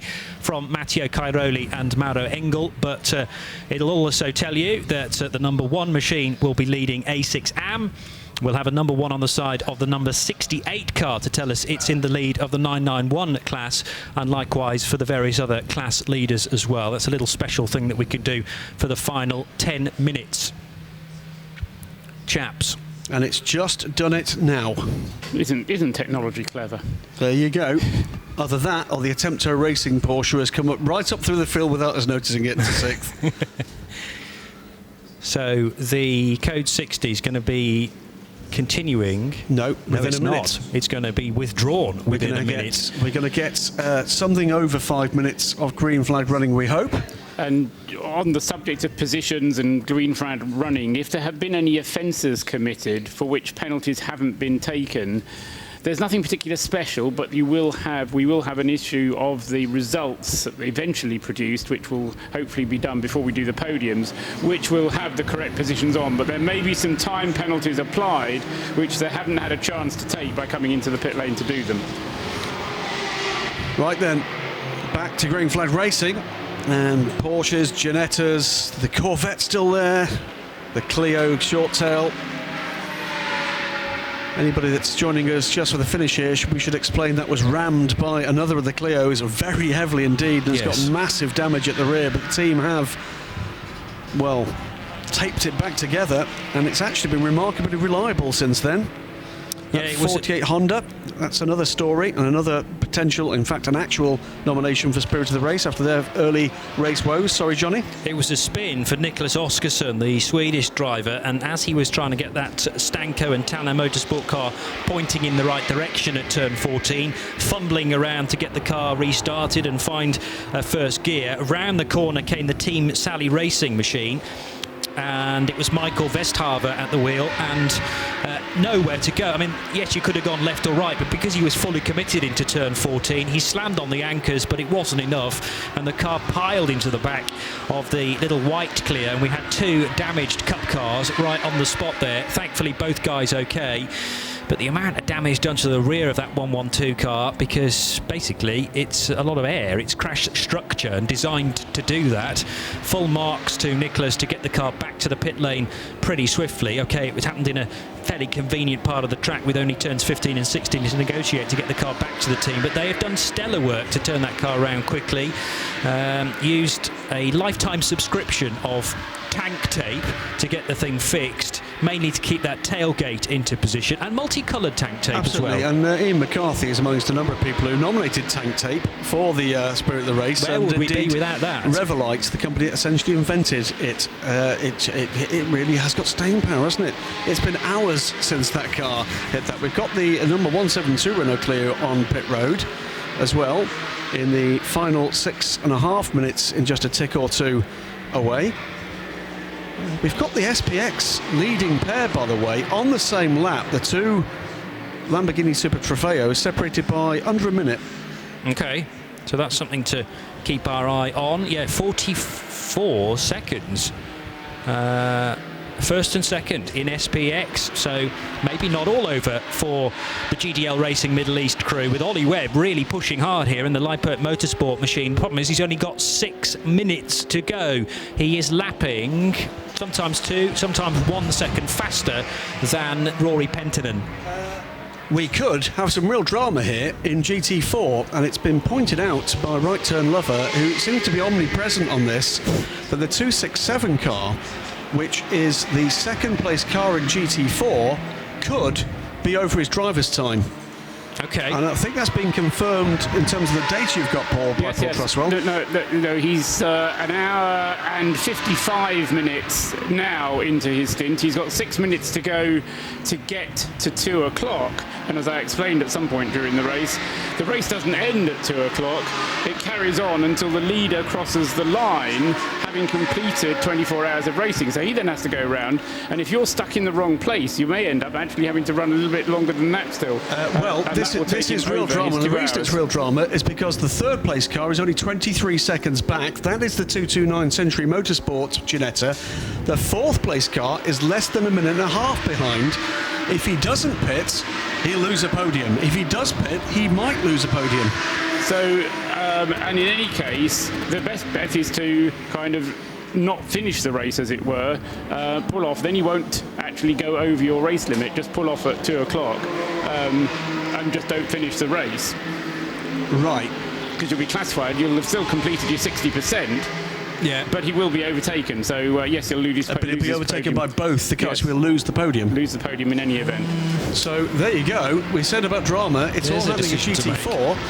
We had, 10 minutes ago, a podium that was Ginetta from 2 Porsche Caymans. I'm afraid one of them has had drama of the most unfortunate kind, with the hit with the tyre barrier. The 99 Honda Civic, by the way, is under tow and on the way into the pits. Little bit of a drama for the second placed Team Cook Sport Renault Clio car in the second place in A2, that is, because they've had a late race puncture, but it looks like Shane Deegan got the car back to the pits reasonably well without doing too much damage to that little Clio. They've turned it round, they've changed the Hankook tyre, they may have changed all 4 in fact, and sent it out again, and it had sufficient distance ahead of the Team Sally Racing Danish Cruise Clio. Slightly older Cup car, Mark III rather than the Mark IV run by Cook Sport. Shane Deegan retains his second position. So, 3.5 minutes to run. Could this be? And there's damage to be repaired here on the number 99 car as well. That's coming at the end of a tow rope, hasn't it? Has that damage been done by the tow, or has that car been off? We've not seen damage done by these recovery crews before. I thought that car was running slowly, you know, even behind the on the code 60, sorry. Joe Bradley is down there watching it all unfold. Yeah, that's definitely got in front end first. Showing 5th in class, the 99 car. We talked to Tom Gannon earlier on this morning, and he told us the catalogue of character building events, and it's got massive front end damage. We've got a lot of oil residue. It's broken oil cooler, or worse still, a lot of black oil residue on the front right. It's gone off in a big way. I'm not sure who the driver is. I think it's David Drinkwater. Yeah, it's David Drinkwater. So a terrible finish for the 99 TGM car, the RKC TGM entry. Ricky Coomer and Tom Gannon coming together with their services, combining forces to put this car together. We will see them back out at Silverstone, though. Simon Dayton is one of the drivers. Mate, I've got no words. That's cruel. You don't get much crueler than that. Gutted. It's been a really hard weekend. We've done as much as we can. We've had a few hits that we didn't really deserve, you know. But it's the nature of the game here. It's a busy race, and that's just gutted me. It really has. My apologies for finally getting to talk to you in such circumstances. I thought you fell out with me. I could never find you. You're always on Facebook. No. Oh, that's just. Oh, mate, there's no words. It's just a big kick in the you-know-where. That. Yeah. Do you know what would happen? What happened? I don't know. I don't spoke to, we were just packing up in the back, and they saw the car come in, so just seeing it. Well, that's. Mate, I know. Not even that. Simon, bad luck, mate. Commiserations. They really are. You know what? Spirit of the race. These guys should get it every time. Because these guys do the 24-hour series, and each time they've got such spirit and such a good atmosphere in that team. Work hard, play hard. Yeah, that was Simon Deaton that Joe had just been speaking to. David Drinkwater then on board the number 99 RKC TGM Honda Civic, and it's just 24-hour racing biting you when you think it might just all be over. They're all in the back, John, packing the flight cases, ready to prepare themselves to get back home, of the cars in, and it's not going to make the finish. If there are just 40 seconds to go, and the 911 Porsche is heading up towards the kink at 13. It's going to sneak one more extra lap out of this, I think. Yes, it will. We'll get to lap 578, I reckon. Which gives me a quick chance to say thank you to a few people. Our whole team have done a great job. So, gentlemen, thank you very much for that. The responsible adult, as well as Ulf, our technical conduit, and Philip as well, who filled in for Ulf when Ulf was doing other things, as well, of course, as everyone down at 0221, our TV partners for this event, 0221 Media Group. It goes without saying, but I'll say it anyway. Creventic, Natasha, Daphne, Gary, Ivo, and everyone else have done a great job and made us welcome. And from the people who waved us in through the gate and helped us park our cars, all the security staff and everybody here, people who've emptied the bins at Dubai Autodrome, brilliant. And of course, we couldn't do it without Phil. Fabulous Phil up here as well. Thank you to Graham Goodwin and to Stephen Kilby from DailySportsCar.com. And I was very serious about what I said earlier on. Do not change the spirit of this event. It doesn't need to become just another GT3-a-thon. Then it wouldn't be different. The one thing about the Creventic events is they have their own atmosphere and their own personality, and part of that is the vagaries of how they do things. I know some people don't get the bracket times, some people don't get all the classes, some people don't understand it. Then don't come and race, that's fine. Leave it to the people who actually want to do it and enjoy it. I'll leave it to you boys to, hey Johnny, bring them home. Thank you, John. I get the reference, and I'm sure one or two other people do as well. The 911 car then working its way through turn 11 now. And Precoat Herbert Motorsport had a spectacular year last year in 16 with a victory at the 12 Hours of Zandvoort. They went on to win at Paul Ricard Le Castellet for the 24-hour race down in the south of France, moving to Catalunya and the 24 Hours of Barcelona with a victory there, and got the required points in the Czech Republic at Brno. As the car then works its way into turn 14, it's not very far away from lapping a slow-looking Joe Osborne. Remember, he is struggling with the power steering. He's probably backed it off. He's waiting for the Ginetta. Yes, and waiting for the Porsche that's going to come through the final corner then and head over the line to receive the checkered flag. And a faultless race from the 911 Porsche, which has not had a problem for the last 24 hours. That is how you boss the Dubai 24 Hours, powered by Hankook. Precoat Herbert Motorsport with Robert Renauer at the wheel, but do not forget Brendan Hartley, Daniel Alleman, Ralph Bone and Alfred Renauer. And very quickly down to the pit lane to Bruce Jones, who has Brendan Hartley with him. Brendan Hartley, your first 24-hour victory. Is this going to be a theme this year with your Porsche hat on? I hope so, mate. Yeah, really, it was an awesome experience. First time in a GT car for me, first time in a 911, and yeah, great teammates, great team, really enjoyed it, and yeah, hopefully that form continues on to the WEC. They're not flashy at Herbert Motorsport, they just do the job, don't they? They were great, mate. You know, they're true professionals, and all the teammates pulled together, and very cool, mate. Very happy to be a part of it. And it's great. Daniel Alleman comes down. A quick word with Daniel. Daniel, great result there for you. Yes, great result, yeah. This. Well, maybe you have some more this year. Thank you. Good luck. Well done. Thank you. So as you can see, great celebration on the wall, and soon the Camels will be out in the pit lane. But this means a lot. This is the biggest win yet for Herbert Motorsport. Look at the joy up on the pit wall. And this is the first victory for Porsche for a little while now in this race. The brand new 991 iteration of the GT3 car then victorious. And it's taken a little while to get that right, I think, especially when we think about the AMG, and that's taken a good year to become, or well, 6 months to become a winning machine. And we look back through the annals of time then to see cars victorious at this event. It was 2014 when we last saw a Porsche at the top of the podium. That was the Stadler Motorsport example with the 997 edition. We've had then 3 different manufacturers in the last 3 years winning this race. Mercedes-Benz in 15, Audi R8 in 16, and now the new 991 iteration of the Porsche in 2017. Been quite some time since BMW stood at the top of the podium. That was 2011 with Augusto Farfus, Edward Sandstrom, Tommy Milner and Claudia Hurtgen. We're going to get some reaction with Joe Bradley down in the pits with the number 1 car, because we're talking an awful lot about the A6 Pro winners and Herbert Motorsport, but Hoffa Racing get themselves an A6 AM win, Joe. They have indeed a class win once again for Hoffa Racing. Michael, you must be very proud of the team once again. Number 1 with the number 1 car.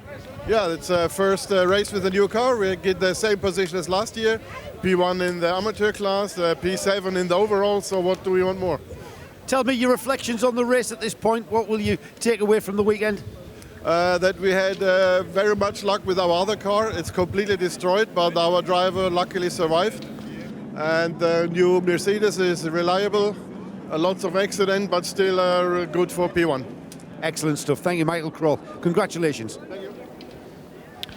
So that's another one of our class winners dealt with. The 911 car deliberately going offline now to make sure that the ride height, there's no questions about that being below the relevant tolerance, picking up plenty of pickup and sand, which is still across the track. We had that sandstorm, didn't we, yesterday at roughly this sort of time? We did. We've down got a lot the more main of it straight. now, actually, coming across the circuit from turn 1 across the pit lane, making life, I'm sure, uncomfortable just down that way. But how many stories there, really? So we've cleared up the 2 A6 classes. Yeah, well, it will take us the next week to get to the bottom of them all, I'm sure. But Hoffa Racing and the A6 Pro crew, Herbert Motorsport, taking the victory in those classes. It's a victory in 991 for the Black Falcon team and TMD Friction with their number 68 Porsche. But we're going to get a bit more from Joe Bradley with the TCR winners. TCR winners and also nominated for the Spirit of the Race award by Bruce. Finley, sorry, I forgot your second name. Hutchison. Finley Hutchison. What a victory for this Audi A3. What was it like to drive? It was amazing to win it on our first race. It was also my first race in a tin top, so... Oh, wow, so you're a single-seater driver? Yeah, for sure. So it's amazing just to come here and win it. So not only that, but is this your first endurance race? Yep, it is. First time over 30 minutes, so. Wow, so what do you think? What do you thought? Going to do any more? Oh, I loved it, yeah. I'll definitely be back to do more. So it must be nice actually passing cars, which is something you do very rarely in single-seaters. Oh yeah, for sure single-seaters right now is a bit, like in this it's a lot better. You're passing different classes and you've also got to watch for the faster classes behind you, but yeah, it's mega.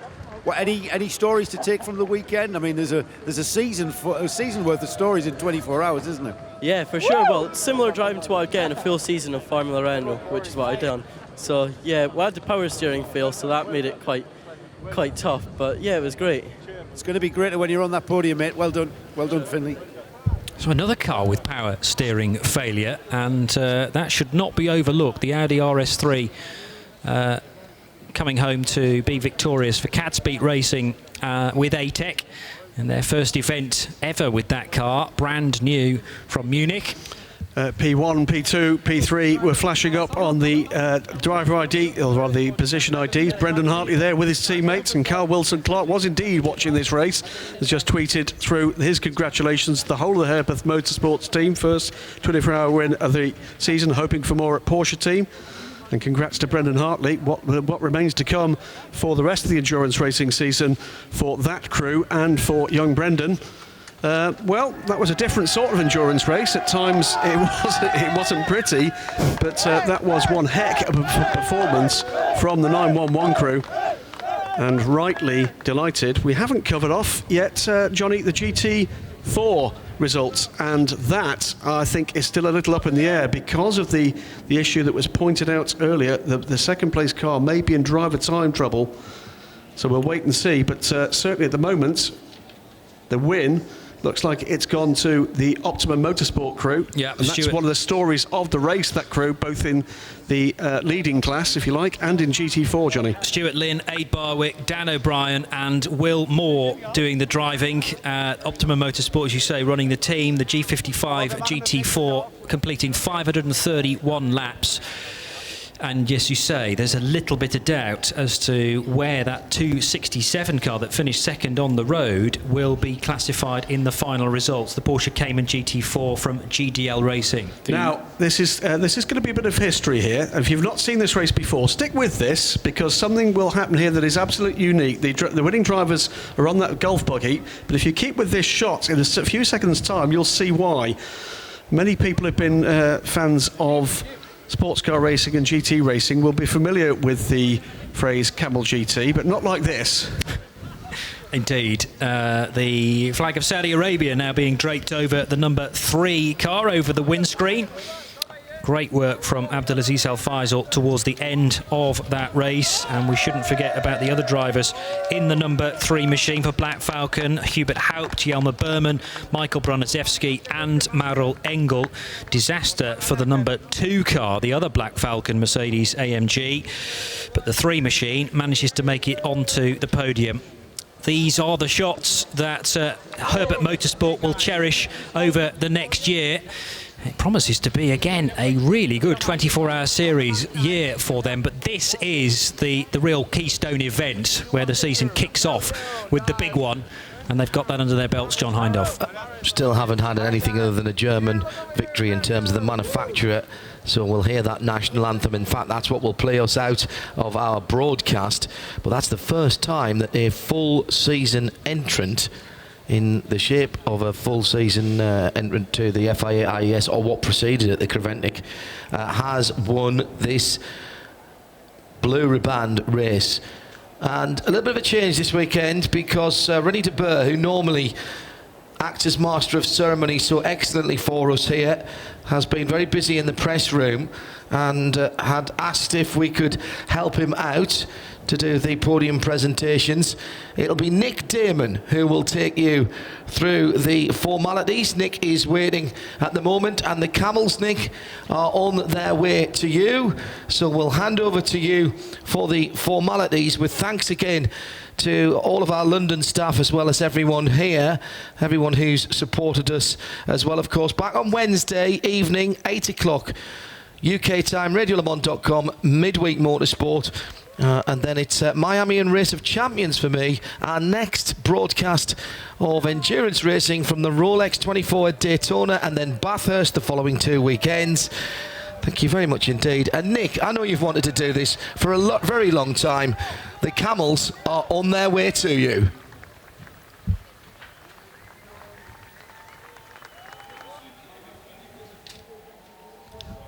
So Nick Damon now has the PA, as we have some final thoughts from our studio here. I've just about got away with this, with the sand blowing through. You didn't get your 3 different manufacturers on the podium, Paul. Very close. 3 in the first 4. Yeah, I'll give you 8 out of 10 for that. Well, I had 3 in the first 4 for quite a long time into the race, but yeah, it was not a classic race, but a thoroughly enjoyable and engaging race. We never knew quite what was around the next corner, in so many meanings of the phrase. A fantastic result for Herbert Porsche. I think they've really done themselves proud over the last, shall we say, 9 months, because it's not just a race that they've done, it's a steamrolling of this whole series, and I think they've done an absolutely fantastic job. And top marks to Brendan Hartley's attitude as well. I mean, he's obviously pleased as punch. He's come here to win, but he could have easily sort of said, oh no, I need to take the car to the finish. But none of that was ever really going to happen. And a great effort put up by Manthey Racing. It was spoilt for them a little bit by Otto Close, who damaged the car, although I don't think he actually wasted enough time on that pit stop and accident to I mean, it would have been very, very close otherwise, and then all sorts of things could have happened. But those two, a great race. Great disappointment for the Black Falcon team losing number 2 car. But, you know, there's a story behind every car, as there always is with a 24-hour race like this. The battles were not only for the overall positions, they were for the classes. We had 3 cars on the lead lap well into 2/3 into the race. And 12th running of this race. There's a great throng beneath us. There will be many podia, should I say. As many people have won their classes. And now will come a slight delay whilst we wait to gather everybody. His Highness Sheikh Juma Al Maktoum will do first. Dubai Autodrome Chairman and Senior Manager Operations at the Dubai Autodrome. Right. Okay.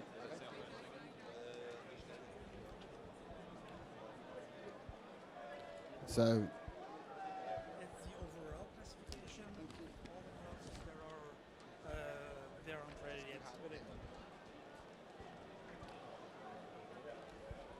so as the drivers, the many hundreds of drivers who will appear on the podium, it seems, are coming up the stairs behind us,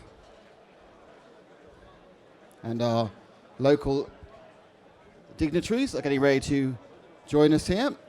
It's an interesting shuffling job to get the correct drivers up here for the podium. We need to get the cameramen through. I'm now going to act as gatekeeper.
The waiting room is growing, still waiting for all our top three for the main overall race podium.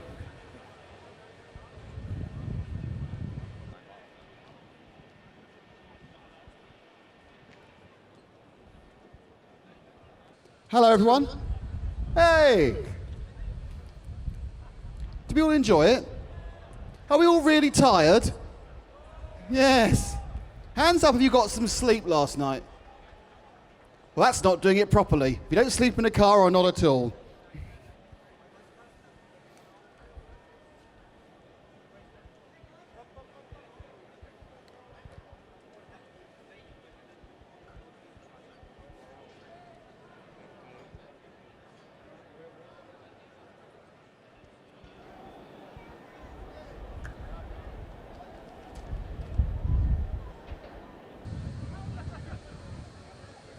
It is a well-known fact that trying to get drivers all together for a podium ceremony is actually harder than herding cats. There will always be one, or in this case 15.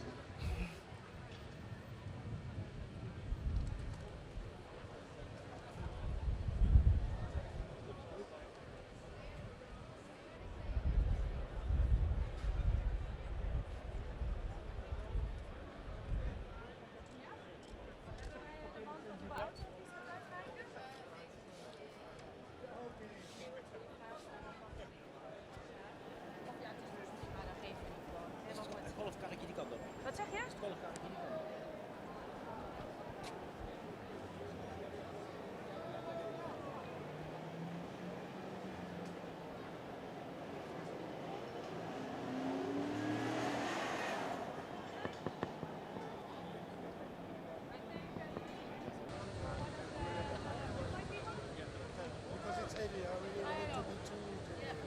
Or just like you carrying and they can.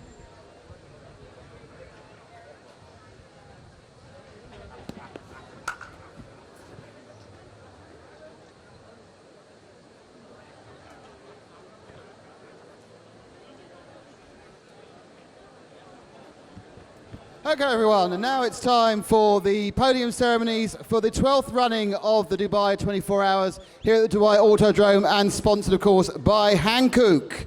And we are going to start with our third place overall finishers, and that is the Black Falcon car number 3, which is Abdulaziz Al Faisal, Hubert Haupt, Yelma Berman, Michael Bronzeski, and Mauro Engel.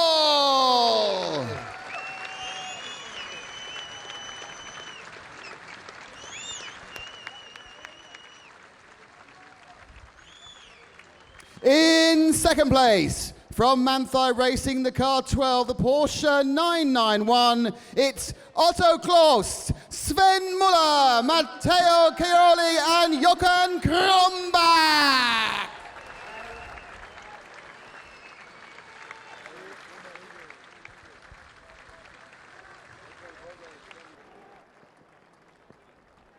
And your winners are the 12th running of the Dubai 24 Hours from Herberth Motorsport with a Porsche 991. It's Daniel Alleman, Ralph Bond, Robert Renauer, Alfred Renauer, and Brendan Hartley.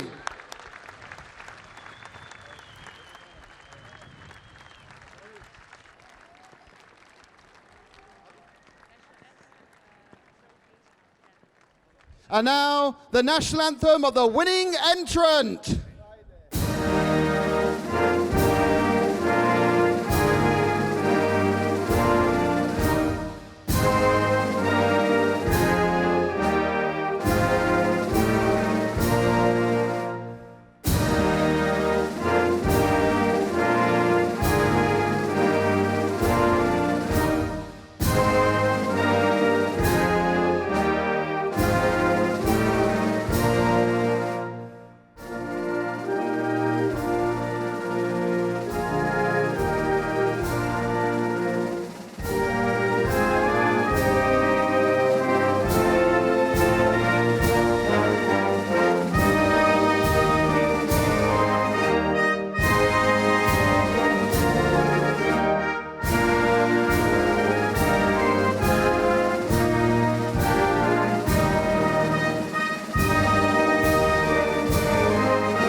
And to present the trophies to our third finishing team is Abdulaziz, the Senior Manager, Operations and National Liaison for the Dubai Autodrome, and he'll be presenting the trophies to Black Falcon, Abdulaziz Al Faisal, Hubert Haupt, Jelmer Berman, Michael Brunzeski, and Mauro Engel.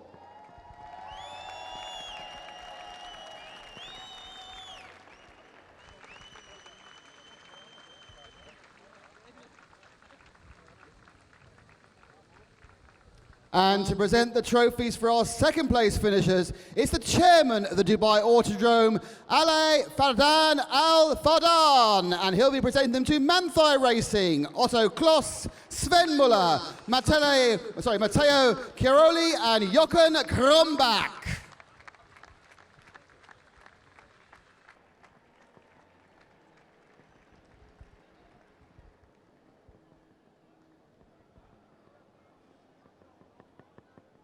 And to present our winners with their trophy, it's His Highness Sheikh Juma Al Maktoum, and he'll be presenting to Herbert Motorsport, Daniel Alleman, Ralph Bond, Robert Renauer, Alfred Renauer, and Brendan Hartley.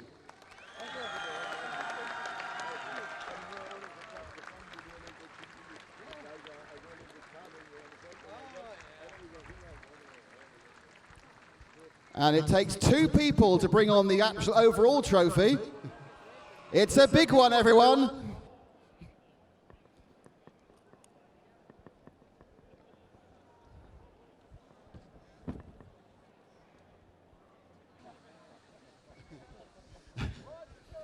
I've just been told this is a returnable, this is a trophy for 1 year. They have to bring it back next year, so that's the luggage allowance gone on the flight. Let's have a round of applause for our top three finishers.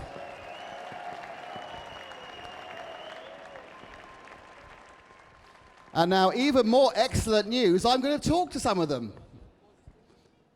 No. Robert, you took the car home, a great win, and it's the first win at the Dubai 24 Hours for a full season entry team. Yeah, fantastic for us to win here. First of all, thanks to our team and also to Porsche. And for sure, Brenton, who's joining us for this event. Thank you, Brenton. Yeah, we are very happy and yeah, just very happy. And I'll just move across to the interloper, Brandon. So you won a 24-hour race then? Yeah, it was awesome. Big thanks to Herbert Motorsport and the four other guys beside me. They were awesome today. Team strategy was perfect, no real mistakes, so that's what won the race. And I thoroughly enjoyed my first experience in a 911, and I'm hoping to be back next year. And it'll make winning in June much easier, won't it? Yeah, get the first 24-hour win, out of the way. So hopefully that's bodes well for a good year. Brandon, thank you very much. And finally, another round of applause for our top three finishers.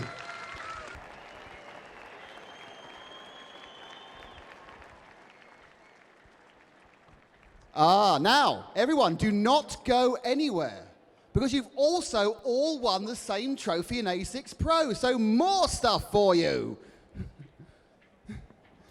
Now, I'm not actually sure how you're actually going to get off here, because certainly Herbert, they've got 2 trophies each and the world's biggest trophy. So they might need to, the team's got more to do than just pack up the car. So this is now the A6 Pro, because it is obviously the same as the overall, top 3 cars all being in the Pro class. And these trophies are being very kindly handed out for us by Charles Meiselman of BRM Watches and Manfred Sandbeicher from Hankook.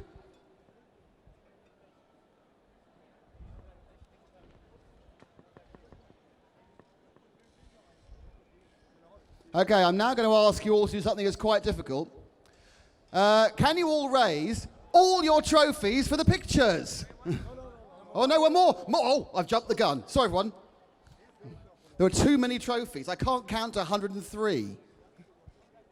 It's a long day for all of us, yes, Sven. Absolutely. Are we okay? Are all trophies given out? Mr. Williams, who runs the whole show? We okay for the raise all the trophies?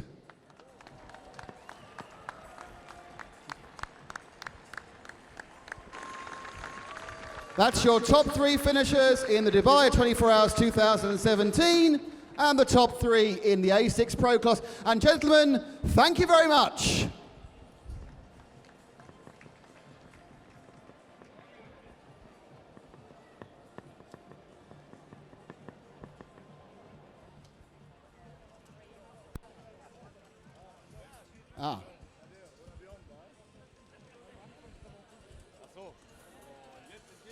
Let me just grab a quick word with Mauro Engel. We've got a bit of time left on the TV.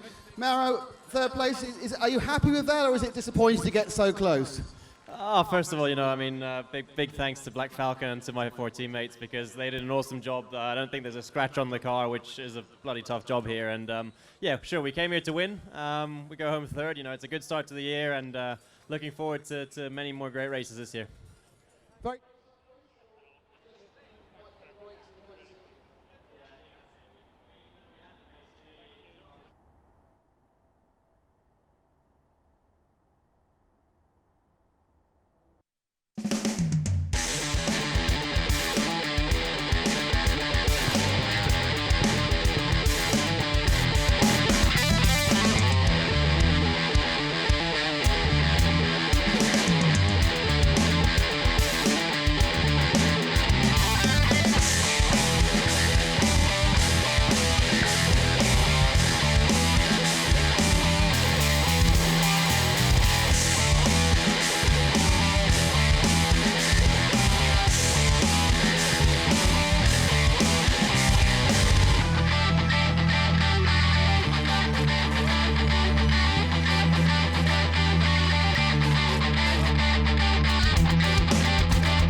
And the winners of the A6 AM class, it's the number 1 car, it's Hoffer Racing, it's Michael Kroll, Chantel Kroll, Roland Eggerman, Kenneth Heyer, and Christian Frankenhout.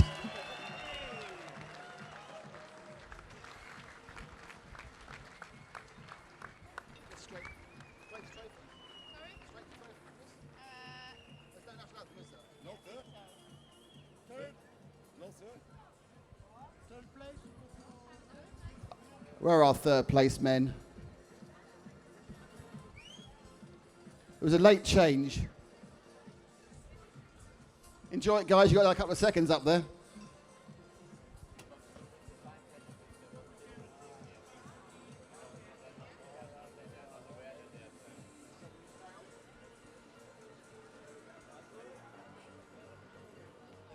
Let's do it. Okay, so to award the trophies, I need to point out this is Manfred Sandblick of Hankook and Charles Meisterman from BRM Watches. To the second place team, GP Extreme, which is Fred Fatian, Tiziano Caraguti, Nicky Pastorelli, and Stuart Hall. And a small driver. Very small driver, that one. Not sure he'd fit in properly. And the winners, Hoffer Racing, Michael Kroll, Chantel Kroll, Roland Eggerman, Kenneth Heyer and Christian Frankenhout.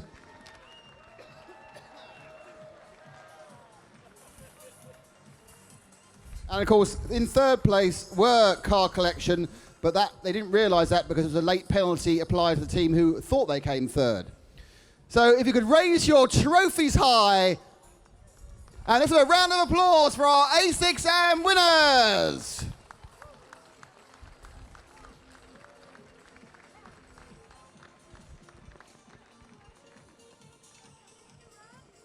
Oh, hang on. This is very exciting now because the third place team are running to try and get on the podium. They're running. If anyone sees the Car Collection people, they're running.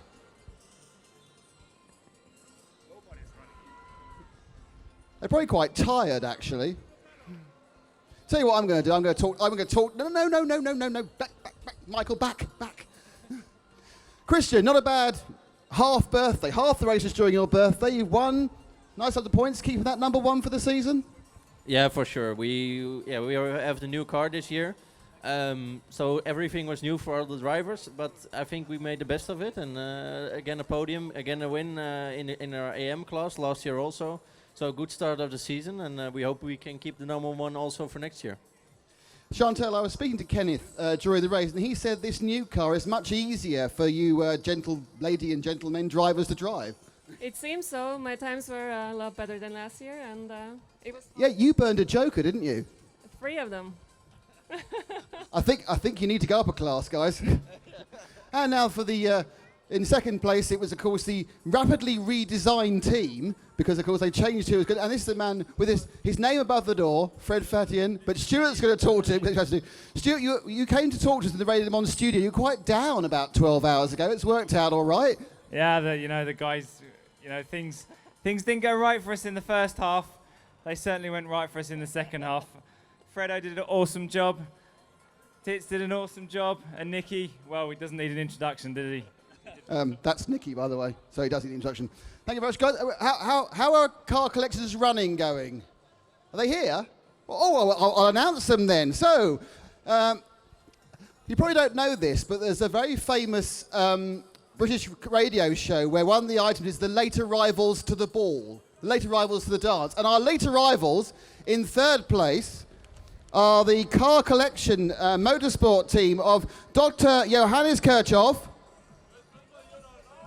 Gustav Edelman, Max Edelhoff, Elga Grimm and Ingo Volga!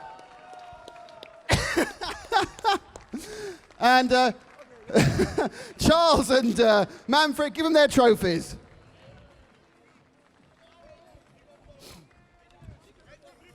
That's a happy ending, isn't it? They got there in the end.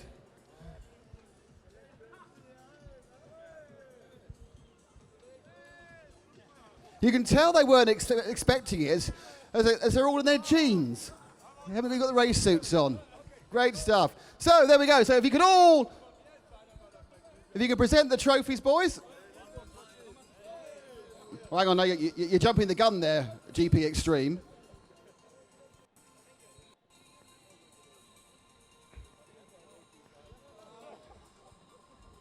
Okay, let's clear us hangers on away. Drivers, you can all raise your trophies for the photographers. And a round of applause again from the crowd. Especially for Car Collection, who've run the whole length of the pit lane. Thank you very much, gentlemen. Thank you.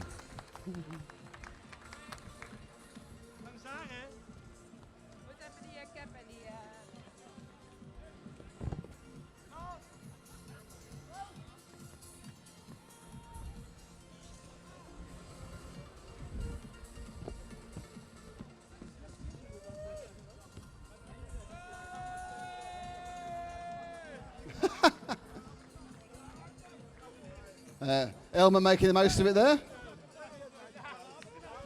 Okay, the next podium ceremony will be for the SPX, the special cars. Just wait for Hoffer to clear the building. Team, of course, won the overall championship in the International Endurance Series last year. That's why they carry the number 1 on their lovely Mercedes car. You can never have too many pictures of the Hoffa team. Okay, and now for the SPX podium. In third place in SPX, car 51 from Fark Autotech. It's Thomas Fleischer, Peter Hughes, Marcel Wagner, Heinz Bruder, and Martin Raginger.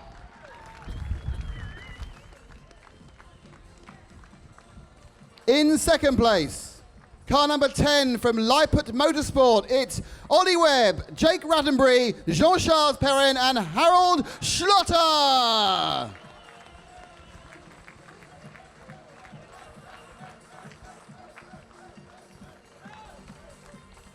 And your winners of SPX class, the number 87 GDL Racing Middle East team of Frank Pell, Rory Pettinen, Vic Rice, and Pierre Eret.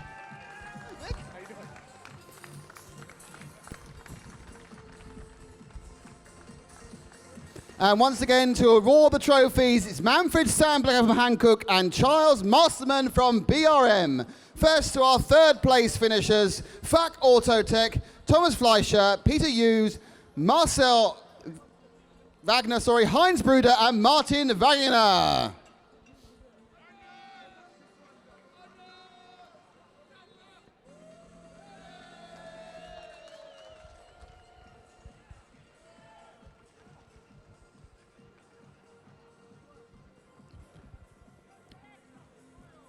And now to our second place finishers, Leipert Motorsport, it's Ollie Webb, Jake Rattenbury, Jean-Charles Perrin, and Harold Schlotter.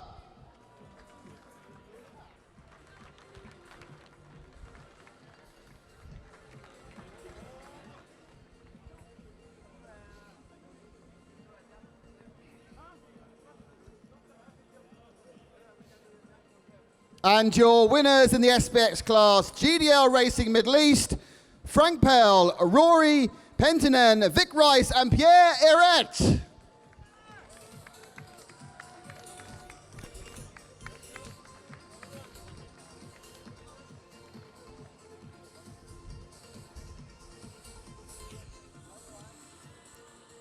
And if you could all raise your trophies to the sky and be saluted by the crowd, round of applause for our SPX winners. Thank you very much.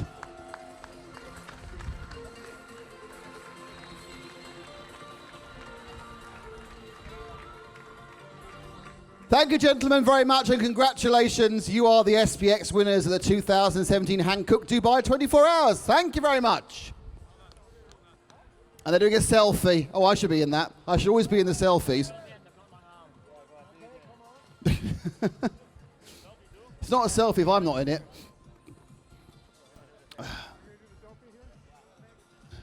It's more selfies. Well done, guys. Congratulations. GDL Lamborghini, our winners. Oh, blimey. Okay. Our next class is the 991 Porsche 991 class, so the Porsche 9191 class. And third of the 991 class, it's Car 63 Race Pro Motorsport. Stanislav Minsky, Murad Sultanov, Klaus Backler, Carlos Rivas, and Mark Wallenwein.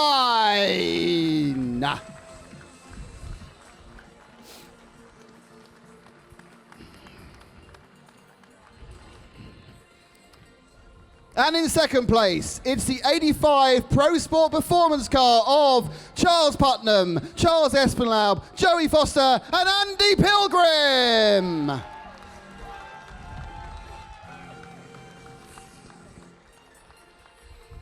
And your winners of the Porsche 991 Cup class, it is 68 Black Falcon Team TMD Friction with Saud Al Faisal, Saeed Al Mori, Anders Fjorbach, and Alexander Toril.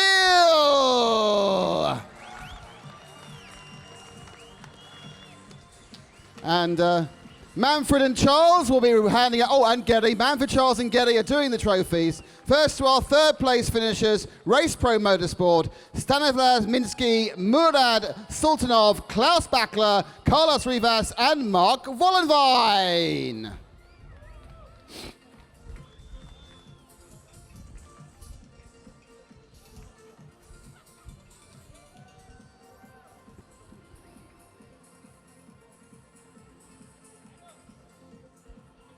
Our second place finishers, Pro Sport Performance, Charles Putnam, Charles Essenlaub, Joe Foster and Andy Pilgrim.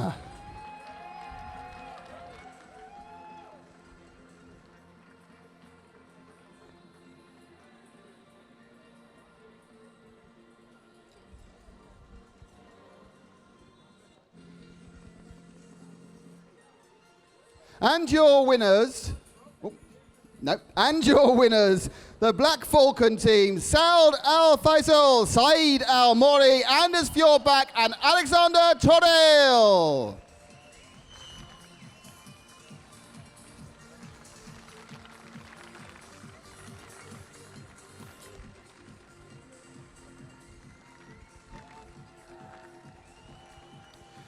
Gentlemen, if you could raise your trophies high and take the adulation of the crowd. You're not clapping, sir. Please clap. Thank you very much.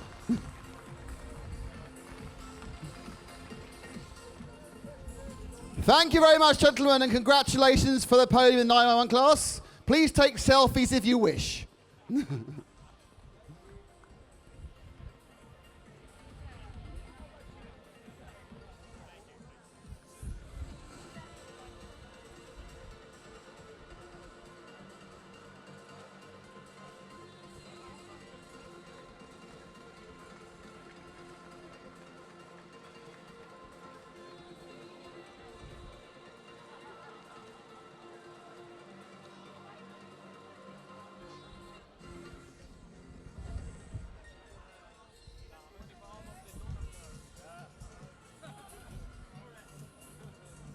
Thank you, everyone. Oh, that's a bilateral selfie. One facing one way, one facing the other. Top selfie action. Oh, he wants a single picture on his own. No, higher.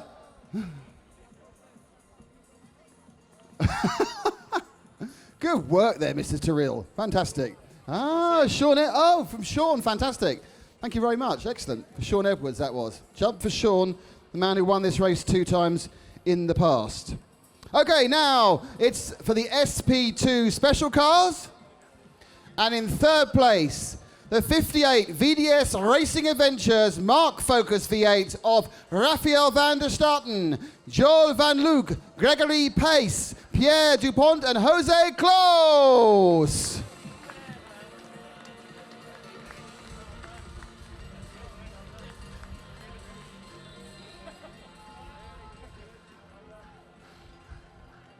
In second place, the 247 of Writer Engineering with the KTM Crossbow. It's Anthony Mantella, Dore Chaponik Jr., Brett Sandberg, and Benjamin Mazatis.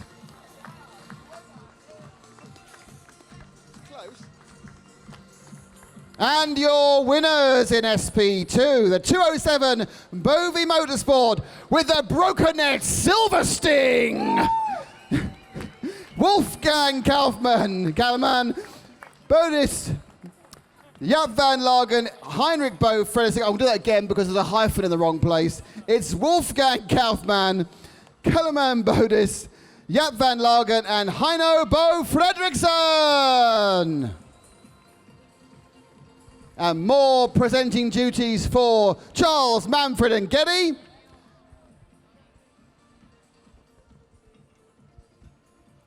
Oh, this is like the start of a football match. Excellent stuff. Our third place finishers are, of course, VDS Racing Adventures, Raphael van der Straten, Joel van Luuk, Gregory Pace, Pierre Dupont, and Jose Close.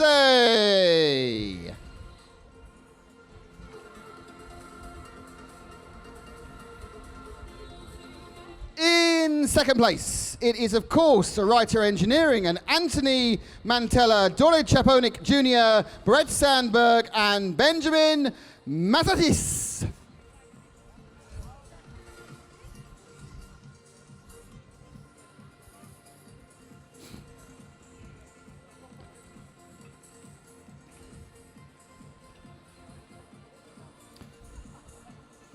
And your SP2 winners with the greatest name in motorsport, the Broken Edge Silver Sting. It's Wolfgang Kaufmann, Kalaman Bodis, Jaap van Lagen, and Heino Bo Fredriksson.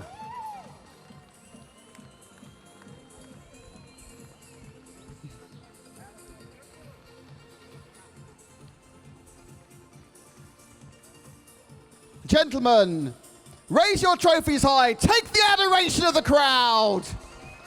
More adoration. Thank you. And now it's selfie time. It's not mandatory, everyone else is doing it, so. Thank you very much, gentlemen. Thank you, podium members of the SP2 class. Now you have to get off at some point. Ah, yes. Oh, we've got a full set of selfies. First time all three people taking selfies. Gary, what you should do is you should get a professional photographer. You know how you go on a roller coaster ride, and at the end you get a picture of yourself on it? You should do that. Sell it all for 10 quid each. Sorry, 10 euros each. Yeah, great. Oh, I can make money for you, don't you worry. Okay, the next presentation, when VDS Adventures have cleared the building. Oh no, they're going to wave at the trophy down below. There's more camera work. It's a VDS Racing Adventure. Just so you get excited, the next presentation will be for the SP3 class. Thank you very much, guys. And in third place in SP3, it's the 267 GDL Racing Team Asia with the Porsche Cayman GT4. It's Jonathan Hull, Frank Yu, Antelis Au, and Kevin Zay.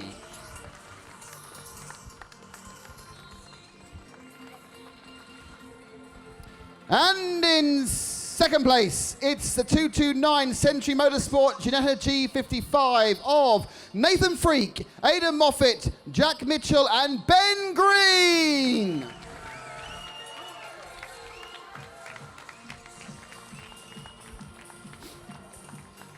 And your winners of SP3, it's a 231 Optimum Motorsport Ginetta G55 of Stuart Lynn, Aid Barwick, Dan O'Brien, and William Moore. And now it's Manfred, Charles, and Gary to give out the trophies. And first of all, to your third place finishers, GDL Racing. Jonathan Hui, Frank Yu, Antalis O, and Kevin Zay.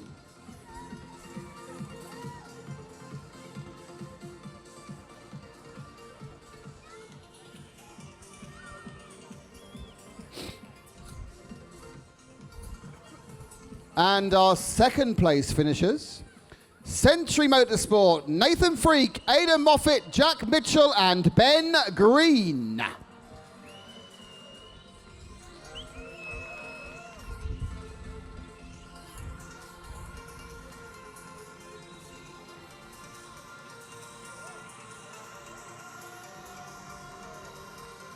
And the winners of the SP3 class Optimum Motorsport, it's Stuart Lynn, Aid Barwick, Dan O'Brien, and William Moore.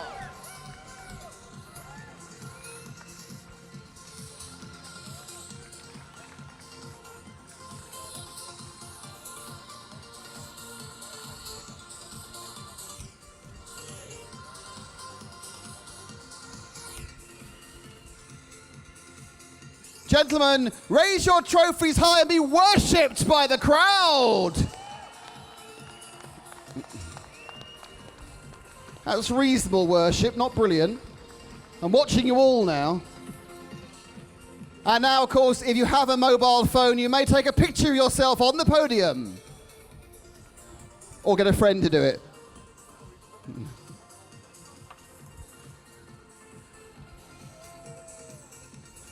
I really think I should be in some of these pictures, you know.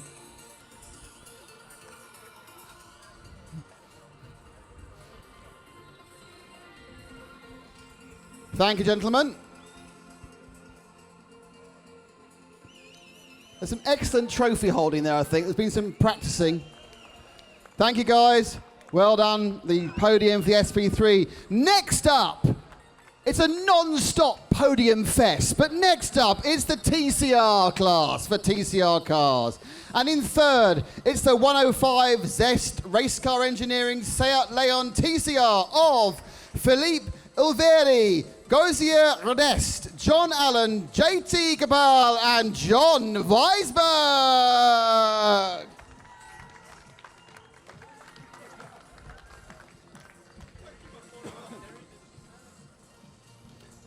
In second place is the 216 Medina Motorsports Seat Leon TCR of Wayne Shen, Johnson, Francis Chia, and Matthias Besch.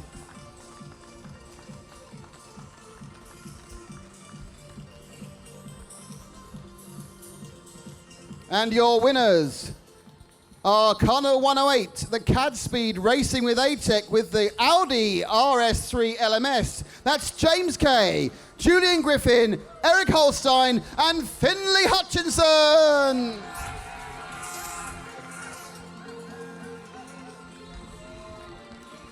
It's Manfred, Charles, and Gary to give away the prizes again. First of all, to our third place finishers, Zest Racing, Philippe Ulveri, Gosier Rodest, John Allen, JT Capel, and John Weisberg.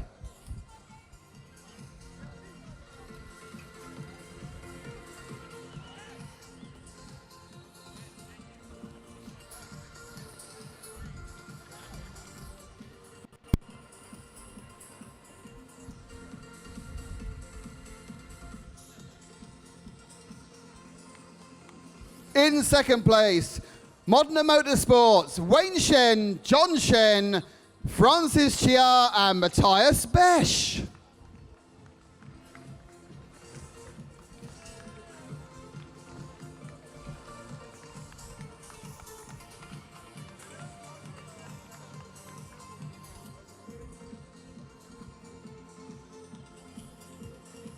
And your winners, your winners, wrong page. And your winners, CAD Speed Racing, James Kay, Julian Griffin, Eric Holstein, and Finley Hutchinson.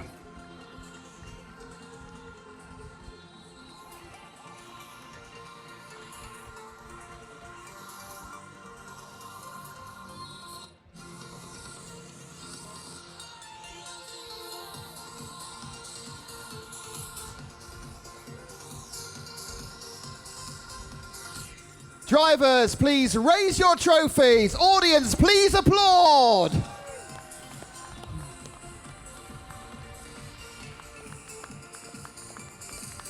And now it's time to get those Instagram accounts fired up with selfies.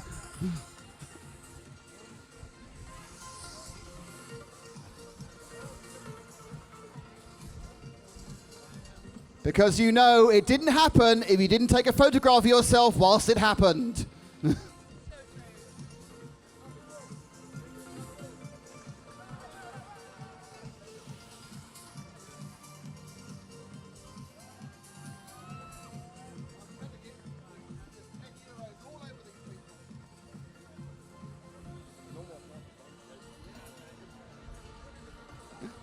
Thank you very much, gentlemen and lady. Marvellous stuff there from the TCR class.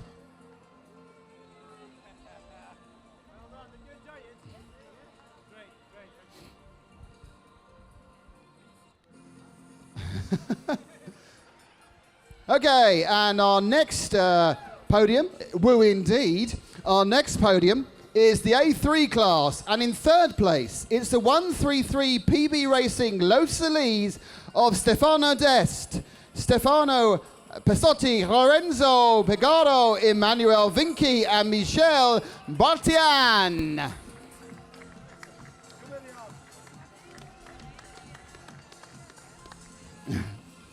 In second place in A3, it's the 908 Team Altran Peugeot 208 of Yusuf Basile, Thierry Boyer, Gonzalo Martin de Andres, and Loic Dupont.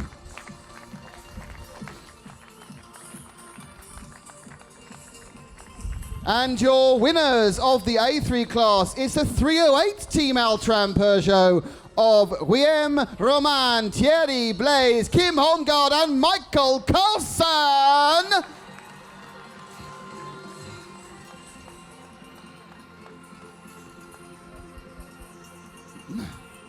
And to present the trophies, well, of course it's Manfred, of course it's Charles, and of course it's Gary. And first of all, to our third finishers, PB Racing, Stefano Dast, Stefano Pessotti, Lorenzo Pegoro, Emmanuel Vinque, and Michel Botyan.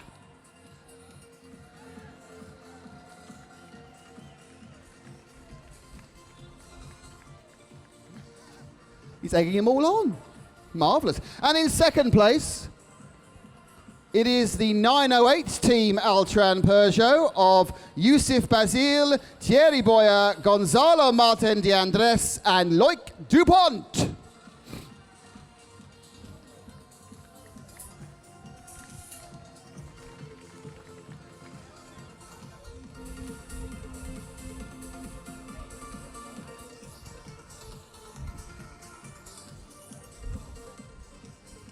And your winners in A3, the 308 Team Altran of Guillaume Roman, Thierry Blaise, Kim Holmgaard, and Michael Carlson.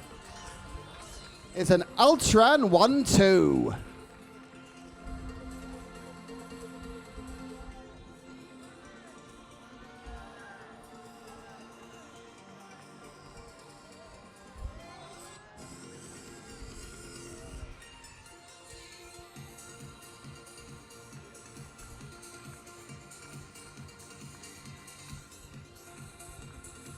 Gentlemen, raise your trophies. Applause, please, for your A3 podium. And now a chance to look back in many years' time and say, what was that picture with selfie time?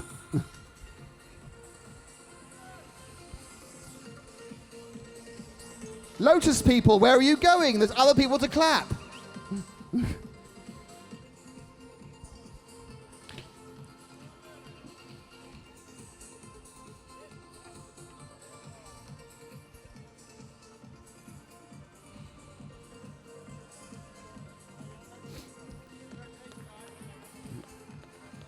Okay, thank you, gentlemen, indeed. The podium for the A3. And now we come to our penultimate podium. It's for the Cup 1, the BMW M235i Racing Cup cars. And in third place, the 146 Bonk Motorsport of Herman Bonk, Rainer Party, and Max Party. There ain't no party like a Max Party.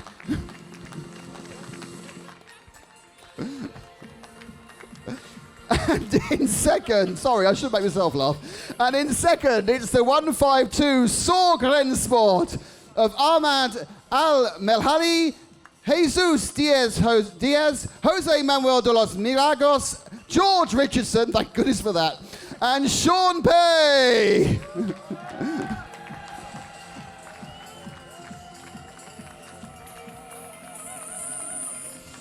But your winners, the 151 Sorg Rennsport car. Obviously, these are all BMW 325. I'm not saying anything about it, 235s. But the winners, 151 of Stephen Epp, Christian Andreas Franz, Michael Hollowegger, Heiko Elchenberg, and Oscar Sandberg.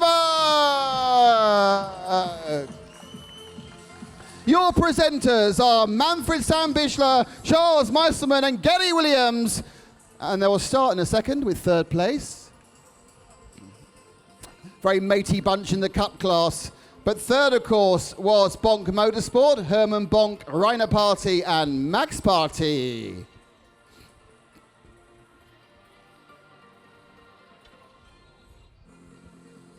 In second place, Sorg Rennsport 152 of Ahmad Al-Mehali, Jesus Diaz Jose, Manuel de los Milagros, George Richardson, and Sean... I got that wrong, right. It was Almad Al-Mehali, Jesus Diaz, Jose Manuel de los Milagros, George Richardson, and Sean Pay. That's correct, isn't it?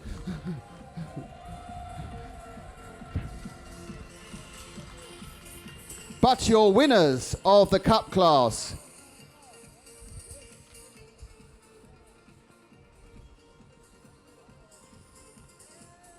And your winners of the Cup class, the 151 Sorg Rennsport team of Stephen Epp, Christian Andreas Franz, Michael Hollowegger, Heiko Elchenberg, and Oscar Sandberg.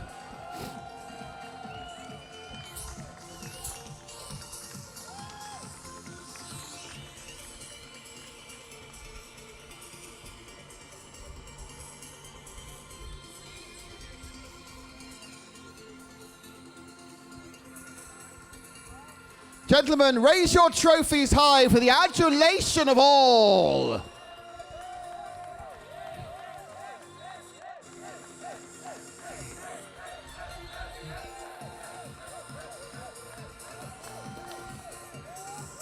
Thank you, gentlemen. You may now take pictures of yourself up here.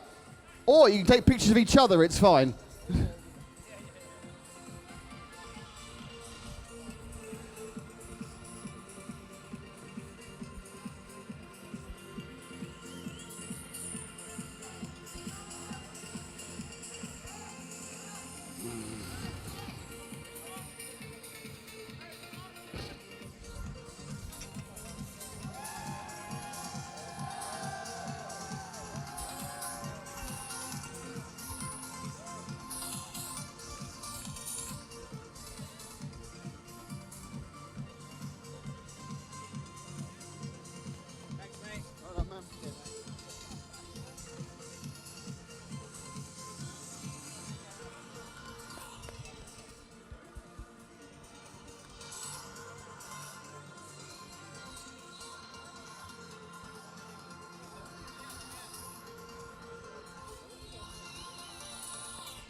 So now we come to the final podium of the day.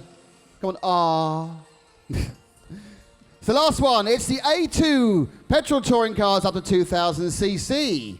And in third place, car 52, Team Sally Racing 1 of Martin Sally, Pedersen Peter. No, I'll start with too many hyphens. Martin Sally Pedersen, Peter Obel, Stefan Yuzhong, Sune Markussen, and Mads Christiansen.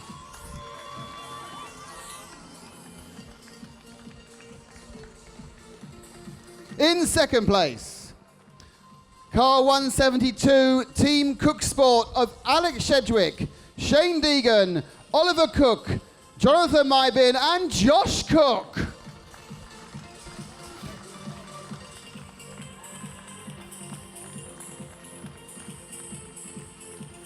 And your winners of A2 is car number 171, Team Eva Solo K-Reiser of Jakob Christiansen, Jan Engeblecht, Thomas Sorensen, Jens Molgaard, and Henrik Sorensen.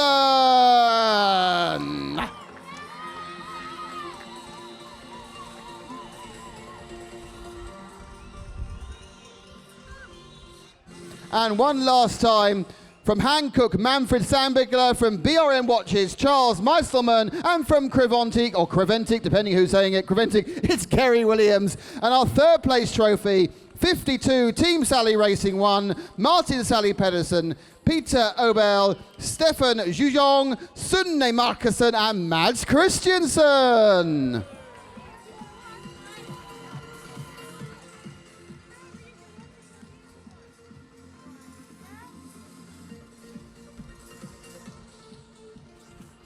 And our second place finishers, Team Cook Sport, which is Alex Sedgwick, Shane Deegan, Oliver Cook, Jonathan Mabin, and Josh Cook.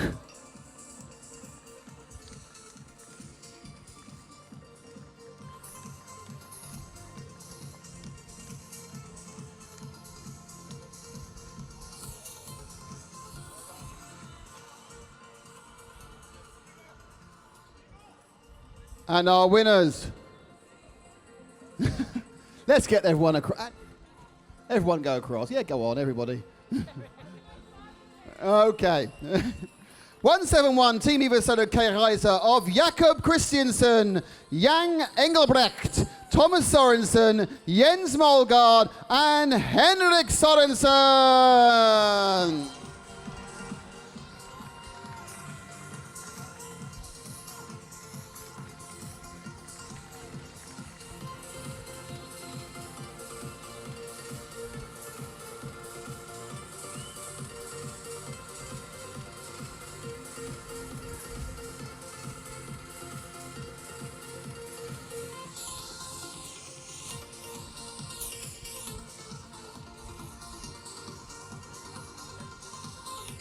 Gentlemen, raise your trophies. Audience applaud.